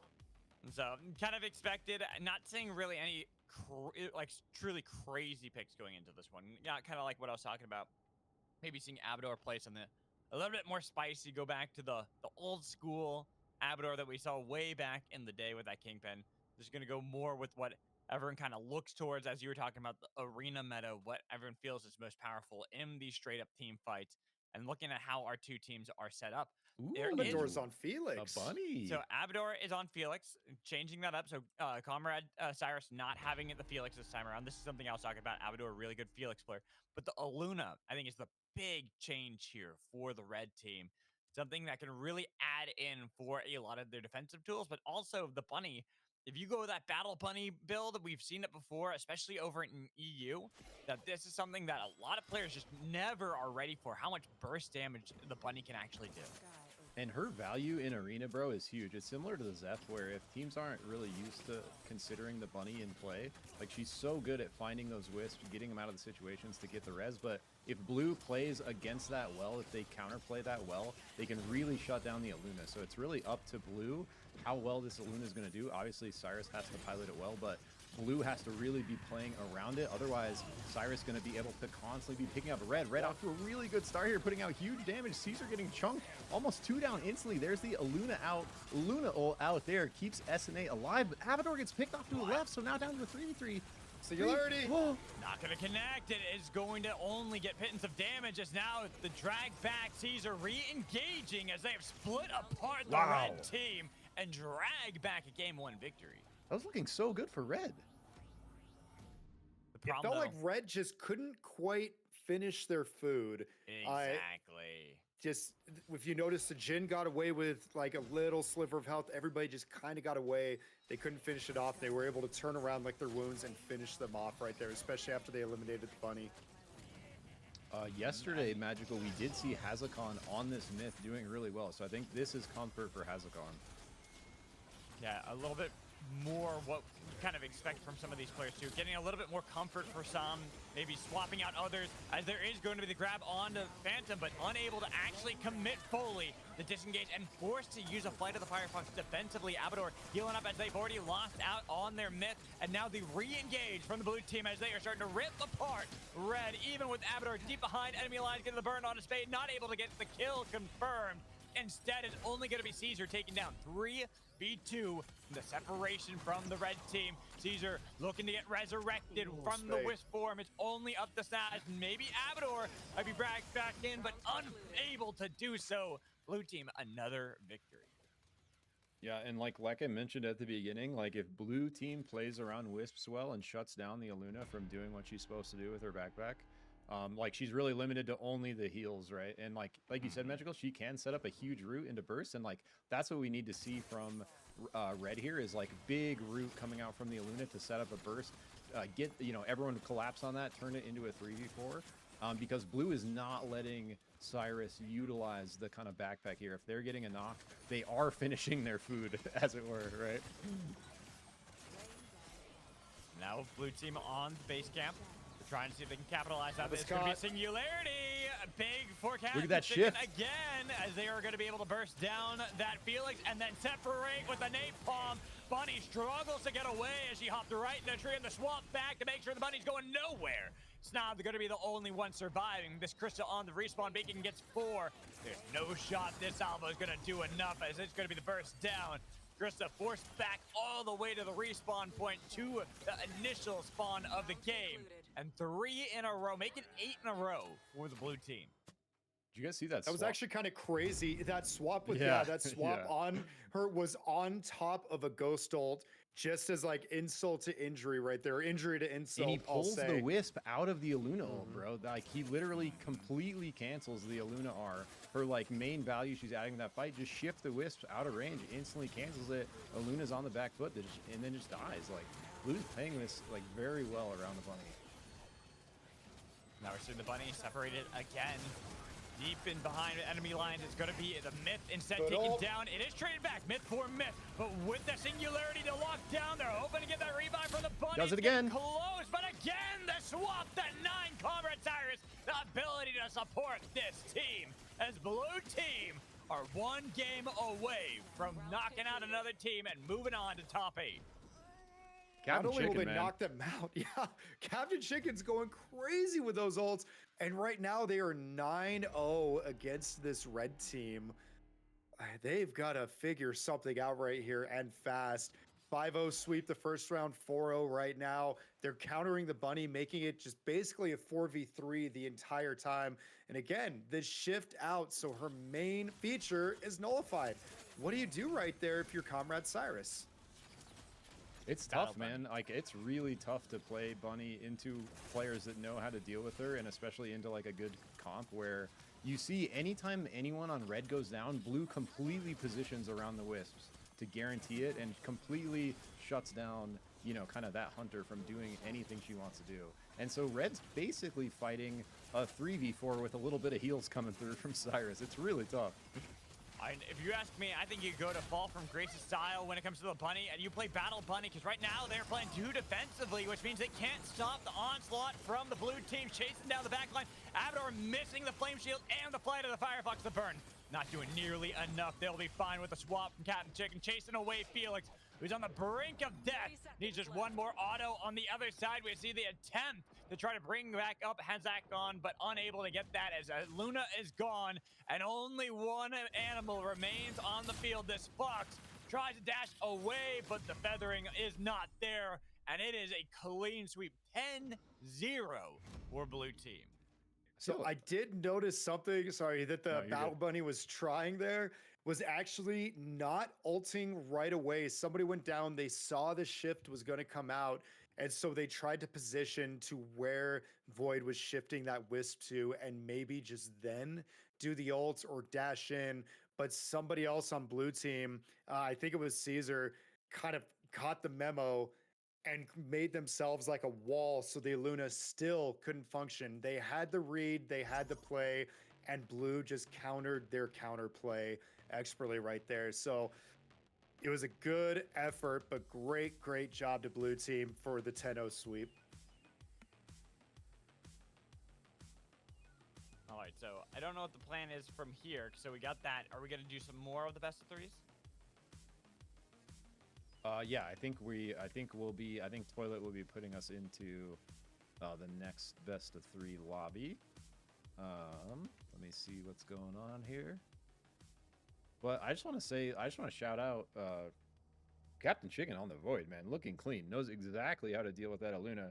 Like we called it out at the beginning of the match. If blue kind of has the answer to the bunny, it's going to be a real tough, you know, round, and they did. They had the exact answer, and every single time she was trying to do something, they coordinated very well to shut it down. And I think we basically saw, I mean, you know, definitely these players playing very well, but it almost looked like a bit of a comp diff in both matches. Obviously, you know, Team 2 showing up strong, like can't take anything away from their gameplay, but you know, they kind of had the answer to Red's comp round 1, and then they ran a very similar comp round 2, and again, just a really nice answer to the Luna with that Void, and Chicken playing it very well, you know, just kind of like a textbook how to counter the bunny in Arena. But Magical, to your point, bro, I think if Cyrus was able to lean more into that super offensive Battle Bunny look, where he is actually contributing as a DPS while healing, more of the Zeph, you know, archetype, what Zeph can kind of contribute. Like, I definitely think that is a little bit of a different look, but that really takes an experienced bunny. You know, the players that do that, like Fall from Grace you're calling out, like those are the players that are like putting in the hours on the Luna, really like understanding how, you know, to leverage that power in different situations. Very true. I'm kind of curious. Oh, go ahead. I was going to say, I'm kind of curious who we're going to get here next, because in and of the most part, most of these matchups have been extremely close. I know that was a 10-0, and the match prior was also a 5-0. I think these players all just want the tournament to go a little faster, so respect. But if you notice, otherwise it's been 1-for-1 almost consistently in the games. So I'm hoping we do get more of that photo finish, winner take all nail biter last game situations.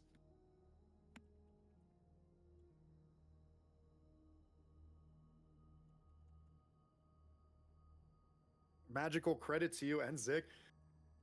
I've just been doing yesterday and today. I feel like I'm losing my voice. I'm trying to desperately chug water to stay hydrated. Get tea and honey. Oh yeah. I'll teach everyone a really useful casting trick that I'll do when I'm at live events, especially. I get a bottle of honey and I just eat the honey straight, just that way. That is one of the best tactics you can use if you ever want to save your voice for long periods of time when you know. Wait! I missed it. Say it again. Something about honey straight. Just honey. You just get a bottle of honey and you just eat the honey. That's it. Some Winnie the Pooh shit. No, seriously though, it sounds weird, but this is actually like a true tactic that almost every caster uses. It's something that comes back from like the old days of like like the 70s and 80s during concerts that a lot of musicians use too, to keep them going longer because it actually helps coat your throat, so that way you're not destroying your vocal cords. Gotcha. So you do that. That's like a pre-game ritual. It like lubes them up. Pre-game ritual, or like you don't have to do it right away, but anytime you notice your voice is feeling a little bit hoarse, honey. Boom, Interesting. instantly. That I bet the sugar doesn't hurt either. It's for the energy, little rush. It helps a little bit, yes. It definitely helps a little bit, but it's mostly, it is so good for like other people will have it with tea because also anything warm will help soothe your throat if it's irritated.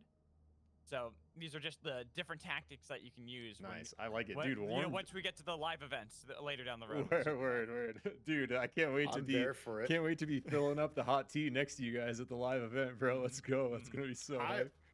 I'm so excited for that. My brother and I used to just take a bag of throat lozenges, and even though it's like 3 a day, we're just treating them like candy. It's just like, yep, save it. I'm looking at the team comps here, though. It looks like we have Oath, Shiv, Myth on one side, Krista, Shiv, KP, and Bebo for Schmovement. And looking at the rosters, Mocha, Emperor, Schmovement, and Hero were one of the better performing teams. I think Team Cow did not win a match, so safe to say Cow would be considered the underdog of this one right here. But I'm looking at the roster, the lineup, and again, it's a team of monsters. So I'll go back to the any given Sunday situation of like either one of these teams can take it. Yeah. Hey guys, I have a question for you. Go ahead. Answer. So, what's your like favorite hunter to see in a game? Like when you see that hunter, like, oh, I'm excited. For me, it's Bebo, so I'm excited to see any Love Bebo in Bebo. any game. Bebo, and as a caster, I will say Kingpin is one of the best ones. I to love watch watching because, KP, dude. Like, other ones they're fun. Bebo is a great one, but Bebo's also when great. you're casting and there's a good example would be back when we did the EU last weekend, Zik with Little Meep. Landing these dude. insane pulls over and over again, literally saving the team every time to keep them not only in the game but then winning. That there's a reason why even with League of Legends, a lot of the hook champions tend to be very popular amongst casters. Anything with that explosive moment, really the split second can make or break a game, are one of the best moments you'll see a caster have. Yeah, and it's like what you can do with him, especially in the BR, and I think it's a little different in Arena in like an isolated 4v4, but in the chaos of the BR, being able to, throw the hook through walls and like how important it is to be able to secure a numbers advantage or find that early pick to turn it into a 3v4 before looking for the engage and stuff like that. And the way, he can play Crown so reliably, if he finds a hook, he can shift back, find a mantle over Abyss, and then just guarantee the dunk. Like, he has so many tools to, like, make highlight plays and to set up plays for a team that is just, like, super fun to cast, bro. So I agree with the Kingpin. And then my other ones is I just always like seeing underrepresented picks. So, like, the Jhin. In BR, it's like the Jhin, the Krista is even a little underrepresented. The Saros, we haven't seen a ton of yet. But it's always exciting to me to be able to see, kind of like the non-meta picks coming in. I would have to agree with the picks you two said of definitely KP. Like that hook is the most satisfying thing. And I'm also just going to throw Bishop in there. I know for Arena, she's a pretty meta pick, but when you see that good ult, I just think of what Major Pleasure said. There's nothing in this world more satisfying than a juicy Bishop punch landing on multiple people. So when we get those moments, but it's the same kind of vein of KP, like this just happened, this is huge. Ooh! Mitch, and look at the angle. There you go. There's that blast off for you, Twin. But thrown right back by Movement, trying to get away, but another punch from Tsunani. Keep the team relevant. 3v2. Resurrection on to Mitch is going to happen, but Movement also going to be back up. So it's going to be a 4v3 with a slam down from the Primal Slam. The pull to save Movement's life. but the team is separated with 4 against 3 already in control of the base camp. They'll only get stronger as they grab onto the kill and that tier 2 armor. Yeah, looking. Tsunani got the commentator's blessing there. I'm sorry, I'm just No, so go, bro. happy about that.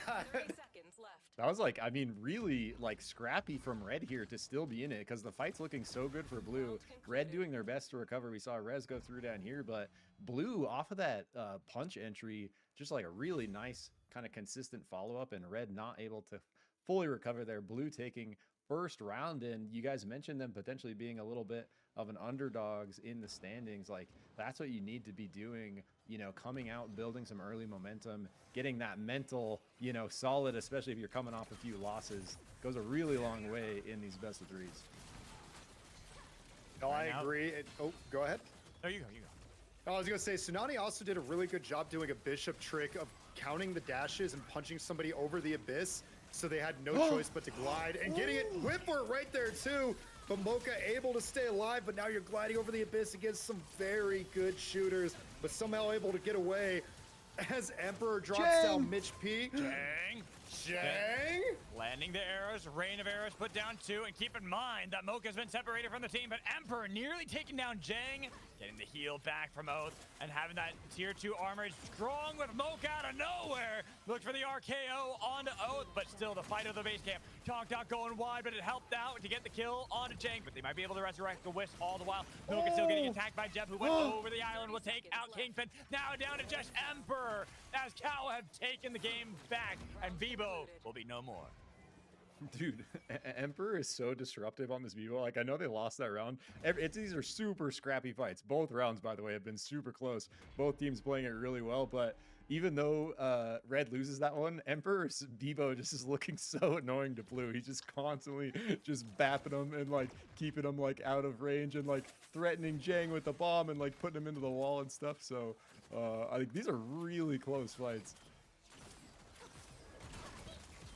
Oh, that Blue bomb team damage. gaining Great control. B-bomb. They've got the base camp nearly completed, but they decide to go in instead to try to save Mitch, but a little bit too late as the pull goes wide, and another dash away leaves Jang by themselves to lose out to movement. As Red team, they're in the lead, but the push back for Tsunani, trying to save Jang's life, and Geb getting a lot of the attention, was unable to bring back up movement, and the pull denies Jang's resurrection right at the brink of survival, and again they get off Jeb from the Wisp. Red team look to take this one away from the Blue, who are now down to a lone Oath. The B-bomb will keep them far away from the base camp that will be controlled by Mocha. That's the Kingpin we love to see, bro. The hook comes through giant there, cancels the res. Instead of it being a 3v4, it is a 2v4, and they're not able to turn it out for that point. So big play from Mocha there, locking in that round from Red, putting him on the board 2-1 here. There were so many moments in that time too where it looked like Blue is about to get the res off, and then we got the hook, and then they stopped Emperor, who was about to get it. That was that like 1/10 of a second difference right there that gave Red the guaranteed win, or Mitch on locked the in their flank. win. Oh, get stunned out of it. They got the Missile Breaker, the Fuselage interrupted for movement, a lot of damage onto the Blue members as they're taking down Tsunani, with Mitch on the other side to get rid of Kingpin. But that means Jang and Geb have been left alone, and they're losing out on the carries. Mitch is still alive, might be able to interrupt, but he's got to be careful. There's movements there as well, and they're looking for the dash back with low health on Emperor, but Emperor keeping a lot of the attention away, and baseball bats him into the wall. While Oath so close to bringing back up the team, but the damage from Krista, then the interrupt. Tonk makes sure that we have a tied series 2-2. Yeah, Emperor's not going to go down without a fight here. So already bringing it back to a tied match here, 2-2. And I think like if Blue can solve this Bebo problem, I think they're going to come out with a match victory here. But if Emperor continues to be hyper annoying and oppressive, it's like the bomb damage, bro. Just one bomb well placed like that, instant take a member out of the fight. Either force him to go out and heal, or just kill him. Right now, it seems like the Red team have found ways to finally answer back to Blue. Kind of started off a little bit rough, but every time the Blue team tries to interrupt the fight, it is immediately thrown back, and Tsunani a little bit too late on the blast off, with the team getting disrupted. Get far away from being able to help out Jang, who's taken down nearly instantaneously as well. It's all up to Mitch. A Shiv against the world. Might be able to try to go for the revive, but there's way too many members surrounding you. That entry by Tsunani was looking so good, and I think Mocha just got the biggest backstab on him because he entered, looked for this punch. Mocha was right behind him. I think Mocha maybe had the ult charged up, and right when Tsunani got in there, bro, he was gone, like almost before he could punch. Just so much damage coming out. Actually, crazy reaction time from all of them, because same with you, I thought it was a brilliant like engage, and it just didn't work. But that one worked very, very well by Mitch P. Mocha looking for an angle, was looking for a pull, but a little bit hesitant on how they want to approach the base camp that's being controlled by the blue team, and here are already getting knocked out as well. It's going to be all up to how they've split up on the respawn beacons. Emperor hopped off of it though, with two members chasing down the Bebo. Super Zeep to knock away Mitch, but you're a little bit too low. The baseball bat not wind up, not having enough damage just yet. But Tonk, accidentally hopped off the cart. No, Emperor looking a little devastating there with a B-bomb blast on it to Mitch. Almost was able to take down Shiv, but this Bebo by themselves, as we see that Mocha is on a separate island completely. Emperor might want to just fall at this point. Let them get the knock so that way they can resurrect with the rest of the team. Yeah, very little time here, bro. 20 seconds to cross this gap and get on fire, which is middle of the map, by the way. So they have to run. Yeah, that greeting party is right here. Emperor just goes right past. He knows. He's running for it, but Tsunani not letting that one happen too easily. Some space had been created by the red team, but unfortunately not nearly enough. And even with a pull from Mocha with a slam down, doesn't matter. It is blue team taking their third game. 3-3 in the series right now. This is what we wanted. Yeah. Good, scrappy SUPERVIVE. Dude, these are great fights. I love watching battles like this. And it's like every round is when every round is so close, it's literally inches, bro. Just like centimeters between the micro of these different teams. And like especially this where the comps are significantly different, you really get to see the magic of the SUPERVIVE comeback. Big pull coming through from Mocha. Separating Geb from the rest of the team, but immediately they pull the trigger and say, get rid of Kingpin. That angle did not work out. Now that the peaceful launch has been popped as they are looking to see if they can take down Krista, separated from the rest of the team. Respawn beacon from Emperor again, but it is going to be interrupted. B-bomb doing a lot to Tsunani as the grenade barely goes wide. You need to stay on it for a little bit longer. You got to get him off the respawn beacon, but unable to do so, even with the Tonk slam down, baseball bat crack. It is going to be another game, one away from taking our first match. Dude, Emperor has the perfect timing with those walls. Emperor is, like you said, just a constant threat and a thorn and always there, but every time they're about to do something great, Gab jumps in there with a shield to save the day. Yeah, and it looks like they're kind of always, Emperor's always like fighting on the back foot a little bit if they don't get this early tempo. Mitch P going massive in here, huge damage out, deletes one, Mocha second, so Mitch on a massive Fusillade entry there just deletes two. Big numbers advantage blue here. This is for match point Magical. It is. This could be our first match going the way of a blue team as Emperor hops aboard the cart to try to get away. And not going the right way, even if there is that respawn on the other side. Mitch in hot pursuit, not getting the grab, but Mitch realizing it's better to just stay on the main island and deny this angle from Gab, who is down south on the main island. Was hoping to get a respawn, but Hero not letting that one happen, and even Gab kind of pushing back against Krista. Oh, and they do cross and force Emperor They off of stopped this race. it. I didn't think they were going to do that. Tonk. Oh, just not quite enough. Emperor tried to make the move in. I agree with this decision by Jang and Mitch to go and just stop it, because it's better to 2v1 and fight the Bebo even though it's over the abyss than allow it to be that 3v3 while the other two fight down below. It's only 14 seconds left. These battles I are don't just think they're still gonna going. Both of them are just still going. It's hilarious. Gab's kind of winning out this one against Hero, and missing the Abyssal Breaker. Still throwing out these hammers and looking to chase down Krista, but she'll be fine. She's actually been able to cut it out long enough, and our match is over. Game one gonna go to red team. Blue team.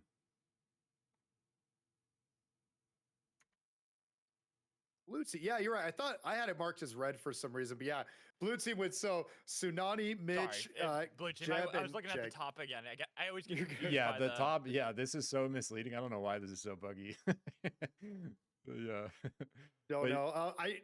I do want to just point out Blue's ability. We saw. I don't think it was the last game, but maybe the game prior. Mocha got a beautiful hook to start it. Dash back, soloed it out. Got the dunk, pulled the ult, and all of a sudden, Oath was coming in with the ults.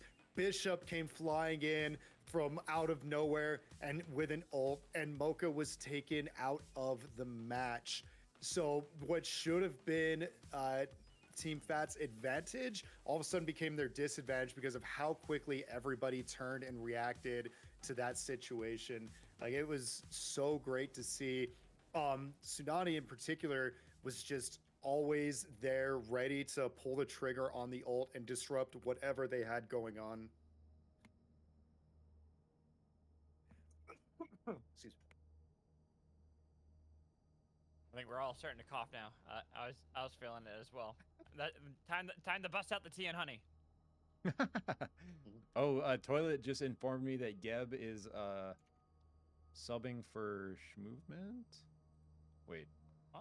Oh, sorry. He's subbing for Not a Vibe. Sorry. Oh, not a vibe. Not a Gotcha, Vibe. gotcha. Okay. Okay, cool. Gotcha.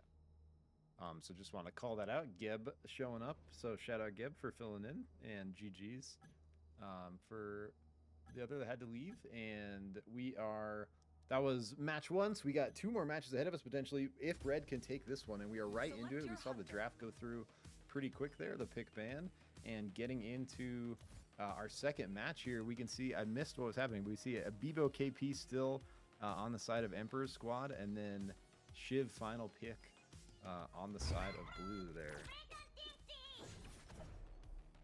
Really like that. I wonder if they're going to change up anything, or if they think, no, this team comp is fine. We just need to change 1 or 2 things about it.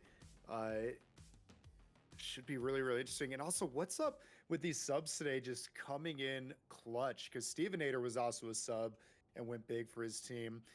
Is it Geb or Jeb? They said she was a sub and has come in huge in that last one. Like, I love to see it.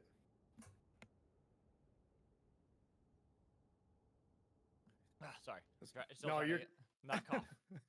You're good, Yeah. buddy. I had the safety. I had another thought, and all of a sudden I felt the tickle. I'm like, I'm just going to mute my mic real quick. Nobody wants to hear that. But that's actually kind of the dream, isn't it? To be like, hey, take me in off the bench, put me in, coach. I can do it. If coach put me in the 4th, I know we'd win the championship. And all of a sudden, you're put in, and you just come out big and make these huge plays for the team and give them the win. That is such a great feeling. So good for them. Trying to show a So now little we get build in- action early on. Yeah, we get into our next game and kind of looking at if there's any adaptations. It looks like our teams are relatively the same. Yeah, nothing's really changed going in from game 1 to 2 when it comes to the draft, and did everything back to the way it was. Blue team already aggressing, but red team are in control of the base camp. They'll be the ones with the tier 2 armor out the gates. Yeah, I think, is it an exact run back? I think it's identical. It is. Everything's the same. And that it really makes sense. Like, with the way the last matches went, they were all so close, right? I think either side says, let's run that back. Oh, big dunk and B-bomb to follow up with that one too, to make it 3-2 Red's favor right now with only Tsunani remaining. That was crazy. They managed to punish the Shivel. Tonk. They managed to punish the Shivel, get rid of her, but then all of a sudden Mocha sees stacked hunters on top of each other, dashes in dunk with a B-bomb follow-up. Again, I was complimenting blue team last round for that, but red just did the exact same thing. We're in a bad spot. We're just going to dive and punish you for all being on top of each other. And red team still doing what they did last game, looking for the base camp, and even if they get it, they are at a disadvantage. They lost one of their members, and now Emperor going to be the target, even with the Tonk out connecting on a Tsunani. Doesn't really help out as they've lost control of the base camp. Blue team have not decided to pull the trigger on that right away. Instead, they are looking for these knocks. They're looking for a hero, pushing them far away from the respawn beacon. Mocha is all the way down south and will be able to revive both Movement and Hero. Yeah, so red all the way back in it. Plenty of time here, 50 seconds. So Bebo on the wide flank. Look for Emperor to be coming behind blue here. And it's like if blue can kind of hold the line and play together, they're taking these rounds. But anytime red is able to find an entry, get a pick off of the back of Mocha or off of the back of Emperor, where Hero and Shmoomin can follow up, the rounds go their way. And that's why, you know, the last match was like so close, because if red can find that pick, they can finish. But if blue sticks together and finds one of their own, it's so hard for them to come back, and they're doing it here. Mitch T again, bro. Blue team, now the ones in control of the base camp, and pushing back Hero with another spike. Mocha attempting to go for one more revive, but I don't think there's enough time left on the clock for you to get both the revive and the base camp back, especially all 4 members committing to get you off of it. Nice pull attempted. Even if you got the slam down, it wouldn't matter. That game was all blue. Mocha just trying to pad the stats with the amount of revives he's given his team. I like the effort. I appreciate it, but you're right. It was all blue for that round. Yeah, and I think like red really needs to figure out how to find that pick, because every round where they've gotten an early pick, they've won basically. And every round they're kind of on the back foot. They can't kind of punch into this. Oh, here we go, Mocha. That's Oh, a great Jang pull, comes. but not getting the primal slam is going to be big. Re-engage for the blue team, as they've already separated Movement from the rest of the team, and this is looking good as they got a lot of damage on Mocha, taking down the Kingpin first, and then the spike with Emperor gone. Movement's going to be the target. Last one remaining. Fusillade, as Mitch will clean up house and get a second game for blue. Dude. Is that 3-0 actually? Or 2-0? I might be counting. 2-1. It's 2-1. Oh, 2-1. Okay. Dude, that was looking like exactly what they needed. Mocha finds the grab on Jang. Somehow doesn't get the slam through, and Jang actually gets the R&B through, so like pins him off of it.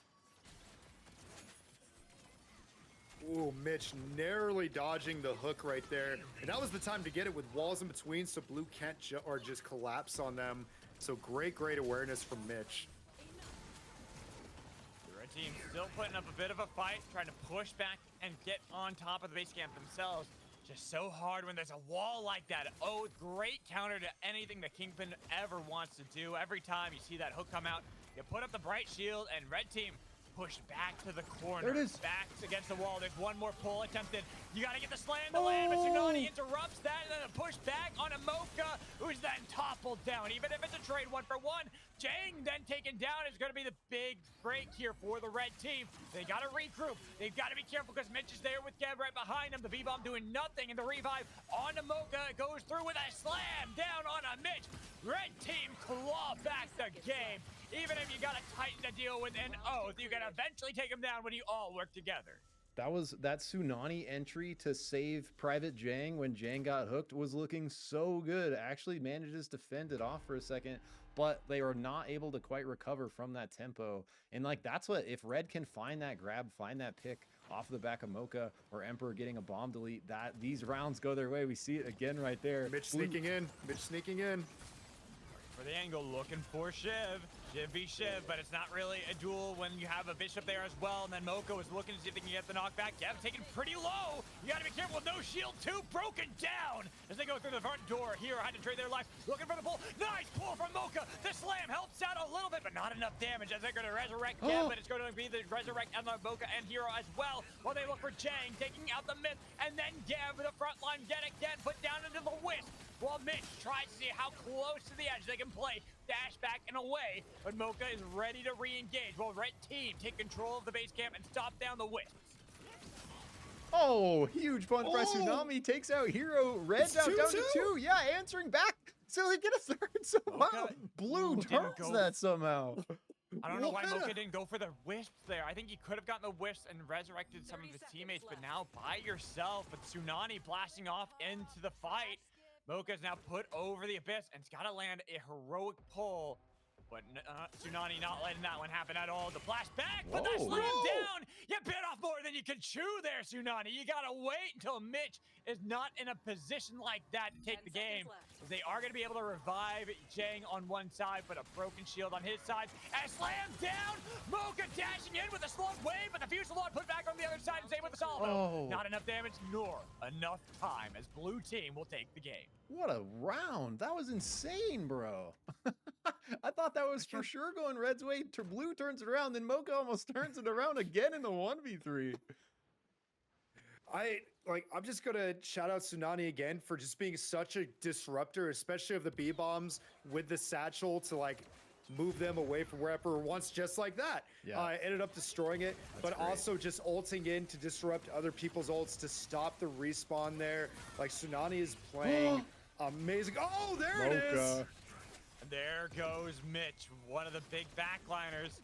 Taken away, no longer have that threat put on to the red team. That's why they're playing aggressively. The Tonk, scaring away and separating the team. Leaving Jang alone to try to get away from 3 pursuing. So difficult to do, but with a nice knockback like that, Jang might just be able to do it. The Jang myth is legendary for a reason, and he might be able to take it back. Low Health takes down Hero. Never deny nor try to fight Jang when he's on myth, as Mocha now realizing his teammates are gone and he's alone against this legendary myth and barely missing the pull. Dude, and I'm gonna peek up here real quick. I don't want to miss Jang in the action. Emperor is getting away with a sliver here, so Blue has advantage. Mocha slam down does stop Jang in his tracks, but Blue team were able to get a lot off of Jang. 2 knocks and then maybe the base camp, but a nice slam down Emperor from Mocha. got a kill up here, Even and they're all if Gav back. does get the base camp, here's the rest of the red team joining in. Slug Wave and Abyssal Breaker both used with the pushback coming in from the hammer. But as a lone oath, you might be a tank. You might be difficult to take down. We've seen this before. Oh wait, no, did time run out? No, they were on fire, so they would have got it either way. Oh no. They were on fire, and then the time did run out, but for the blue team.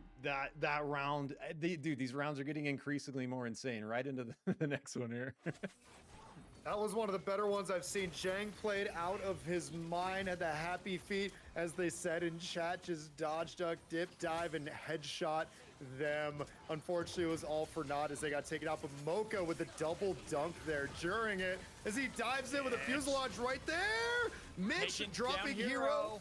And now Emperor is going to be in their sights. Tonk grabs 2, but not nearly enough damage as this Bebo separated from the team. Not looking so strong nor powerful, and it's all down to Mocha again.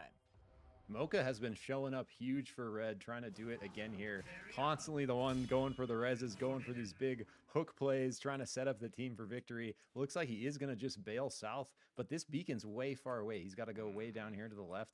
But 40 seconds left, they might have time, but it's going to be another big stretch where they're just going to basically have to run straight to the fire. And we see Blue pursuing them over to this next island. Don't even want to let the rest happen. 30 Exactly. seconds They don't left. want to give them any opportunity. Like in that last game, we saw just a little bit of a hesitation from the blue team. Gave Red some way back in, but Mocha now over the abyss. Here comes Mitch, who's going to win it out in the duel over the abyss. Mocha can mantle. He's at the side, and he was able to grab onto the ledge, but not nearly enough health remains. So blue team now at match point. They're at the series point as well. If they win this one, they take the whole shebang. I didn't really know Mocha. Oh, go ahead. I was going to say, I didn't really know Mocha till yesterday, but they are going off on the Kingpin this match. Oh yeah, Mocha, or again, Hides and Bush is one of the premier Kingpins right now that you'll run into in ranked. Jang's out. And that's kind of showing right there the power that this Kingpin can bring. Same with Bishop on the other side. Looking to make sure they can confirm this whips and not have to deal with a myth. But when you lose out on Mitch on the other side, he's going to put a bit of a hindrance onto the blue team. It is going to be the pushback, and with Jang resurrected, Emperor having the B-bombs, needs to snipe down somebody. And look for Jang, who was paying too much attention to the B-bomb. Our God, Mocha was right behind them. Re-engage with a pull back in. Blue team not going to take the series just yet. Red will make it that much closer as they look to take down one remaining member. They are pursuing hot on the heels of Gav, and there is no way out of this one. The series will continue. Mocha having just a standout performance there. So many plays to set up Red for success or to bring them back when they're kind of, oh, just kidding. We're still in it.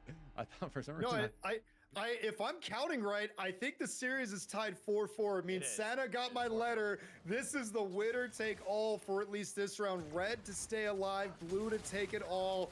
Who wants it more for this match? And blue team just need to win this one, and they get the whole series, not just the match. While red team winning this one will take us to game 3. It is going to be a lot of damage into the back line, but nobody falling just yet. B-bomb thrown down onto the base camp. Movement trying to see if it can get away from the fight, but not going to be able to get enough damage with Emperor forced off of the base camp. Blast off going wide. Tsunani was not able to land that, and they peel back. Red team, though, they're forced off the base camp themselves, and they got to be careful because Mocha has been separated with the Fuselage doing a lot of damage, pulling him into the corner, looking for this long wave, surviving, getting back out of that one. Jang giving the first casualty, taken down by the red team. The push back as they look to see if they can get rid of anybody else, and then the push back from Bishop themselves means that Tsunani's not down just yet. Abyssal Breaker as Mitch tries to resurrect Jang. They got to keep this game going. Movement though with a little bit of damage on a Geb, trying to get the Fuselage. Mocha interrupts the heal. The respawn beacon denied, and the game, that series, will continue. Dude. Okay, so the point I was about to make at the end of last round, Mocha having a standout performance just solidifies it that round. Just play after play after play to set up Red for success. And I do got to shout out Savvy Hero and Schmoovement doing a really good job at following up with damage off of the Bebo, engage and the Kingpin engage. So I think these guys, we're seeing them kind of like evolve as a team a little bit over this best of 3, starting to synergize a little better together, playing off the back of the Mocha setup, using the Emperor Bebo to be super disruptive. And then we've seen a couple big Krista ults coming out from Hero, just pumping huge damage in that backline. Same with Schmoovement, putting out those Fusillades. So I'm so glad they won that, bro, because I wanted to see a match 3 so bad. These fights are so close. I just want to say W Mocha. Dude, W Mocha for sure. W Mocha.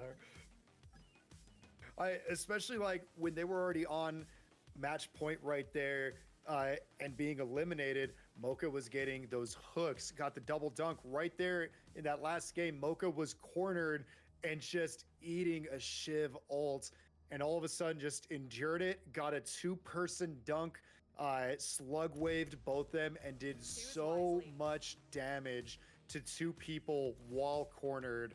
I don't know many Kingpins that would have been able to turn that fight around right there and then. And this is why we love watching the Kingpin, bro. Like what he can do. And I love especially seeing him in arena, because you don't see him picked that often, and especially in competitive arena, like tournaments like this. Like the couple arena tournaments that I've casted and spectated, like Kingpin is very kind of few and far between. It's more of a comfort, like a niche pick, and can fit into certain team comps. And I think these guys are running a comp where it actually is working really well, especially someone piloting it the way Mocha is, constantly on the flank, constantly threatening those picks, like being very creative with the way they're looking for the slams and the grabs. And when they do get that, being able to follow up, knows the exact combo to get behind him, pump the huge damage, with the ultimate follow up. And yeah, if Mocha can put up another match like that, I think it's, again, going to be a super even battle here. But Mitch on the Zeph, that is the only change. Is oh, I missed that. I didn't know Yeah, Mitch had a Zeph. I that's assume what Mitch I was has an about to everybody. say. There's only one change. That is the only change we've seen in this series. They said it in chat. I saw that they said they're just swapping the Zeph for the Shiv, and red team's like, we're keeping it all the same. We're running it back. Now a little bit more on the defensive side, really relying on Mitch and Tsunani. So Tsunani for the engage, Jang for the damage, then Mitch to keep them both alive while they have Geb kind of there as well, just in case. Yeah, and I think really like it. The combination of Zeph and Oath for all that sustain. That was kind of the meta for a while. Of like, you're not allowed to give Mocha not enough. But look, Tsunani immediately going in and disrupting. They have Emperor disrupting, they have Tsunani disrupting, not allowing Mocha to cook. And how did Geb stay alive so long right there? I mean, that's just Oath things, but unfortunately for the blue team, doesn't matter if he survived for a long time. He fell at the end, and same with the rest of the team as Jang has been pushed off into the abyss with very little hope of getting back. And you can see the damage coming in from Hero as they're all trying to see if they can feather away. It's only delaying the inevitable. Game 1 for red team. I don't know how you do it, but blue just has to not get grabbed by Mocha and they're gonna win. But Mocha's just grabbing everyone, like setting up so many big plays. And it's like, it's really forcing Blue's hand, right? We saw earlier on when Red's not able to get those picks, Blue kind of just stays together, Comfort as this like unpenetrable force. But if they can get that grab through, get an early pick, it's much, much harder for Blue to recover on the back foot. Blue's still struggling to get onto the base camp. They're not really wanting to put themselves in a position where Mocha can do exactly as you were talking about, but they've waited too long. The pull again to disrupt, and they're trying to see if they can get anybody into the front line. But Tsunani has taken a lot of the attention away from the back line while they weren't actually able to find that kill confirmed. Red team now the team that is struggling. They're throwing down the B-bomb to try to see if they can save Hero. It's getting close, but they haven't got the B-bomb off of it, and Hero will get respawn only to get put back into the Wisp form immediately with the Zeph bomb, and Mocha in the fight. Movement trying to get away, sees the low health onto Blue, but unable to actually do a thing about it. As Blue team finally found their fight, the push back on Mocha over the abyss, and you can go a long distance out in no man's land there, Mocha. Blue team are going to make this an even game in our third one, even if that was the whiff there from Blastoff. It almost And like, this is what we expect. Sorry, this is what we expected from this team. Was if you notice, anytime somebody got low, Zeph all of a sudden ults. Oath kept him alive. That sustain was huge. That no matter how much damage Emperor was putting out, he just couldn't seem to find a knock. and it's almost like more of like a kind of like death ball comp with the Zeph in there, where like it's almost, oh, he gets it through at the very end. Last laugh for Mocha on that one. Let's go. That's awesome. Small victory in the war, but unfortunately not Moral enough victory. to actually get the moral victory. Don't win the Oh! point. We are tied up, but there is a nice snipe right there. Not paying enough attention to what was going on. As an Abyssal Breaker separates the red team again, and movement pushed back by Tsunani. We see that their Bebo going opposite directions from them. Respawn beacon here for Hero if they want to try to get back the team, but I don't know if this is going to look too good. Movement's already gone. Two are pursuing. Krista tries to get to the rails to get away, but chased down by Jang and Mitch, getting a lot of damage on a Hero. They should be able to get rid of Krista, and another point over to the blue team. Yeah, cheeky spike there puts it in Blue's favor very, very early on, and pretty hard. Like, Red fighting from disadvantage is going to be even harder against this kind of, you know, especially with the Zeph, bro. The Zeph Oath together in an arena game is so hard to punch through that you need that pick. And if you can't get the pick through, man, I mean, the bomb helps. But look, they're just instantly back to full. This is kind of what I was talking about before with how difficult this comp is going to be for the right team to actually deal with. They can survive through so much, and if they even live with a sliver, they can get back to full. Tonk will grab onto two, but nobody's down just yet. They got a lot of damage and see if they want to be able to get down Jang, or even if they can get Tsunani. That's going to be the first one they get. Jang pulled back in. Mocha finding a proper target. Wow. The carry is gone, and now it's up to Kevin Mitch to see if they can survive long enough to be able to drag back in the game with Tsunani resurrected, but the baseball bat taking him down immediately, and then Gab the target in their sight. The Oath has been taken down and broken yet again. Red team tie the series again. It felt like Red team had to win the battle so many more times because we saw they'd get chunked down to no health. Blue team immediately back up, knocked down to nothing, immediately back up again. So they just kept having to apply that pressure, and they did such a good job not dropping their composure there. They're so scrappy, bro. Like that's like my best word for Red here. That's just, they never are giving up on these fights. The fights are so close. They're fighting kind of against the heels, trying to just pump through it, and they're doing it on the rounds they get the victory. And Blue's trying to basically just hold on, stay behind this O shield, pump the damage out, find a kill of their own through their kind of range burst, and then follow up on that. And dude, it's making for such a good arena match. The damage again onto Jang, healing up through so much of it though, and no backline just yet. Instead, it's going to be the attention on him over for Tsunani, and with Emperor grabbing the Talk, nearly gets Jang, but again, he lives with just a sliver of health. Blue team are able to kite back and revive onto Jang, keep him going. Mitch tried to disrupt. They don't want to let the resurrection happen on the respawn, but they're going to lose out on the other side because Movement was able to get the pick while two are still on the respawn. Blue team have pushed them off, but it's going to be Emperor taking down Jang and looking to whack away Jeb the best he can with the magic reaction first, helping out, but that's going to be the missile breaker separating the fight for now. While red team have been separated, we see the blue team, same thing. Geb not with Mitch, and same with Mitch not with Geb. That means Mitch is going to be taken down, and Geb's going to be on the 10 run seconds left. away from the red team. We look to take yet another game and get themselves the lead in our third series, our third match of the series here of our top 8. Schmovement had a really big round there, just putting out so much damage with that first fusillade. Wins his kind of 1v1 up north, able to kind of come back and help with that res situation. And that round, Red was on the back foot and able to pull it through. So sort of evolving here, getting even scarier, trying to counter this blue unstoppable force. Absolutely, and it was funny because Mocha went down because Tsunani saw that opening, dove in, punched, dropped the Wisp right into the abyss, and yet, like you said, Schmovement just had such an amazing round to give them that fighting chance. Like blue team, they started the fight, but Mocha again, the slam down on a Mitch. The support is gone, and red team, even if they are separated for now, big target is gone, and they will be able to revive Hero 4v3. Jang and Geb here on the eastern side with a revive from Geb attempted. We also saw all the way north, but Tonk removes Oath right from that respawn, not giving him a window back into this game. Big Tonk right on the mark there, gets it. Tsunami going for this res, but Schmovement pushes on with the fusillade, pushes him completely off of it. Jang taking huge damage, Tsunani taking huge damage, Jang down, Tsunani last one left here. And Red just continuing to scrap, having such good rounds here. And I think this is going to be 4 for them, if I'm not mistaken. It's 4-2.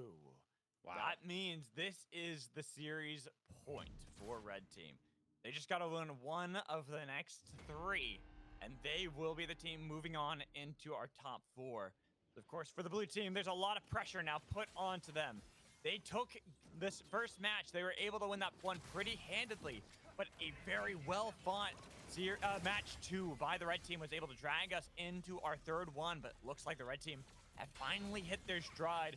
They've gotten the base camp controlled. Mocha is on the other side and waiting for the pull. through the But the shield. bright shield was put down! And not Oh, needing man. that, it's going to be the pull back away with the B-bomb.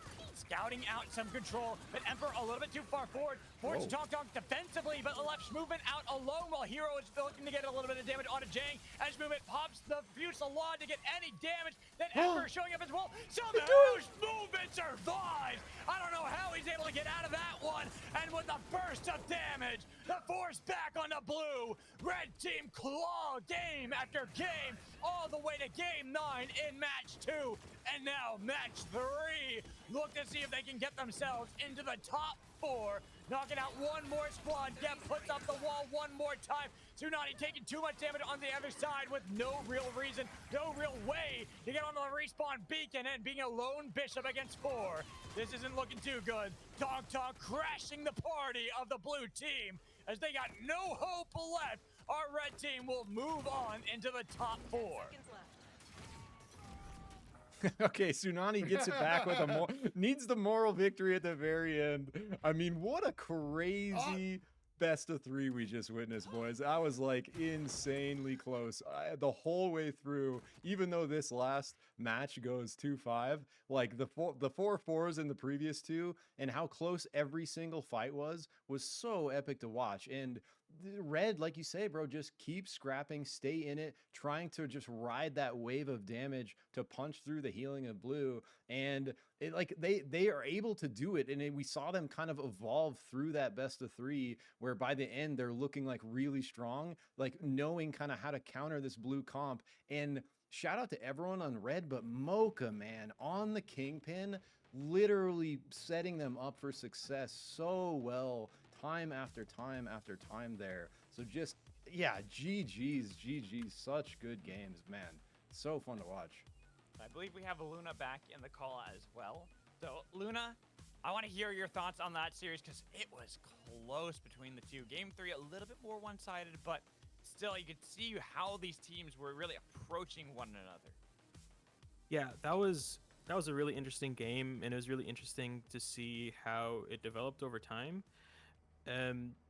You have to realize that SUPERVIVE, and a lot of video games in general, competitive games, it's all about taking space or controlling space. If you're controlling space, you want to defend it. If you're taking space, you're attacking it, right? So we noticed that the blue team with the Oath, they would always, except for like the last few games, they would always get to the point first. So it was up to the red team's job. It was the red team's job to take the space. So how are they doing that? And that's where Mocha comes in. So this is where Mocha is kind of like the main man of this team. I guess you can call him the kingpin, literally. What he was doing, and actually, if you look at most of his hooks, they don't lead to kills. But that's not what that's not what they were trying to do. Of course, he wanted to lead to kills, but he would flank on the side, and they know he's there, so he's threatening that hook. And what he's doing is he's forcing the blue team to look in other directions. You see this in a lot of FPS games. So meanwhile, they're looking out for the hook, but at the same time, you're getting Bebo bombs in your face. You're getting Krista pokes, all this stuff in your face. So it's really just distracting the blue team. That they're kind of almost putting themselves in a bad position by getting themselves in first. So the hook, when he lands it, he's actually pulling them out of their space, and that's how they go in. Mocha, he's not a killer. He's more like an annoying bee or wasp that you need to watch out for, but it's like you just can't get rid of him. So that's and you notice that the mind games towards the end of the match, it was really difficult for them to deal with it, because the last game they didn't even get to the point, they just lost it, and before that they would get on point and then they would get scared and then back off, so they weren't sure how to deal with that. That was like, yeah, and that's like pretty much like what I was trying to echo like during the game, is like it's so cool to see, though, like exactly what you're saying, those like sort of opposing forces like counter each other, like the space holding team versus the space taking team, and them kind of posturing up. And the other thing Mocha was doing really well is just finding that flank. Like you're talking about them knowing the hook is coming, but when there's just a kingpin in a bush literally behind you, it forces you to constantly, you're not only having to pay attention to everything happening in front of you, you're constantly having to wonder which bush is kingpin in behind me, where is the grab going to be coming from, and that's so hard to kind of track and know in the heat of the moment, that we saw hook after hook after hook come through from Mocha there.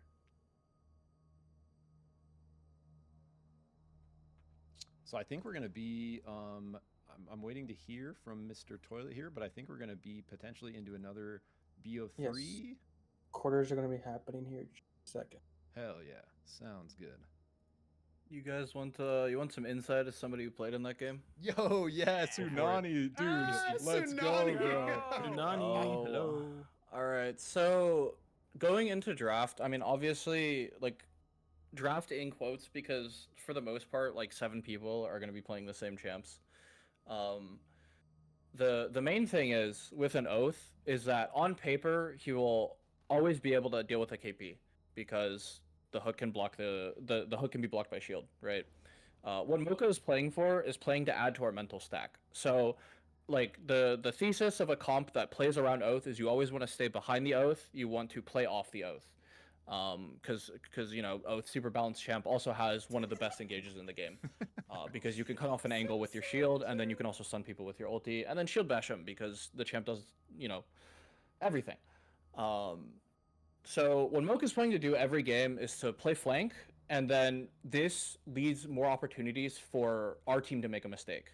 If anybody steps past the Oath shield, if Oath isn't paying attention, or if Shiv is able to find an angle, if Bebo's able to break the shield, right? They're trying to layer conditions to break through this Oath. And I think what helped us in, I think, the game we won, which was, I think, game 1, was that we're able to play off things like the Bishop and the Shiv, pressuring them first while they're out of position. Some things that like we're looking for are if Krista wastes too many dashes, because usually when you're dashing in as Krista, you're looking for a reset off your ulti, right? And this gives you more dashes to play out. But Oath can block this passive from being procced in the first place. So if we're able to punish that, or if we're able to catch Shiv on a bad engage, then suddenly it's a 3v4, and usually we can win those matchups.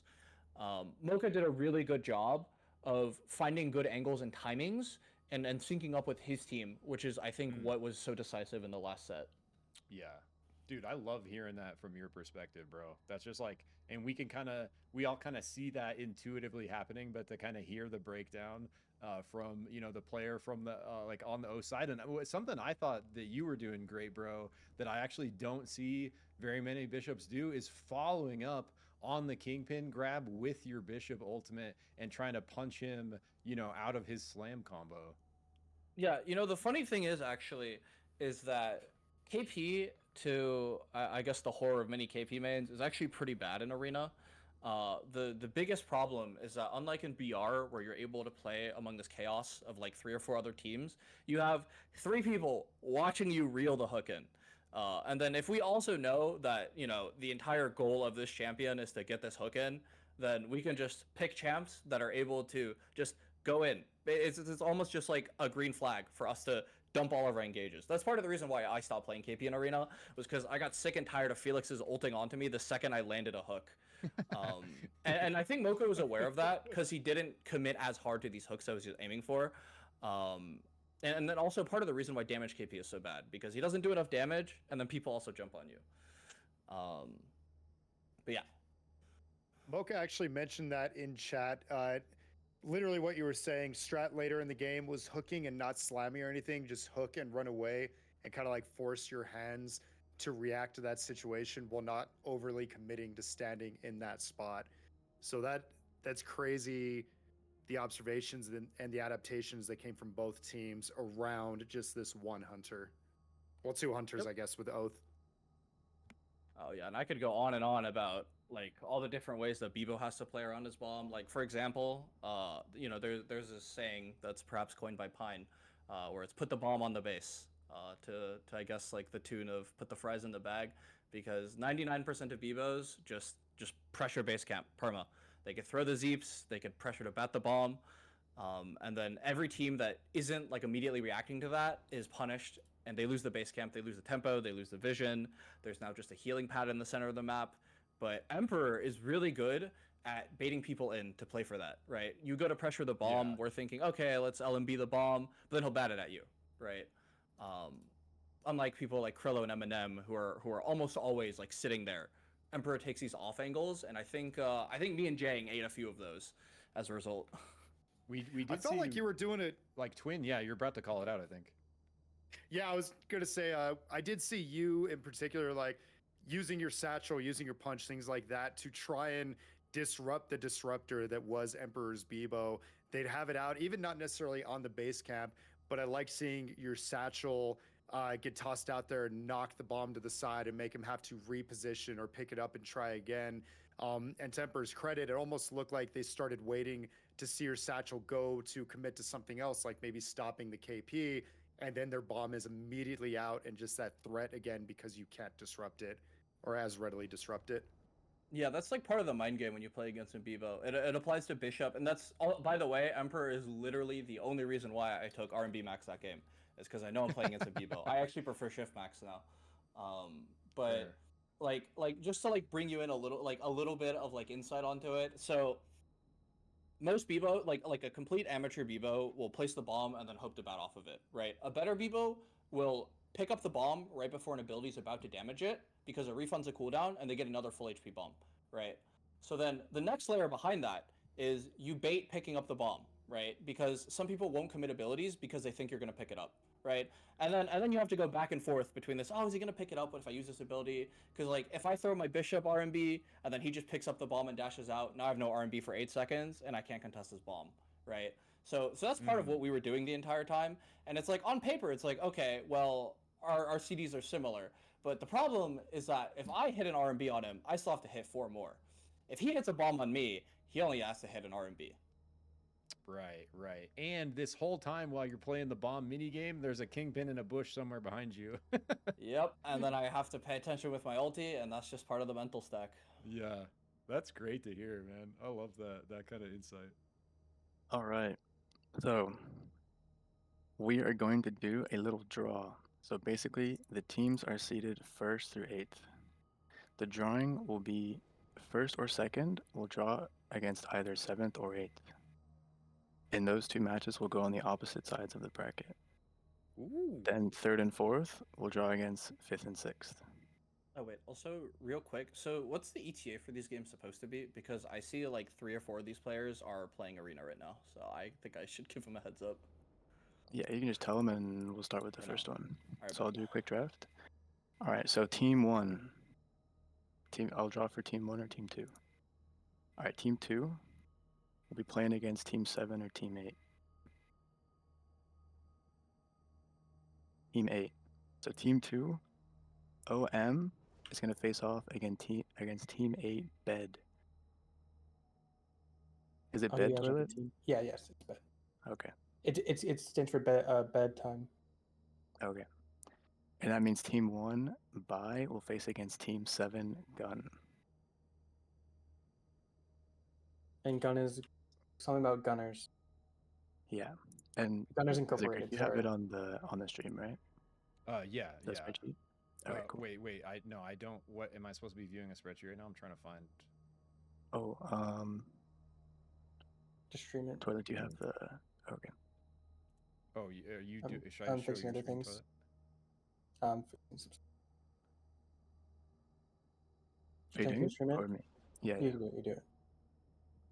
Okay, so which match are we going to get first? You said it's team 1 versus 7 or team 2 versus 8. Did I catch that right? Yeah. Team 2 versus team 8, OM versus So Bed. that's Taricha, Dylan, Lemur, and Maddie versus Saucy Hack, Lods, Danksor, and Skedaddle. And then Despy, Ponyboy, Immense versus Captain Chicken, Spadestorm, Caesar, and Phantom. Yeah, if anyone can send me the visual I'm supposed to be seeing, I don't see anyone streaming. I don't see a visual I should be showing, so just let me There know. you go. Okay, thank you. Change streaming.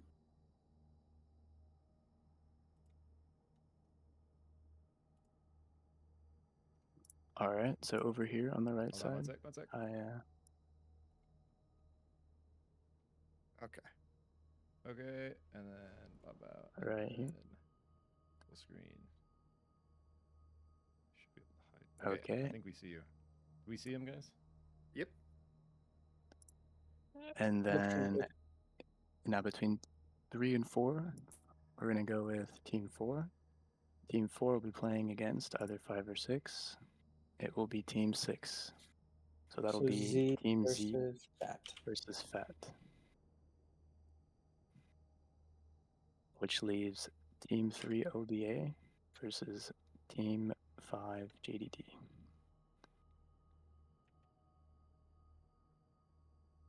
Yes.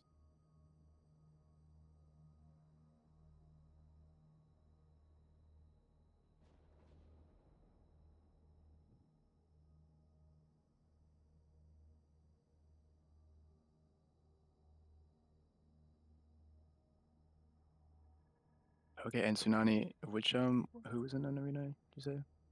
So Lods and Despy are who I have now informed, and they were not aware of this. So they are trying to get their team together. I'm pretty sure for them specifically, if their teammates, like their registered teammates, aren't online, we can get subs for them from that arena lobby. So that shouldn't be a problem to get their game started. I guess know Lod's team has been ready. They're just waiting on Lod's the entire Alright, time. but yeah, I don't know if And Despy is. Despy's, I don't know. I forgot to check on him. Yeah, I think Okay, he's so we could messaging do- his team now. I think team 1 is ready. We could do team 1 versus team 7. Or seed 1 versus seed 7. Buy and Gun. So let me check with Gun really quick.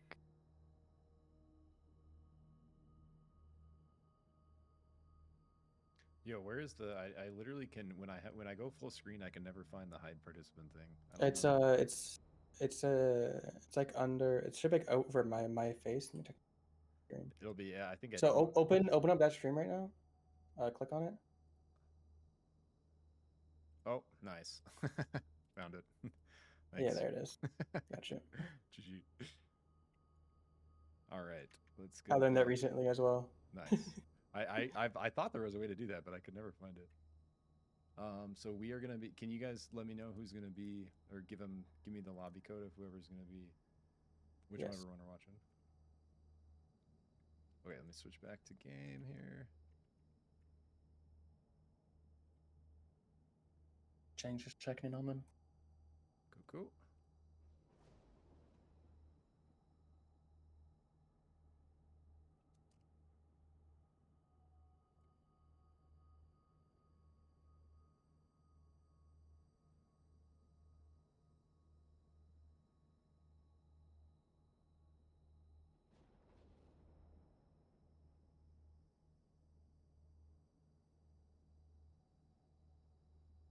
All right, I'm gonna use this quick break to grab some water and bio and everything because I've been going straight here. So I'll be right back. Just like yeah, as soon as I get a party invite, I'll be in. Okay. They should have sent you an invite, or if not, I can. Okay, yeah, send me one because I have not gotten anything. Okay. Yet. We're watching Bai versus Gun, correct? Yeah. And they are ready. They're just getting into VCs. Okay, I'm gonna go watch Lods' game then. Since they're about to start. Oh, it won't let me join with 9. Have one of them add me or invite me. I'll once you leave, here. I'll invite you. and then leave. And I'll leave instantly. Here, let me cancel this one. Okay, do it again. Oh, I just left. Oh, fuck. My You bad. Stevenator? Oh, yeah, I have Steve. Yeah. Is it Steve's lobby? Yeah. And sorry, Oh, this the is other so teams are good to go, scuffed. correct? I'll have like a graphic and everything next time. So, Oh, the other teams are good to go, correct? yes. You're doing great, buddy. You're doing amazing. Thanks. So are all these games gonna try to run as soon as they can? Is that the Yeah. plan or? Well, yeah, you can Use probably I'll be back. cover two of the quarterfinals, and the other ones can run.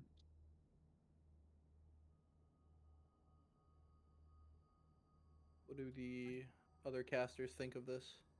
I want to do what you guys and the players want to do. I will be here to spectate and cast as long as we need. If anyone else got a dip, I can kind of cover, so no worries. But I am going to Magical? grab Tonight? water, so I'll be right back. Magical, Tune, are you guys here? Yeah, I'm here. What do you guys want to do? You guys want to just watch one, or you want to see if we can do 2-2?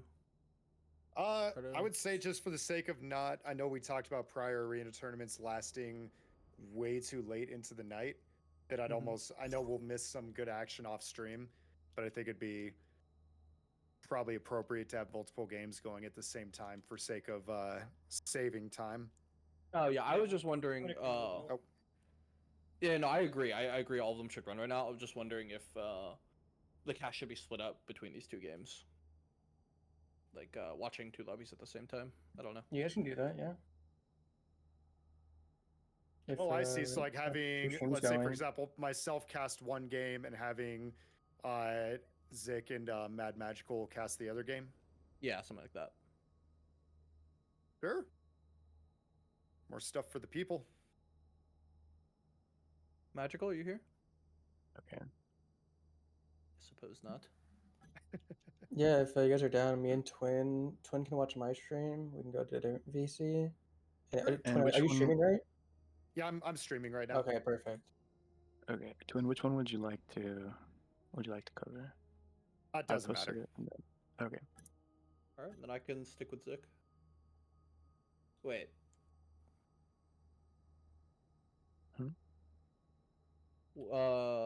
Wait, what's the other lobby happening right now? They're doing draft right now. It's the Lods team versus the Spades. Let me check who's on those right now. Yeah. So Lods is Saucy, Dan Zorska Tattle, and then what was the other team? Spades. Spades team, yeah. 8th seed. With Captain Chicken, Caesar, and Phantom. And then this lobby has. And that's the other one's Okay. the first seed versus the 8th seed or 7th seed. I'm down to watch this. Yeah, I'm down for whatever.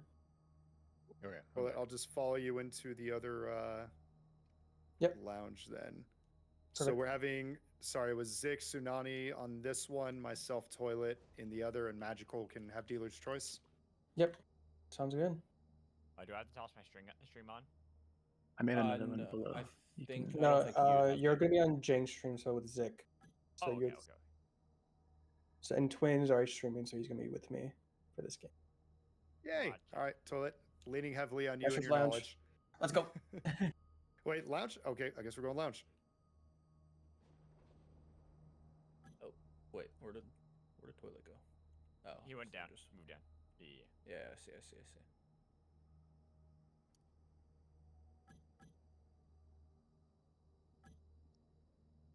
How have you guys been liking the game so far? Very fun. Select your You know me and Yeah, Supervive. they've been really fun to I watch. adore it. I adore Supervive. So Excited to finally be able to watch it from this perspective. Oh, Tsunani, are you in here, bro? Yeah, I'm gonna Yes, sir. I'll let you and Magical kind of cover this one. I'll just spec and I'll hop in if needed or if I have something valuable to say. But I'll Yeah, make you feel free to again talk. special. Yeah, I really like talking about Arena. dude, I That's all love wanna it's be. so cool like hearing insight, bro, from that was so like that's just so cool to hear insight from someone that just played in the match. Like we're talking about the analysis, then we have Luna coming in with the coaching analysis, then we get the player analysis. That was just like amazing. I think it's fun because I think a lot of the Arena players don't get enough attention. Like I think Arena is like, I think it's just as interesting as BR. So I would like to drum up a little more interest. I love that perspective, bro, and I agree. And I don't think, I know that the developers don't think of it that way. Arena was like more of a test format, like an afterthought. But when you really look at what makes SuperVive special, it's the combat. It's the combat and like the sandbox of the BR exemplifies the combat. But when you really get down to it, it's the deep mechanical moment to moment combat that makes this game so compelling. And in the BR, you have this sort of chaos of everything of the sandbox to sort of interact with that combat. But in an arena setting, you get an isolated, clean 4v4, no third parties, even power setup like between the items and stuff, like no crazy powers to mess with anything. It's just clean. You got your hunter, your 4 abilities, 4 of them versus the other 4, and we're diving right in here, Magical. already diving in, already getting the first knock onto Quiz. As now, Chinese Spy forced away and even over the wall. They chase him down. Herd was able to get one, but Gun are still powerful. Bai wanted to be able to revive some of their fallen brethren, but only appears that Gun will be able to get the team back and controlling the base camp. So right now, looking pretty difficult for Bai as this team that's kind of come into this one and I think become a quick crowd favorite just because it has been that team that has been great to see someone like Stevenator, subbing in last minute, being able to do so well during like the qualifying matches. But it's going to be difficult as we see the salvo unleashed by Stevenator, but a B-bomb already connecting, popping the weasel. Ooh, unfortunate because the rest, Steve was definitely playing to live there. Wasn't expecting that kind of damage from the bomb because the red was coming right back in it. And back in. But again, the base camp controlled by the blue team despite the dive down deep into it. A nice crash from Tong Tong, completely denied by the little hope they had left in this one. As game one will be taken convincingly by Gun. Yeah, it's looking like Gun was extremely prepared for the draft here by Bai, locking in 4 control champs into 3 dive champs. So it would definitely be an uphill struggle where I actually saw some members of Bai complaining when they had to face Heights team that how do they play into an oath, Right. and then Gun was reading that and then decided, okay, we'll give you a Bebo and a Hudson. Make it even worse. Just put down the barbed wires like we see right there on the base camp. Herd has gone the long way around, though, even with the Dog from Game Over, looking for the spike on Stevenator, not able to get it. Blue team now in scrambles as they are low health, and they are getting picked apart one by one. That's how you do it as the red team. In order to take down this control team, you have to go for the long angles and slowly but surely, methodically, take them down systematically, piece by piece. Yeah, it's looking like Chinese Spy, maybe a little overzealous with the Hudson positioning. Got caught out before he could set up the wires and was immediately dived on. This game over tries to play for the beacon res against 4 members. Yeah, it was going to happen on that one. Yeah. You can try all you want, but like I said, it's difficult there and kind of going to the point you were talking about, Tsunani. I really like that. It's just a little bit overambitious. We're throwing down the barbed wires a little bit early instead of trying to gain the control that we've been seeing a lot of times from our red team. Sorry guys, I stopped my stream for these boys in Discord. I'm starting it back up. They can't see what's happening. Okay. Can you see me now? Yes, we got it. We do see the barbed wire as we were talking about laid down. getting a lot of control back, but Chinese Spy, who had been taken down, might be revived pretty much instantaneously, but low health is going to be difficult to get away, and we see that the blue team, again, has been picked apart. The crash not working. Chinese Spy, again, down in the wisp form, but so is Madly. That's why Herd has to go aggressively. They're looking for the play into the backline. They got a lot of damage, and Chinese Spy, every time you think he's down, gets brought back up, put back down right away. Might happen again with Galaxy Gameboy. Staying on that Hudson. Back up, tries to heal up the best they can. This time, the barbed wire helps out the blue team. They're all back on their feet, and it's only Stevenator who's on the run from 4, chasing them back to the respawn beacon. It looks like Bai is experiencing the consequences of blowing all their cooldowns on getting the first down and then realizing there's a second and third 30 life. seconds left. And that's why we have a game 3 taken by the blue team. Bouncing back pretty confidently, I'd say there, Tsunani. Looking really good, and this is what we were talking about, like playing it a little bit more methodically out of the blue team is going to be really difficult for red team to actually kind of fight back unless they find really creative angles. Yeah, red team need to play a lot more precise here. Gun get the freedom that if we get down, we can just play for the res. If Bai falls, there's nobody else to stand on top of their body, and it looks like Chinese Spy was finally given some time to set up. But now the barbed wires again. Herd was trying to get in there, but so far away from Quist, and then the crash on the other side with the base already confirmed for Gun. It almost was a trade back with how low some of the health bars got, but not quite. Abyssal Breaker disrupting the fight yet again, and Gun completely in control as Quist will fall. And seems nigh impossible for this red team to find these angles, especially when you have to deal with so many choke points like we saw in this game. Yeah, I think the first round, or the first win we were able to see here by Bai was simply because Gun hadn't quite figured out how they wanted to set up here. So this map is pretty open. There are a lot of angles available, as long as Stevenator is able to find an R&B perhaps. Yeah, this one's looking a lot better for them. If you're going to win a game, this is going to be the one that you'll take. That's why they're playing far more aggressively, but Quist was taken way too low, way too quickly. And now, having already lost your back line, Herd trying to see if he can disrupt as well. But Madly was forced up into the air, 3v4, and not enough damage. More on to Madly, who had to dash away with the surge. And now Herd looking to see if he can get him with this Hog Talk, grabbing Brawl and dragging him away from the battle. Makes it much more difficult for them to regroup, and Stevenator going for the long haul. We're about to have that match point here for Gun. If they can take this game, they'll be 1 away from victory. Stevenator, let's go, baby. I love watching Steve, bro. He's always just mixing up. And, like, on the Krista, too, like, probably not very practiced on this Hunter because he just got back into it. She's pretty new in the grand scheme of things. Not able to do much there, but I don't know, dude. There's something special. Dude, it's actually, I just got to call this out. The other, like, this week, I was playing with my friends, and I'm dead. They come against Steve in a 3v1, and I'm like, oh, that's Steve. And they're like, who? And he just freaking deletes all 3 of them, like, instantly on Jewel. And I was like, oh, that's Steve. You'll know who he is. Oh, they'll remember now. Tsunani, I'm looking at this, and this is that match point. It's best of 3. For the blue team, they're 1 game away from taking this one and having the advantage going into game 2.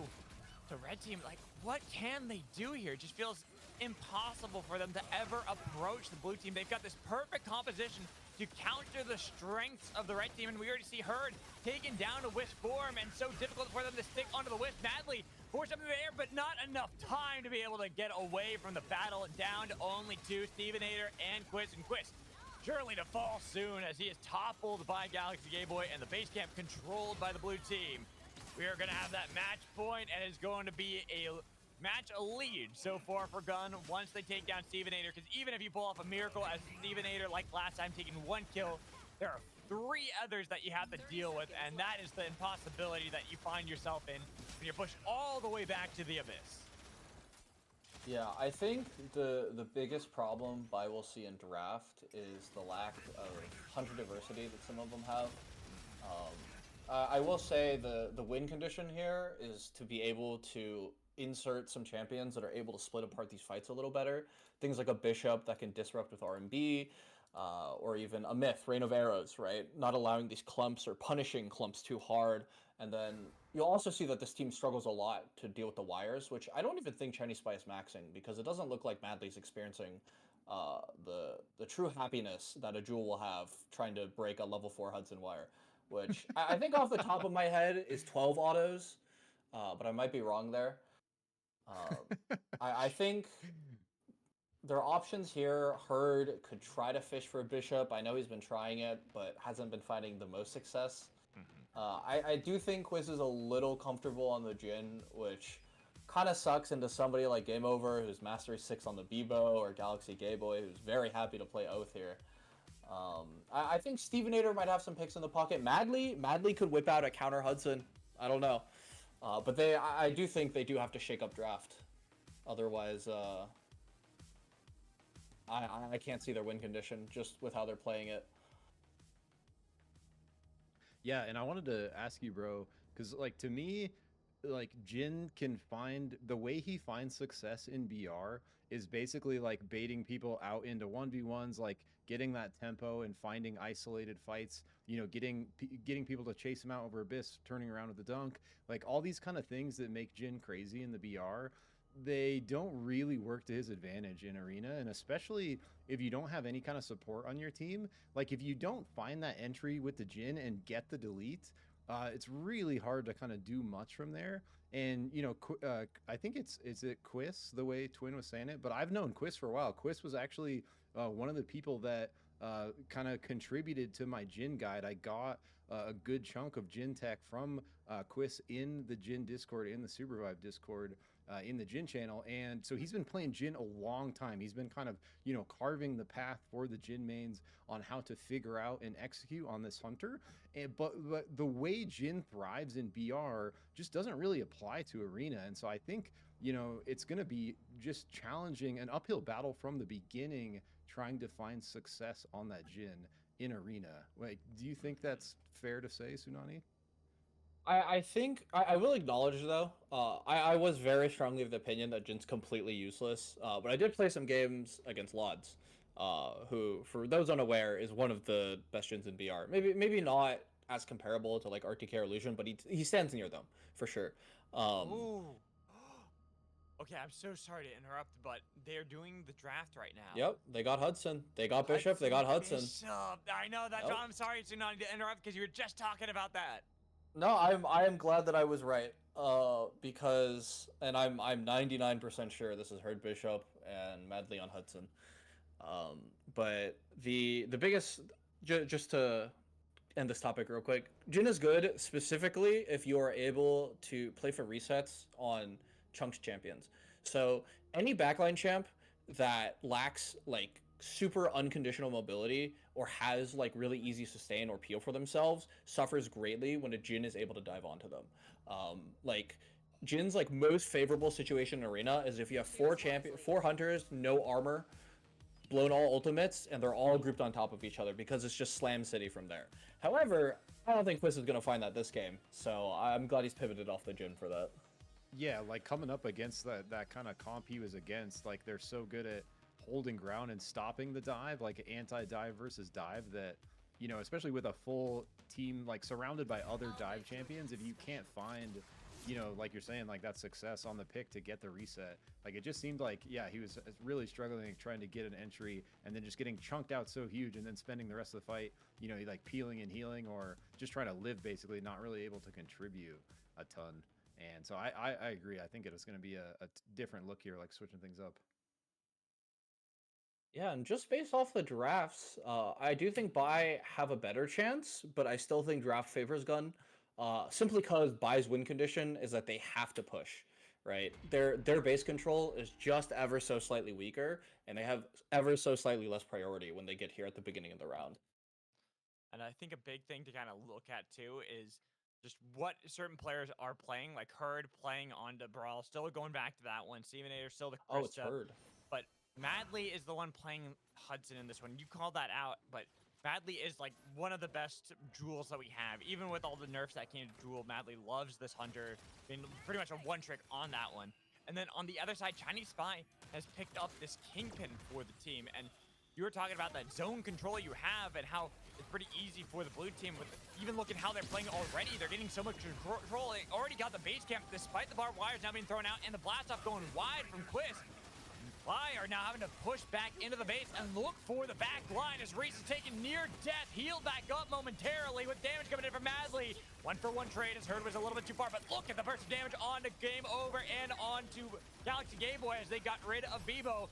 The change on the Chinese Spy almost was able to get the pull. Galaxy Game Boy has been abiding their time, hoping to give enough time for Chinese Spy to be able to resurrect Reese, but unable to do so while Galaxy Game Boy is back on to the point.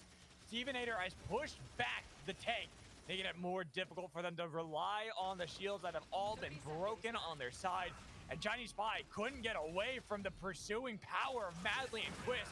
Galaxy Game Boy is way too late, even with a Bizzle Breaker and the smash back. It's going to be the base camp secured by the red team, who strike by taking game 1. Oh, well, it looks like even though Quist wasn't able to connect the ultimate, he was able to cancel the Oath ulti almost instantaneously. And I think that led Reese to getting killed because there wasn't enough space for him. Right. And that's exactly the type of angle they're looking for. So kudos to Bai for finding the position. And they take that game 1, look pretty confident on that one, and even in game 2, already getting decent control of the base camp, but the pull from Chinese Spy. Bye-bye, Hudson takes out Madly with the Bizzle Breaker, disrupting the fight, but Chinese Spy has been put into the wisp as well. Bird has the chains, they've connected, they've gone for the deep line play, but it's gonna be the Tonk, somehow saving the wrong members, not getting Chinese Spy, who was so close to getting resurrected. The 3v3 in pursuit as Quist is separated and finds a spike with a random rocket. Then the dunk down on the Reese, leaving only Galaxy Game Boy. And this fight power that Spy's brought through the qualifiers into the quarterfinals continues with this new look. Chinese Spy found a crazy angle there with the hook. Just like a small detail there is that as he was jumping back to pull Madly out of his team, he then jumped forward to cancel part of the hook animation so he could land the dunk sooner. Interesting, and that kind of goes into Chinese Spy being a very proficient Kingpin player. Someone I've been seeing for a long time playing this one back when they were first new to the scrim environment and to competitive. Pretty much was a premier Kingpin player already out of the gates, and now we're seeing how this fight is working out for the blue team as they have been separated. Red team gaining control of the base camp, but not the camp itself, just control of the area around it. While blue team barely survived, blast off from Quist going a little bit wide. They're hoping to be able to revive and get more health onto these blue members, but unfortunately, Gun have been pushed back. They've lost game over. They've lost too much of their team. They're put down to barely any health, and their tanks are separating. Galaxy Game Boy was the one with the focus, and Chinese Spy, the last remaining member. 3-0 lead for Bai. Man, this Chinese Spy guy always managing to hit the most random slams as he's able to eke out what knockas that round ends. This looks like a completely different red team, boys. Yeah, I think part of the reason too here is the KP doesn't give as much pressure as a Hudson. And then with the little draft variation here with a counter Hudson and then also a Bishop, it's a lot harder for Gun to keep the ground that they're claiming. I think it's also far more consistent team fights that we're looking at from Bai. Last time around, they really had to win immediately from every fight with how far they had to dive into enemy lines. And here, they have just that ever so slightly more wiggle room in these fights that you were talking about, Tsunani. And even if it's not, not a lot compared to, say, what Gun has, it's enough that's given them this ability to fight back better up against Gun. And we're already seeing how they're able to split up their strike from the rest of the team, took out the engage and the carry. Now they've got rid of Chinese Spy, leaving only 2. Reese might be resurrected by Galaxy Game Boy, but they finished off the Wisp instead to deny that with game over screen too far away. Even if you throw out these Zeeps, it's not looking good, and we are down to the wire. 4 in a row, bye-bye. Yeah, it's looking like Reese is having some problems keeping this brawl off of him. Even trying to stand next to this Bebo, the tension's being split a bit by Stevenator able to fall off with a volley, or even Quist looking for an angle. As Gun looks like they want to take the scenic route here. Taking the long way. We're hoping for a better angle and maybe even get it so they can defend Reese a little bit better, as we were seeing how many times Reese has been jumped upon by Herd, but the base camp is already in Bai's control. They've got damage onto the front line and back line of Gun, and now they've already started to separate the fight. They look for game over screen to get rid of Bebo, and then they turn their attention on a Reese who's far too squishy, easily toppled down, and only Chinese Spy remains. Bai mad about match 1. In match 2, they absolutely tear apart Gun with a 5-0 win. Scary thing about bye here being we have 4 extremely strong players. Give them an inch and they'll take a yard. Looking like Gun weren't quite comfortable with their positioning. And bye able to break that open every single round. Pretty impressive actually. And it was like, it's so funny. We literally saw a 5-0 blue, and we just see a 5-0 red, and it's just like, it's almost like a battle of comps here a little bit, right? Yeah, I do think that the KP here is maybe not the best answer when we know a little bit of the ideas that Bai want to take. So I am curious to see, because if we look in the chat, we'll see that KP was last pick here. So I'm curious to see how they adapt. Okay, so Bai take the brawl first for Herd. And then we have again, so kind of going for the typical that we've seen from our two teams. Oath and Bebo. Okay. So nothing's really changed from our squad so far, and I'm wondering if it's going to be Krista again for Stevenator. Yeah, Krista and Hudson. But Bayer going back to, they're going for the same strategy they went into game 2, which means Gun. They're going to have to completely adapt to the situation. I do like these. Okay, the Hudson Shrike. We are running it back, it seems. Oh, actually, we have a Huddy v Huddy now. Yes, Huddy v Huddy. So that is the only change that we're really seeing here. Is instead of that Kingpin going back to the Huddy, so a little bit different of a look for Gun, but not by much. Just not having quite that pick pool that you had with the Kingpin. This might be more what they need, though. Is something that can help set up a lot of the fights, get the control that they were lacking in game 2. It is kind of funny seeing Huddy now because for the past few months as an arena player, Hudson has not been very strong. But I would say in the last patch, that has changed. So I'm pretty happy to see a little bit of draft diversity here, because in the past the meta was Slam Oath, if not Oath, Zeph, if not Oath or Zeph, Myth. You know, pretty linear path here. But nowadays, you know, you could throw in a Huddy, throw in a Bebo, throw in a Krista. Krista's looking pretty good. That's pretty much the pattern we saw in the Nidhogg tournament. What you just said right there with the drafting.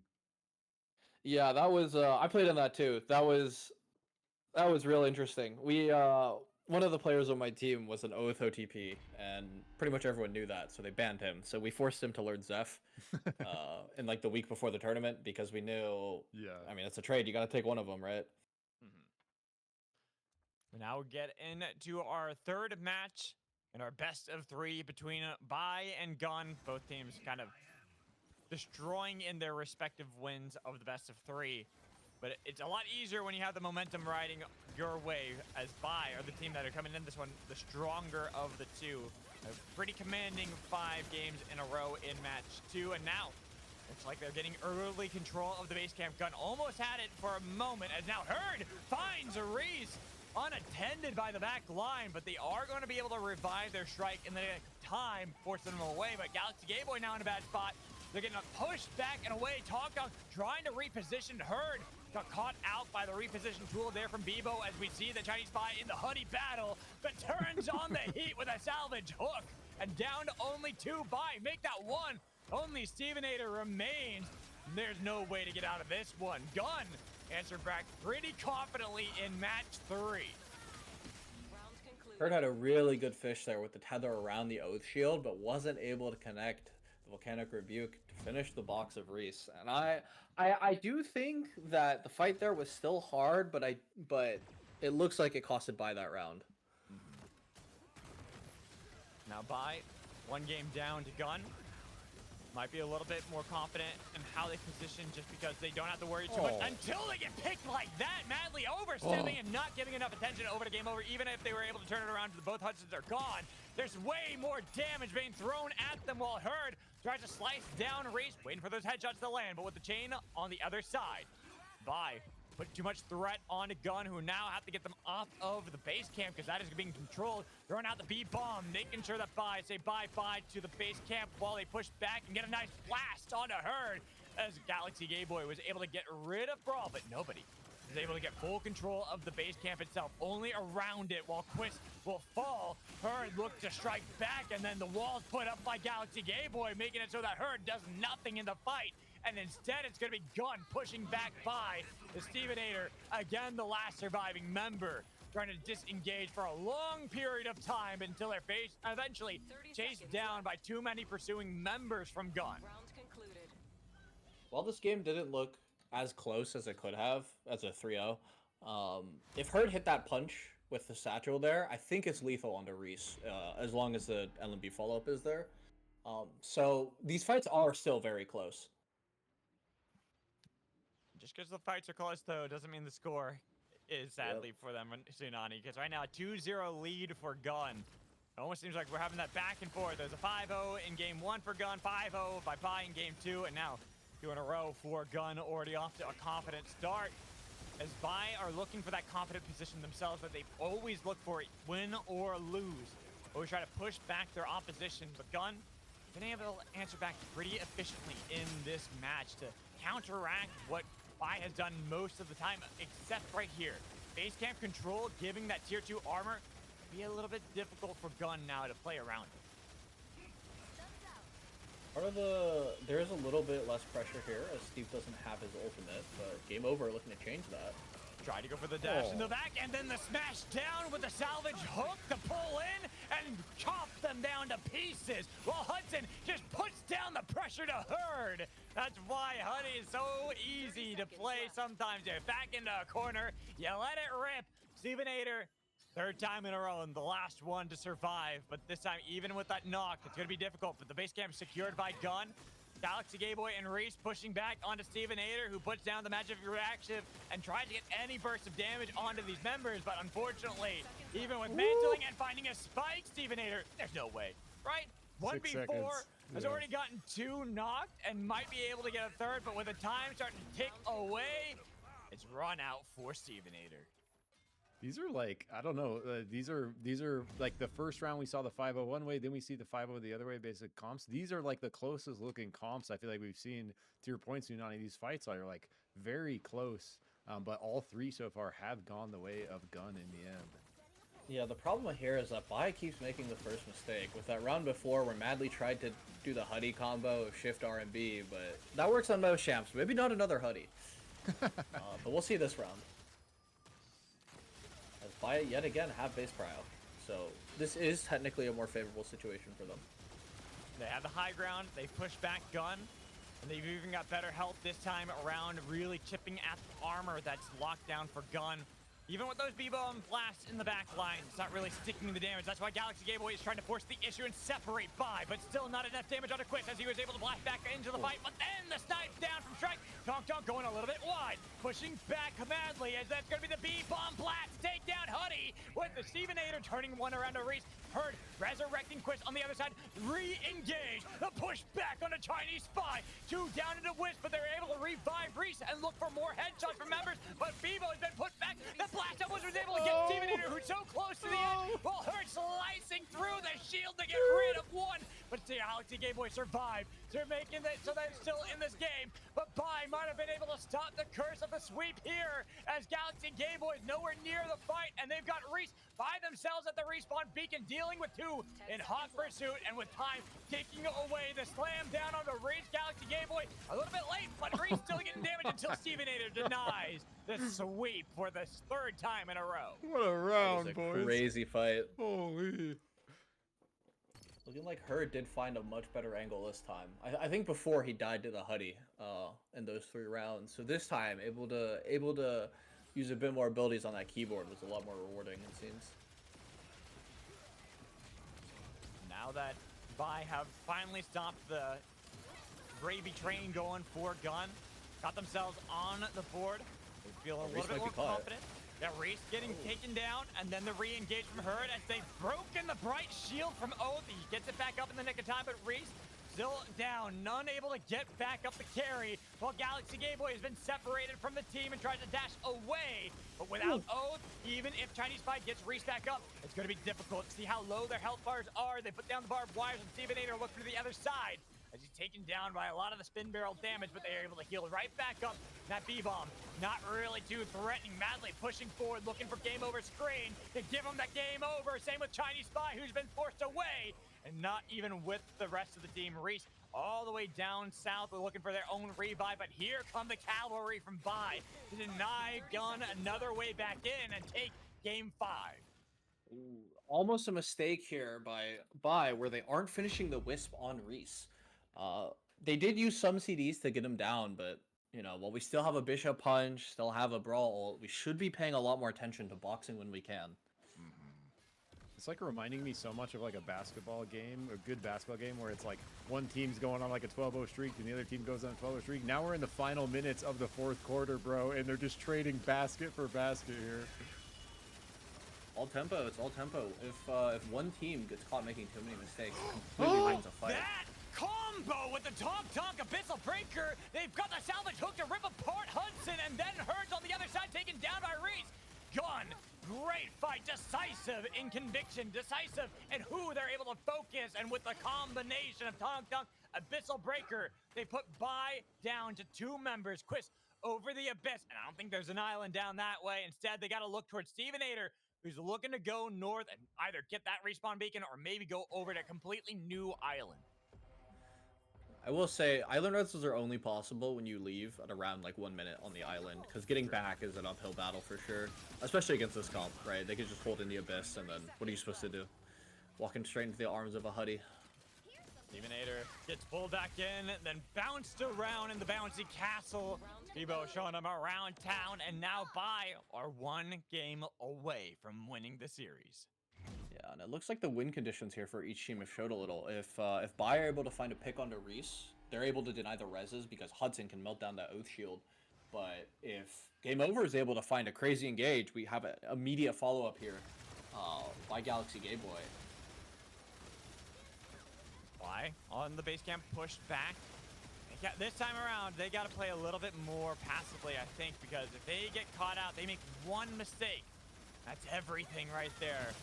It only matters on how they approach these final games, because all it takes for Gun is 1. They can afford some of the mistakes in order to still take the series.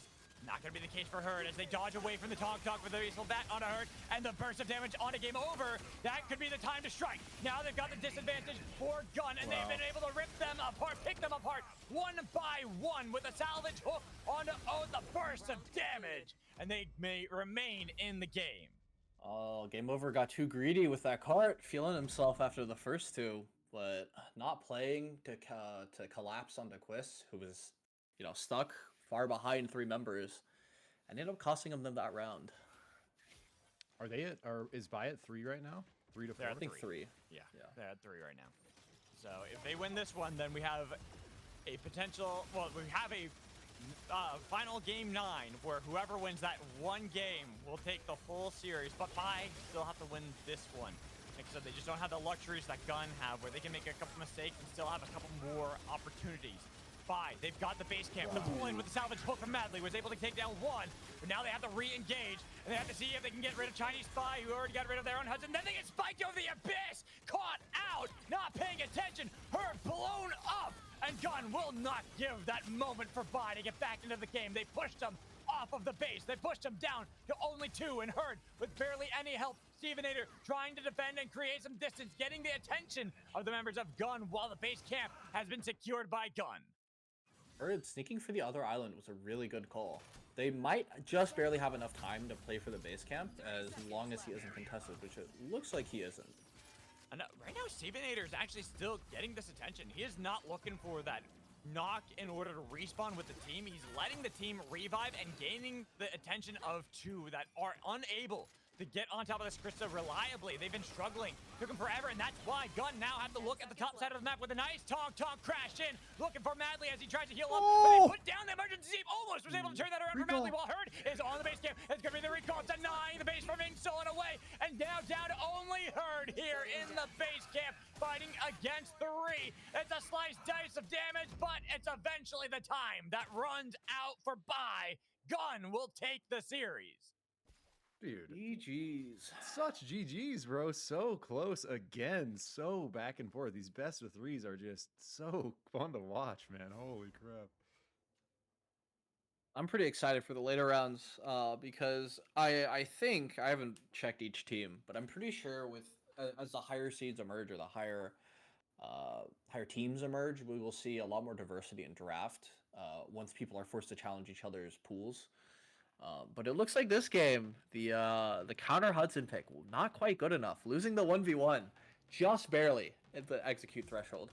Dude, did anyone see Galaxy Gay Boy in that last round actually had such a massive play because Madly was like basically about to win. We saw Chinese Spy and Madly spraying each other in the Hudson off, and they had their spikes in each other, and Madly's Hudson was about to pull in Chinese Spy's Hudson because he was about to cross the threshold. At the very last second, Galaxy Gay Boy shifts in front of Chinese Spy, blocks those last few bullets with the bright shield, gives Chinese Spy the 1 second he needs to put Madly over the threshold, pull him in, and then they win. That gives them the tempo to win the battle in the rest of the round from there. Even though Red had like a really epic attempt at the comeback with that split res, it was just like that one play from Galaxy Gay Boy Oath, I think like locked in that final round for him.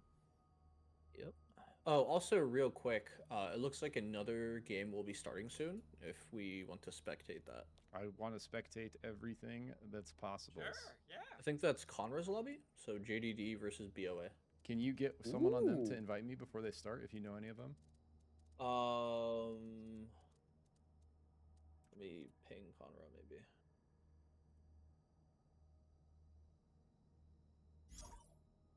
Let's go. That seemed like quite the series. Oh, these are two very strong teams actually, huh? Well,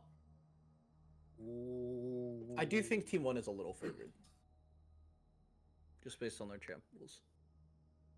We've seen Height can flex between the Oath and the Brawl, Fresh Porridge on Bishop, Omzor. Oh wait, actually, we saw Conrad's Omzor put up a probably pretty good custom. strike game earlier. Yeah, Omzor is a Shrike OTP. I think it's Porridge on Bishop and Connor on Krista. And then Despy, really fond of the Ghost right now, can whip out a KP if the game demands it. I think Mint is Shiv. Ponyboy likes Brawl, can play Oath, and then I forgot what Immense plays off the top of my head.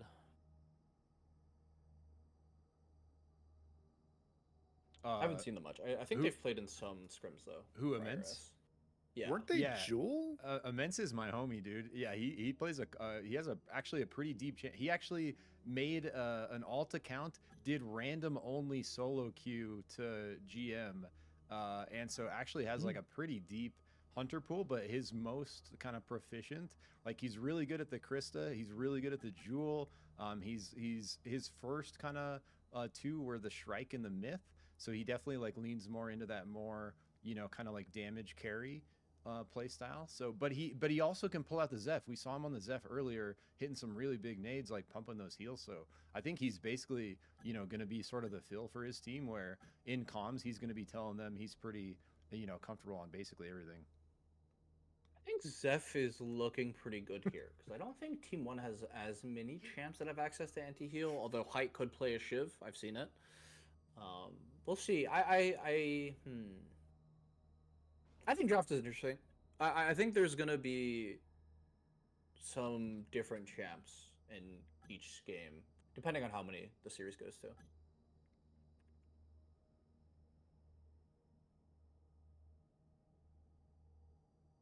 Oh yeah, I think we just saw I'm not gonna scroll up because I think there was some stuff in chat I was supposed to see, but I think we got the draft going through here, and we're about to ship in to our next best of 3.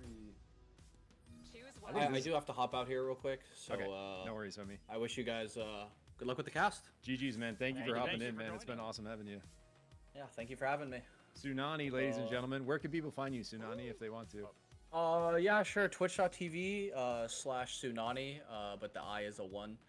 Or YouTube. I'm trying to edit together some VODs real quick. Tsunani, just TSUNANI. But yeah, I hopefully will be here tomorrow. If we're doing Elim still, then not quite sure what the schedule is gonna be. But yeah, anyways, Hell yeah. have fun with the Sounds good, games. bro. GG's, man. Later, buddy. Later. I was gonna say bye, but I was too late. I think was they muted. felt it. They felt the goodbye. They knew it was there. For sure. Oh, sorry, I just got a fat raid for this one, so I'm gonna type in chat real quick. Nice. Holy moly! Let's go. It's from one of the all-time greats Wow. of Smash Bros. Melee, one of the best Falcos to ever do it. Falco love Ginger. punch. Love you, Ginger. I will let Twin, you Like and the Zig best take Falco, the cast for One of this the one. best. So you I guys- will I will be sitting happily. here- Yeah, I'll sit here and I will chime in every once in a while. Please do. Okay, I didn't get a good look at what was going on, but it looks like we have the Ghost, the Shiv, Ponyboy on the Felix again, Immense on the Zeph, just like was called out by Yuzik, versus Oath Bishop. God, I've been loving the Voids and the Shrikes that we've been seeing the last couple days of this tournament. They're just so deadly all of a sudden. Yeah, big damage coming out on Ponyboy. Fresh Porridge in with the ultimate, punches Immense and Despy out. Mint looking for a few slot of his own in the back, but Red turns, counters that perfectly. Bright Shield against the Zeph ulti there, so completely shut down on that res. Grenade misses on the south, and it looks like Red going for the re-entry. Connor like stuck on top of this box, or doing that on purpose, pulling out the Void Tech perhaps.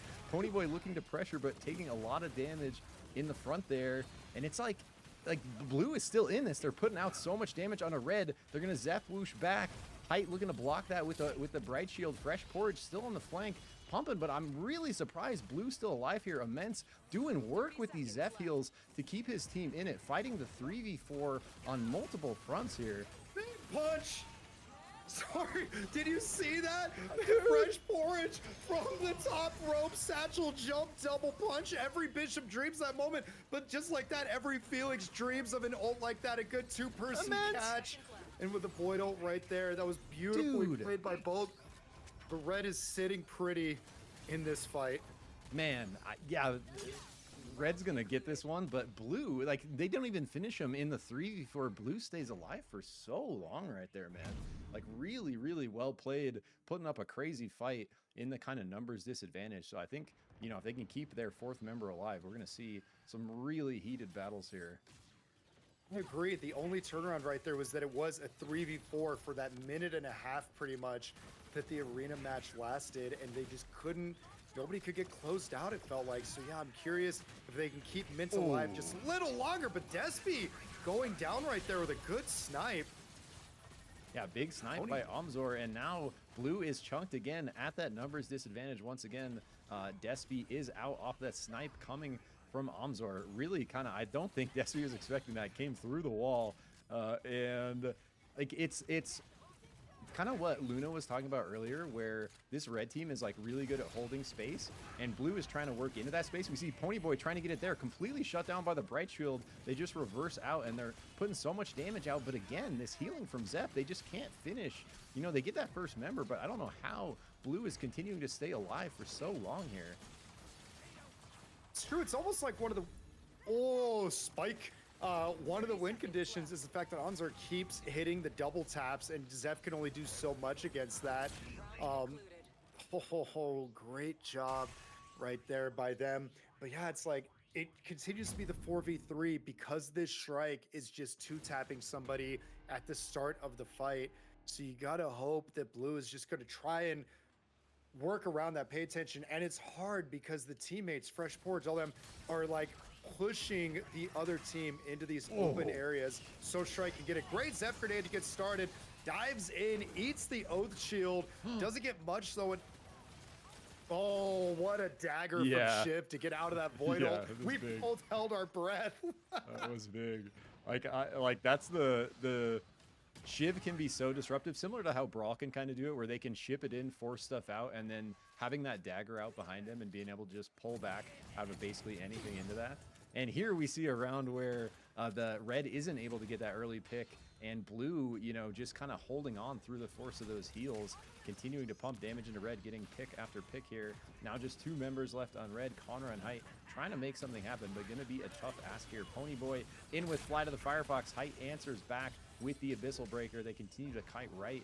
Height trying to heal up, and they get someone recalled them. I didn't even realize a 3rd member was left. Wait, 4 members are left. Someone split off in Red, so Red's right back in it, bro. They all recall here. We're back to a 4v4. That's crazy. And Fresh Porridge goes down. They so mobile, but just couldn't get away fast enough. 3v4 again, but Red is definitely wounded right now, and you gotta hope that Omzor for them. Omzor hits some of these shots or something, but Dude, I said it before, too little, too late. Despy gets their kill. Ponyboy wins their fight. Everybody won their fights after Red re-engaged. that was like just such a hold on. Did Red didn't win that off fire, did they? Because Blue's only showing 1 score up still. No, well, it's meant to. It's 2-1 in favor of Red right now. I thought, ooh, got knocked back. Yeah, I know this. I know that scoreboard's kind of scuffed, but I feel like that might have been last-minute fire victory, but I could be wrong. Fresh Porridge in with the ultimate, and Immense kiting back. Mint in the backline is going to get stunned out, so before the Fuselagan comes out, Mint just gets deleted. Blue at the numbers disadvantage again. Immense trying to go through, pushes 2 off, trying to get that res through on Mint. Cannot quite force it out. And so Blue again here, Twin, down in the 3v4. 50 seconds, and you've really got to hope the Zephyr Meds can make some miracle happen. Looks like they broke off to try a res. Maybe they're getting that res. They have a 2v2 opportunity, and this is Blue's chance. They need to make a move and make something happen while Fresh Porridge and Height have peeled off. But they've got to be quick with it, and it's actually going Blue's way right there with a beautiful Flight of the Firefox. Ponyboy putting in work, but unfortunately Height probably will be able to get this res off, despite Despy being there to try and do something about it. We have a 4v4. Conra going down. Omzor being so low, surely going to fall to the Felix. This is crazy. Blue is fighting this so well, man. And Red just continuing to sustain Height, like bullying those Wisps. They get the Voidal through. He's trying to pump it, but he's not going to be able to finish off Despy. So now, all of a sudden, Blue is up in the 2v3, now a 2v2. As Despy gets taken out, Height is super low. Ponyboy looking for the kill, but huge Abyssal Breaker. Height takes one's out. Now it's just Ponyboy on the Fox. Immense is out. So no more heals going to be coming through. Height is low, but he is going to be able to pot up. Ponyboy has to force this right now or play the fire angle, or it's not going to be... I don't know, bro. This round is insane. Like, all... This has been the roller coaster of all rounds, and unfortunately for Ponyboy, they have the sustain. He does not. He gets that ult, but it's not going to do much in the way of damage.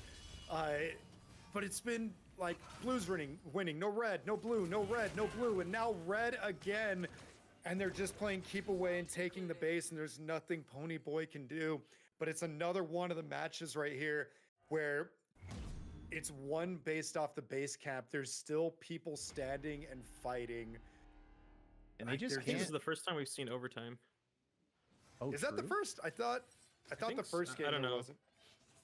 I wasn't here for that. There definitely hasn't been much Anyway. of it, that's for sure. Like, not as much as like you normally see in just like playing arena. It's like a good call out. But what I was going to call it that last round, Height is just being a bully, not letting their Wisps go down. Ponyboy looking for the entry, but is going to get answered by the Singularity there. So down now Blue, down numbers again, but that's never stopped them before. So they're going to continue duking this out. Immense is just doing so much work on this Zeph, man. Not only putting out damage, landing big grenades, and just pumping heals onto Blue, but you have to punch through. Once you get someone in the Wisp state, you have to finish them. Height is not letting anyone on Red get finished. He's playing the Oath so oppressively on the kind of support side of things, where any kind of advantage Blue might get, Height is basically countering it by going and standing on that Wisp or giving him a hammer Big res punch! and just like locking it in. Yeah, Despy goes down there. Red continuing to play this slow and steady and trying to get that res back through, but they can't, like playing so well around the Wisp here. See Height going directly onto Conra. Like, Immense can't do anything about it. He's just completely forced off. Red still at 4 members, and despite Blue playing this crazy in the 3v4 every single round, they just cannot get these Wisp finishes, Twin. They can't, and I appreciate it right there that it was more or less a reset. Oh my gosh, Blue, what an insane turnaround. Red still manages to take it, but I was trying to say before Blue all of a sudden like started sprinting uphill. I think I've got 4-1 on the count for Red here, but Fresh Porridge was camping out in that brush, and Ghost, Despy walked right into the trap, got punched, shot once, somebody else hit them, and they were done to make it a 4v3 once again. Even after the soft reset that was that respawn, they were able to get away with once again 4v3. Ponyboy in with Fly to the Firefox here. Huge counter by Height, putting out the Abyssal Breaker. He takes so much damage. Ponyboy is forced out. Their Shiv was looking with the Fusillade. Mint was going in, doesn't get it through. Red looking for the entry here, but Blue pumping huge damage. Fresh Porridge almost gets taken out by the Zeph ult, but is blocked again by Height. So Height just playing the support hero here for Red. I didn't know Height had it in him. I'm just so used to his brawl, just diving the back line and saying, all right, follow me and we win. So but it just shows that like his fundamentals are so strong that he can be such a devastating support and just a wall and allow his team the opportunities to thrive over and over again. Blue's doing a great job here, really pushing up. Ponyboy's in it. What a great position for it. They managed to get one in the Void ult. The Singularity is going to teleport them out. Despy is gone and locked in, as Void likes to do. And Fresh Porridge gets another one with a beautiful ult off the second floor balcony to finish Immense now. Now their health is gone. And I get a feeling this first round is going to go in favor of Red. Man, the 5-1 on kind of the match scoreline here does not do justice to how that just played out.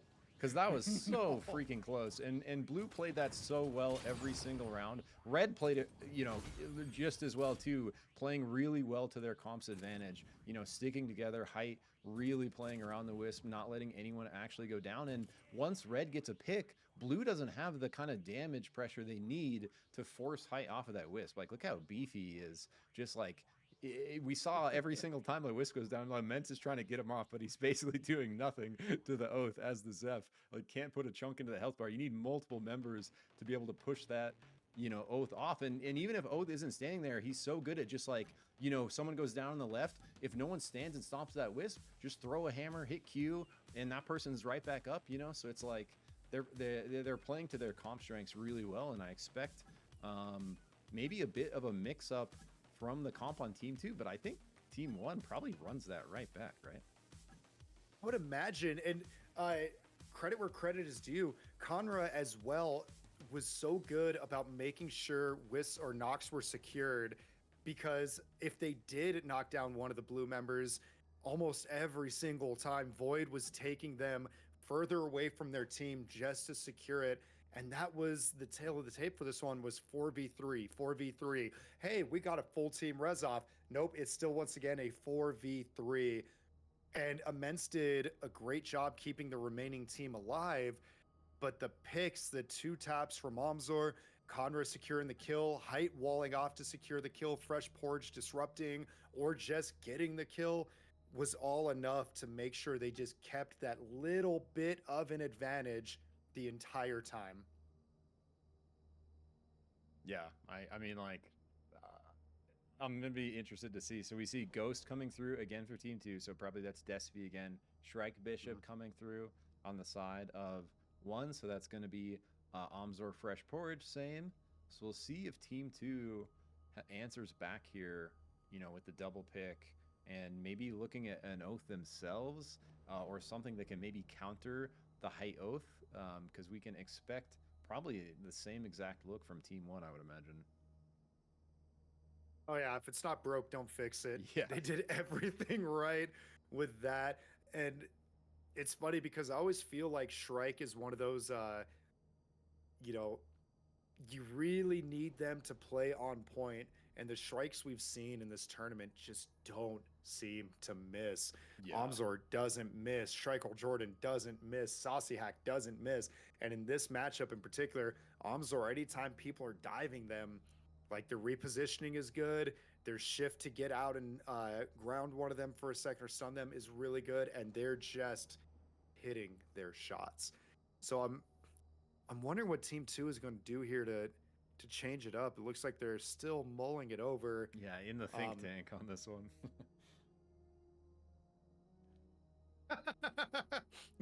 Not true, Reese. I just saw a chat. I'm a strike that misses. No, doubt. Sorry.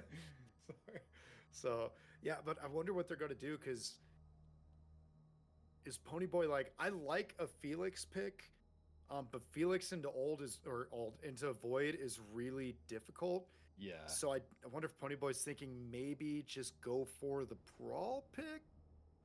Yeah, that's a good call. We might see a mix-up on the Fox. It didn't seem very effective there. We saw him trying to get some entries in with Fly to the Firefox, putting that pressure out, the zoning with the napalm, but they were just playing so well around it. And yeah, the Void really can, counter those engages well. And especially if you see the kind of animation of the Fox coming in, like setting up the Singularity, I think if he just dashes into it, he's just toast.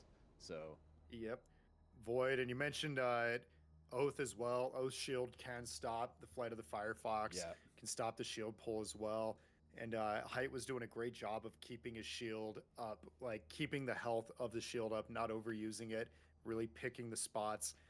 So they're still thinking, bro. They're still Yeah. thinking. They got to be really kind of going deep on this one, because this is like, the comp really matters in such kind of close matches like this. So they're trying to figure out what's that missing piece to the puzzle, right? We were pretty close. Like the fights were really close, and so what was kind of the one piece we can change out to give us that answer we need to unlock this puzzle, take out the Oath, actually get finishes on these Wisps, right? Actually get some kill confirms through. And like you said, maybe that is the Brawl, bro. Because if the Wisp goes down, the Brawl forces in, puts them in the box with the ult. It's like, that is what can lock in the 3v4 and actually give blue the numbers advantage. But they're definitely thinking on this. You see Height TikTok starting the timer here. I always think back to like a Judge Judy gif where she's like slapping her watch and slapping the table. Like that's one of those reaction gifs I probably send a little too much, but that's something. Okay, so they lock in Myth and Oath. Okay, so they are mixing it up. They are answering back with the Oath mirror. And I think So we've got Ghost, Myth, Oath, and that could still leave. I think we see the know who Zeph Immense again is. from Immense, because he's just been doing so much work with the heals that I think if they drop the heals, well, I guess they have the Oath now, so we'll see. Immense could definitely be on the Myth. Very comfortable on that Hunter as well. So I'm not familiar with Mint and what their kind of main hunters are. I've definitely seen them around, but I don't know like kind of what their mains are. But you mentioning the Brawl, I do know Ponyboy does play Brawl. I mean, look at his tag, Brawl. Like, Yeah. So expect to see potentially a Brawl last pick and maybe Immense on the Oath. I'm not sure. Maybe doesn't Mint. I think we've seen Mint on Shiv mostly. Yeah, they were on. But Shiv that yeah, last one. I don't know if they have like anybody else that they're comfortable at this level on. Now Team 1 kind of in the think tank here. This is big. Like they've got some breathing room, but it's also a horrible feeling when you go up 1-0 and then you drop a set and all of a sudden the pressure's on. So they definitely want to take this seriously and not give the other team a chance to come back. See, they got Shrike Bishop. Oath Zeph. Ooh. That so Wait, it's are like there any other mirrors? you can have 2 mirrors. So yeah, good Yeah. call. So Ghost, Shrike Bishop, Myth, Oath Zeph. No, so I Yeah, think okay, they're so still they could. free to pick. Yeah, Zeph, they can right? lock in Zeph if they Yeah. want. And to what Tsunani was saying earlier, this is basically the meta comp we were seeing throughout most of the arena tournaments in the recent, last couple months, specifically the Nidhogg one. It's like Oath, if not Oath, Zeph. And if you can get both Oath and Zeph, it's like, if not them, Myth. And we can see here on team 2, Oath, Zeph, and Myth. Or on team 1, sorry. Oath and Zeph locked in. And then on team 2, Myth and Oath locked in. And so definitely kind of seeing those, you know, high priority arena meta champions kind of entering the mix here. Brawl, let's go! There it is. The Pony There Boy it Brawl is. last pick. This is what they need to put people in the death box. Stop height from being those super oppressive, doing the super oppressive reses. So, this is gonna be spicy. I love this draft actually. I really like it. As you pointed out, you know, they had a hard time securing Wisp knocks, but Brawl can take that option away. Much like a Bishop punching one into a wall, he just was at ults and all of a sudden straight to box they go. So good pick. And if nothing else, like, you got to swing for something here. What you were doing wasn't working. It was pretty evident with a 5-1. And it was like a hard fought 5-1. But I like that, as you said, the puzzle piece, the one, like, how can we tweak the formula just a bit to make this work in our favor? And I'm excited. I really like both these draft picks. They're both really strong. But I'm nervous for one team because Oath and Zeph being on the same team is just, that was usually the comp that if they allowed it in the arena draft pick tournaments, like any team that allowed that pick to get through lost. Like Oath and Zeph is just so strong. And although I think we saw them lose today, trying to remember back, it's very difficult to get through that. Yeah, so we got Oath Zeph with the Shrike Bishop. So kind of that really strong front line of the Oath with the Bright Shield, backed up by massive damage coming out from Shrike, as well as big poke from Bishop. Bishop able to follow up, you know, with the huge punch combos, the ultimate, and then, you know, Zeph fishing for the nades, pumping the heal. So it's going to be a very tough ask to punch through, but if anyone can do it, it might be this comp coming in from blue. Team 2 here. Immense is switching over from the support Zeph to the support Oath, showing that depth of hunter pool. And Ponyboy on the Brawl is going to be kind of the key to the puzzle, like we're talking about here, where if Ponyboy can find good entries, can put people in boxes, stop the reses from coming through, I think Red's going to have a good look. But they're not going to have quite that same consistent healing we saw in the previous match. Like, Immense was doing so much to just keep health bars up. Oath can do that a little bit, but not quite the same as Zeph can. So Immense going in, follows up huge on the Ponyboy entry. The Abyssal Breaker is massive there, bro. Zeph trying to pull out, but Immense, dude, such a good entry off the back of Ponyboy coming in from the north. And so just like that, blue cracks the armor of red, getting multiple kills, but they want to push north here, Twin, because Kite's way up here already getting the res. You're right. And that was actually very interesting because the entire time blue was just getting chipped away at, and they were losing. And it was just, I was wondering, it was a matter of time until the floodgates opened and blue just fell apart. Then Ponyboy dove in, and it was actually a Despy ult that first started just shredding the Shrike. And they capitalized on that and were able to get the first knock. It's, once again, we're back to a 4v4, but the health bars and the armor especially are in favor of blue right now. Yeah, big kind of armor advantage now with fire control and vision advantage. Immense looking to counter that entry with the Abyssal Breaker. Again, it's just such good placement. Red takes so much damage on that entry, and just like that, blue completely shuts down the Oath Zeph of red. Like a couple massive Abyssal Breakers from Immense there, bro. Immense went huge with those Abyssal Breakers, shutting them out, and Despy knew that they were desperate, saved his ult to put on top of the base cap, so even if they did make that last ditch effort play, it'd all be for naught because he kept them away from the win condition of the base cap. Great job all around, but Immense is, look right there, just completely shut out Fresh Porridge's engaged. What kind of reaction was that?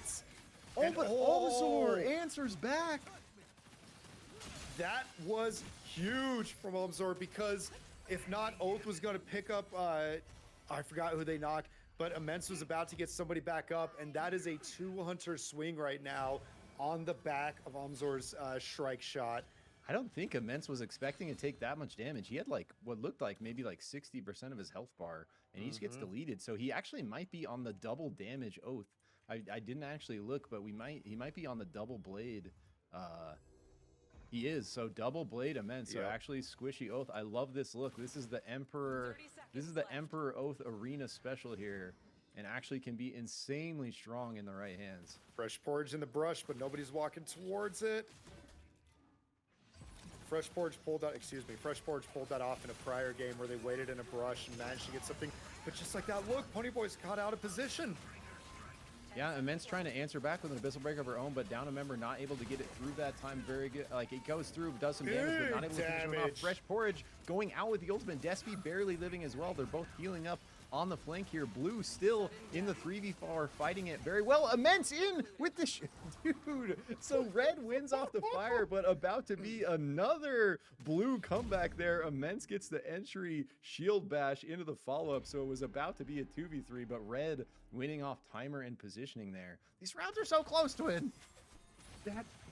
I can't believe they kept them at bay. Sorry, trying not to cough. Like Blue, they all just huddled together around the bonfire or base camp and just would not let Red push them off of it. They were stubborn. They fought hard. Immense with the shield, with the ults, with everything. Like, no matter what they did, they just held the line. So good job for Blue taking that one. These games are so close. Yeah, it's just such a heated battle here. Conra looking for an Abyssal Breaker, kind of whiffs there. Ponyboy has an entry, doesn't get much damage through, has to ult to kind of counter the re-engage. Immense, though, following up the Abyssal Breaker, they are going to take Ponyboy out. They trade for Big Omzor, though, damage. so in the 3v3, they're fighting over this Wisp. If they can win the Omzor Wisp battle, they're going to be an even number, so they get one down. So now Blue is up 2-3. Conra going for the early res. Fresh Porridge peeling out south. Blue wants to try to chase south here, not let Fresh Porridge get this free res. Someone needs to peel that way. Looks like they're not going to be able to do it in time. Despy continuing to fight Conra over this beacon, just chipping out. Oh, they're going for the death box, so they're going to have another even 4v4. They do have the armor back at full, so they are going to have armor advantage. They take out Conra. I think they were probably, oh, they didn't wait for the res, so Conra not able to live there. It's going to be a They had no huge time to ask in the wait. 3v4 push here. And just like we saw last game, but now Blue is just the ones holding the line on the thing. And Height with a beautiful engage try, get him started. Fresh Porridge immediately goes down, and the health bars on the back of that beautiful Despy ult right there. Again, that's the strength of Ghost in the arena format, that if you have the lead and they're making that push, you can just stop them from what they have to do. And they had no choice. They dove onto it anyways. But it's a nuke. Their health bars went away. And, whoa, Omzor was fishing there. Almost had nuked down. Height shifts in, goes for a big Abyssal Breaker, is able to get out a lot of damage, but the rest of Red not able to quite follow through, so they're not able to get any kills off it. Immense puts some heals out, gets Blue back to full, but that gives Red the time to take fire position. They have high ground. They now have full green armors, so definitely advantage Red here. It's going to be, you know, up to Blue to try to push this hill, and they have a minute to do it here. You're right, 1 minute to do it. Ponyboy's looking for the angle, tries to swing it from the outside, but Height knows that character so well, knows the angles that Ponyboy is going to approach at. And look at the coverage right there from Omzar.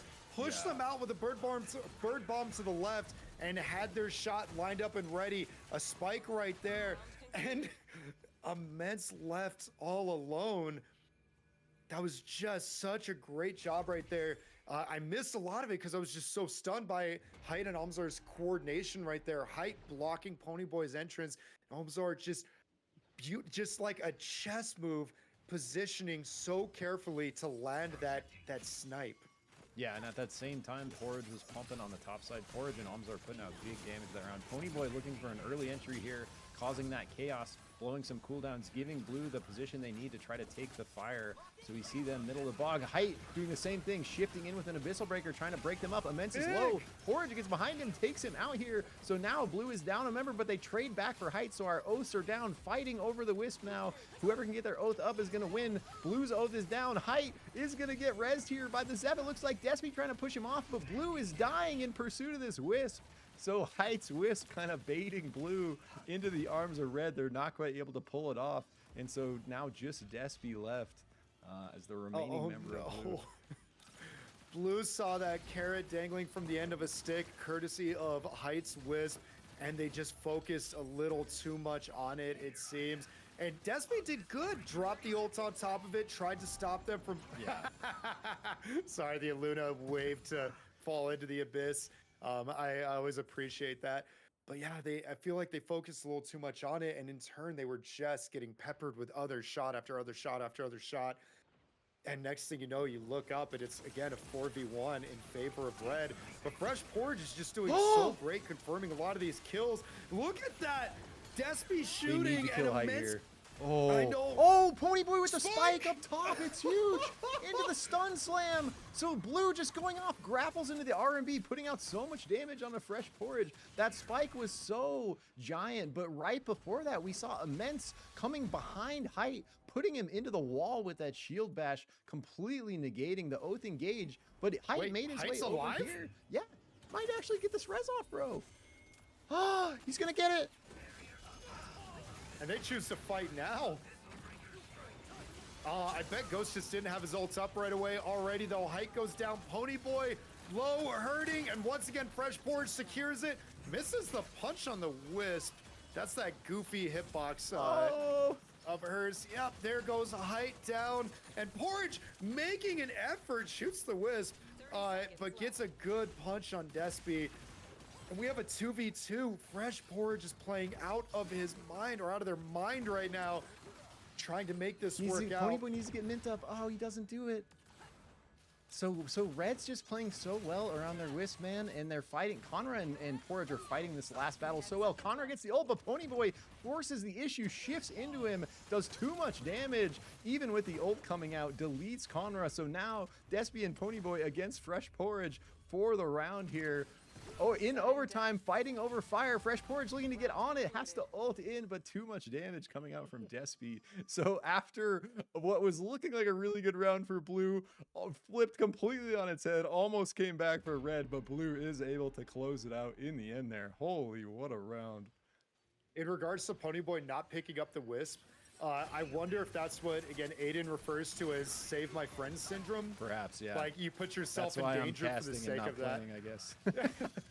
Solidarity, brother. I said that yesterday on Discord. Those who Bird Bomb Zap Grenade into the Oath ult. Beautiful combo right there. Mint gets hunted down and chased, but all the health bars just went away immediately for Team Blue. While here I am talking and joking about something. Now, Ponyboy has the time to get this res off and help them come back, and it doesn't look like Red is going to try to chase them down. No, they're going to... Oh, they just maybe didn't know where he went. So there's still a world that they chase, or they just try to posture up. No, but I was saying, I joked on Discord yesterday, those who can do, those who cannot cast. So here we go. I like that. Look, everyone gonna be recalling to Ponyboy here, trying to do everything they can. 30 seconds gonna be a huge ask here for Blue to push this, but they are shipping it in. Someone's got to be able to get around to fire here. The other two members, they recall to each other, so we have two late members coming in from Blue. Actually kind of backfired on the recall play there. They have to get on fire here. 10 seconds. Ponyboy looking to play for it. Immense and Mint coming in from the top side. Really need to back up, but they have numbers disadvantage. They've done it before, though. 2 seconds left. Someone's got to get on fire. Great ults on Ponyboy as he dove in with his ult. So what happened there, chat, for those who don't know, is one of the recent additions is that if you do not own a base camp, you can back with a B to your nearest ally. And unfortunately, I think they kind of spaced on that and thought, oh, we can back to those who are across the pond. Oh, That's such a brutal start this round, because I think this is match point for Red, and instantly Ponyboy getting dunked by Height there with the Abyssal Breaker. So Immense looking to try to trade one back, sees Fresh Porridge kind of isolated, trying to force the issue, put some damage out while maybe his team goes to res. Kind of distracting in the 2v1. Let's see. Despy is on the beacon. They are going to be able to get one through. So if Immense can live here, they're going to be back in a 4v4 situation. So Ponyboy right back up. Blue still has a chance here, but just like that is what they wanted to not happen there. Immense needed to live. He is going to get taken out. And so back in a 3v4 without the Oath. Ponyboy has to do something crazy. Mint trying to follow up with the damage. Despy doing all he can on the Ghost, but it's going to be really tough here, Twin. No, for sure. And you could kind of see that they were waiting for the Oath or for Immense, the revive to go off, and once they heard it was done, they dove on top of him to keep that 4v3 dream alive. And I just saw, I think it was Galaxy Game Boy put it in chat, that the Oath would have almost been better off just jumping into the abyss so they could be together. And instead, red team just waited, bided their time. Dude, but and Blues jumped may be as doing they it in the needed. 2v3. They're actually doing so much work here, but not quite able to pull it off. Like, such a good GG. showing there from blue team, but in the end, not able to crack through the armor of red. So Conra, Amzor, Height, and Fresh Porridge taking their second match, locking in the win on the best of 3 against blue. But what a crazy couple like rounds. Like I feel like Yeah. every single round in both matches was just so close between these squads. Exactly. We talked about the idea of like, all right, this team just, they hit the wombo combo. We saw that once with the Bird Bomb, Zeph Grenade, Oath Ult. But even that, like, there was still some fight back. It wasn't an instant delete. The rest of the games, though, were just a roller coaster where it's like, I think I know who's going to win. Oh, but now they're losing. Oh, but they're winning again. Now they're losing again. And it was just so great to see these teams like function and work around each other and play off their win conditions and play off their healers and their walls and their frontliners just so well. Credit to High. I like Ponyboy's switch to Brawl. Although with Void gone, he did have the chance at the Felix in hindsight. But his Brawl looked like he was doing well. However, Height just knew how to counter him and just like really felt like it was shutting him out for a good chunk of that time.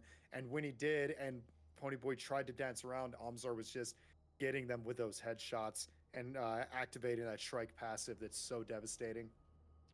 We gotta shout out blue there, because even though they lost both matches, like and even though the first round was like you know, the first match, the rounds were heavily in favor of team 1 here, the score line does not show how those games played out. Like every fight was so freaking close, and blue was playing it so well, and we just saw some really good, crafty, creative plays coming out from them, constantly trying to push through, you know, Height and Height, just a like literal immovable object on this Oath, man. So hard to push through, completely locking down the first match with that positional play, like guaranteeing none of his teammates can die by just standing on the wisp. And then in that second round, with team 2 answering with an Oath of their own, team 1 answers with a Zeph to kind of give them, you know, even more of an advantage to, is that kind of you know, stick together death ball, and team 2 still able to crack it. We saw some huge Abyssal Breaker and shield bashes coming through from Immense. We saw, you know, everyone else on the team pumping big damage to follow that up, and some really big picks coming through, but in the end, not quite able to pull it out. So GG's to team 1. GG's. I forget what is their name or their acronym. I keep saying team 1. I missed it, but I actually want to send this over to the analyst desk and get the thoughts from Luna on those matchups. You know, I was just about to say that I've been zoning out for like the last 30 minutes and I'm just gonna head out. But I just can't keep going. I'm sorry. No, don't apologize. I'm really tired. Don't apologize. Sleep is important. Yeah, dude, it's been But, awesome having you in here. Do I have an analysis? I'm trying to like play back the. You're good. Just You're can't. good. You're good. All right, You're good, I'm buddy. gonna head out. All right, Thank you for GG's, being bro. here. Thank you for Yeah, it was- hanging it out was- with us, man. It was a pleasure having you. Yeah, for sure. It was my first time doing something like this, and you know, it was a good experience, good practice for my first time trying this. I was pretty happy with it, and you know, thanks for the support from you guys and the support from chat. Bye, everyone. Make sure to follow Moonlit Battlegrounds, and I'll check you out. I'll see you guys later. Man, I'm so tired. All right, bye. Real quick, where can Thank people you, find Luna. Moonlit, bro?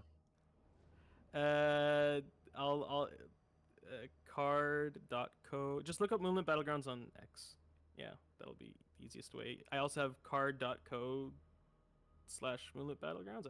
I'll see if I can put a link in the chat. Okay, dope. On Twitch, on Yep. YouTube, on Discord, Moonlit Battlegrounds. Very easy to find everybody. There's links on everything. I got you, Luna. You sound so tired. I love you, buddy. Thank you. Thank you for All all you right. do, man. GG, bro. Peace. Yep. All right. Bye. I Catch you guys love you later. so much. Love you guys too. Bye. Is that it for the night, or do we have one more? That will is say- it. I'm glad because I'm very Thank God. tired. Yeah. So it's Well, like, I- Here I'm gonna have are- to dip. Here are the results. My brother and my best friend have been waiting for 2 hours for me to hop over because I'm doing my very first playthrough of Terraria. And but they got it. Terraria's They're bomb, bro. dude. I Keep love that casting. game. It's a classic. I know, and I played it like 2 hours once 6 years ago, so I remember nothing. But my brother and my best friend each have like 1,000 hours in it. Like, please, before my niece is born and my brother has to step away for an extended period, like play Terraria with us. We'll just follow you around and explain stuff as you run into questions. I'm like, and I had a blast last night. We played till like almost 2 a.m. Nice, bro. All right, so I got the results pulled up here, Jang, for the stream, so everyone should be able to see. Well, let Okay, me sweet. just make a quick swap over, and let me get my weird face out of the way. Thank you guys again, like for your time and your patience. And today was a lot more on the fly. This is great. Yeah, all I can say is I never want to be a TO. Yeah, being I a think the TO main nice. thing is since it was more casual and we were like accepting signups up until the start, it changed the format. And I think it's much easier when everything is set in stone ahead of time. Yeah, Then it for can run sure. smoothly. 100%. But yeah, I think I did too many things on the fly, because also we had 11 teams, an odd number, which makes a very weird format, especially for one day. True. Yeah, So, buys and stuff. yeah. I mean, for what you're working with, though, I think you did an excellent job, bro. Because we, with fairly little breaks, we got to spectate a bunch of really hype, really close arena matches, and that's what I'm looking for. I think that's what the viewers are looking for, and that's what the players are looking for too. Just really good competitive SUPERVIVE. So, in the end, regardless of what kind of happens or what the standings are, I think it's a big W, bro. Yeah, it looked really fun for sure. I hope people had fun. I'm gonna quote my I brother definitely on had this fun. one when we asked like who wins these? Does red win? Does blue win? And my brother said the viewers. The viewers are the winners of tournaments like yeah. this. Like, it's so exciting. It's so fun. It breaks away from the norm. And again, this is like a nice little fusion dance of Sonoid's Pizza Party versus regular tournaments, where it's like everybody's taking it serious. It's the normal competitive format, but the scramble of everything makes it so fun and so unique and like exotic. So I thought, for everything considered, this was really, really smooth how well today went. Thank you. And it's thanks to you guys for making it entertaining for everyone. And, because your energy feeds into everyone's energy, keeping it patient and everything. Wow, these guys make it easy. We try. Yeah, you guys are the goats. I am gonna bounce, guys. Thanks for having me. I am gonna go pass out because I gotta prepare for EU tomorrow. Okay. I'm gonna see you in the morning, Magical. Have We're fun hitting with that together. one. Good night, everybody. Later, brother. Good night, Magical. I will, by the way, Jang, I was just going to DM you, but I will probably have to miss tomorrow, because if I don't spend time with the SO, I'll probably be skinned alive. So, Yeah, given that that's I only fine. have so many days off, but I will be back on Monday. Okay. Sounds good. On that note, I need to text my, oh no, my brother's in here. Hey, thanks, Hero. Yeah, my brother's in here, so I'm going to hop out of here and hop into some Terraria. But once Enjoy, my again, friend. thank you all. Thank you. Yo, dude, Thank you so much. You killed it on the cast, bro. GG's. Love having you around, man. Love the energy. Thank you, man. You did great too. Your ability to like pay attention to everything and control the camera, and like the notes that you and everybody else take on like, there's so many moments I'm like, I didn't even consider that, or I didn't notice that. Like, you just handle so many things so well, and so I'm always learning from you guys, and that's all we can do, right? Is just keep learning and keep trying our best. So yes, sir. Just keep getting better, baby. Yep, one day at a time. Or as my snowboard instructor said, just miles and hours. You get better through miles and hours. Ooh, I like that. Yeah, oh yeah, I love that. But I'm gonna get out of here. You guys are incredible. I love you both so much. Jang, thanks again. Zick, thanks so much. Twin again for A, everyone. everything. Where can people find you, bro? Oh yeah. Well, I'm live right now. So my brother and I both stream at twitch.tv/A1_twins. and I'm also on TikTok with the same name.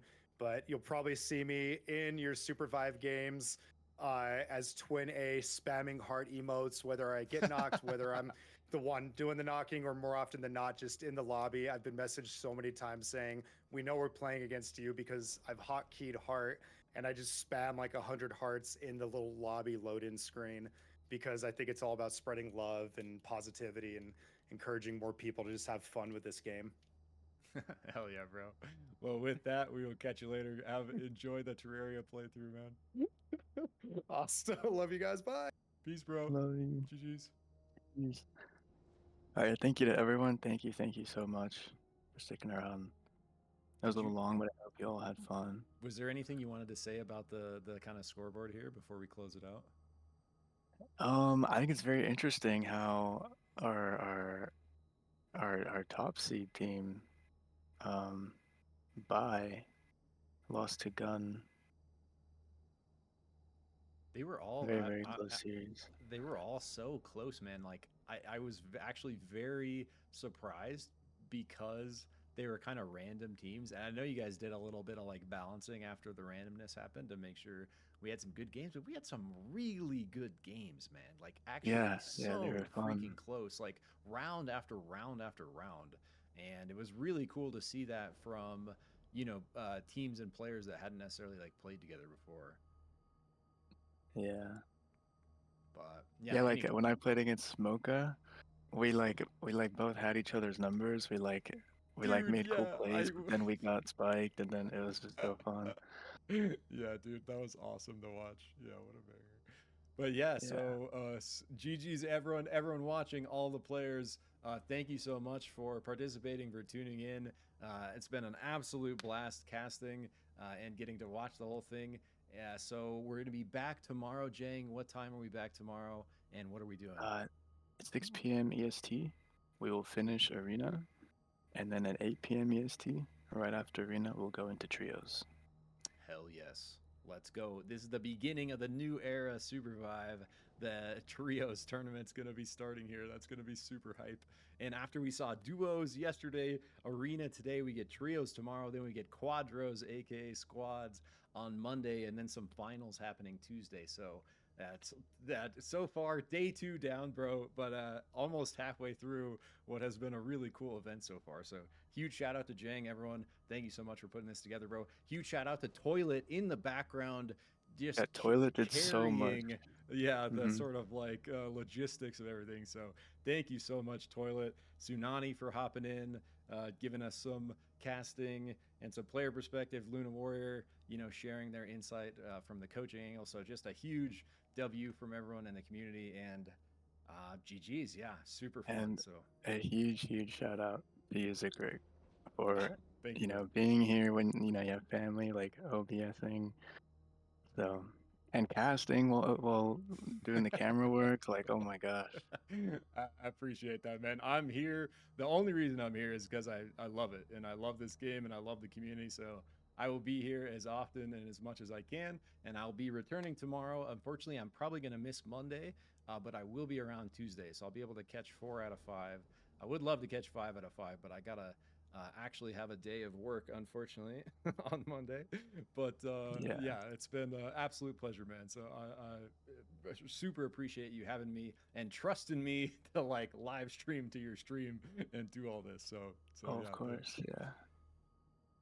We're gonna raid someone. Hell yeah, let's raid someone. GG's everyone, all the viewers. Thank you so much for watching, guys. I'm gonna close out the recording here, and we're gonna be shipping the stream over before I end the stream. But GG's, thank you so much, everyone, for tuning in, all the players, and everyone making the whole thing happen.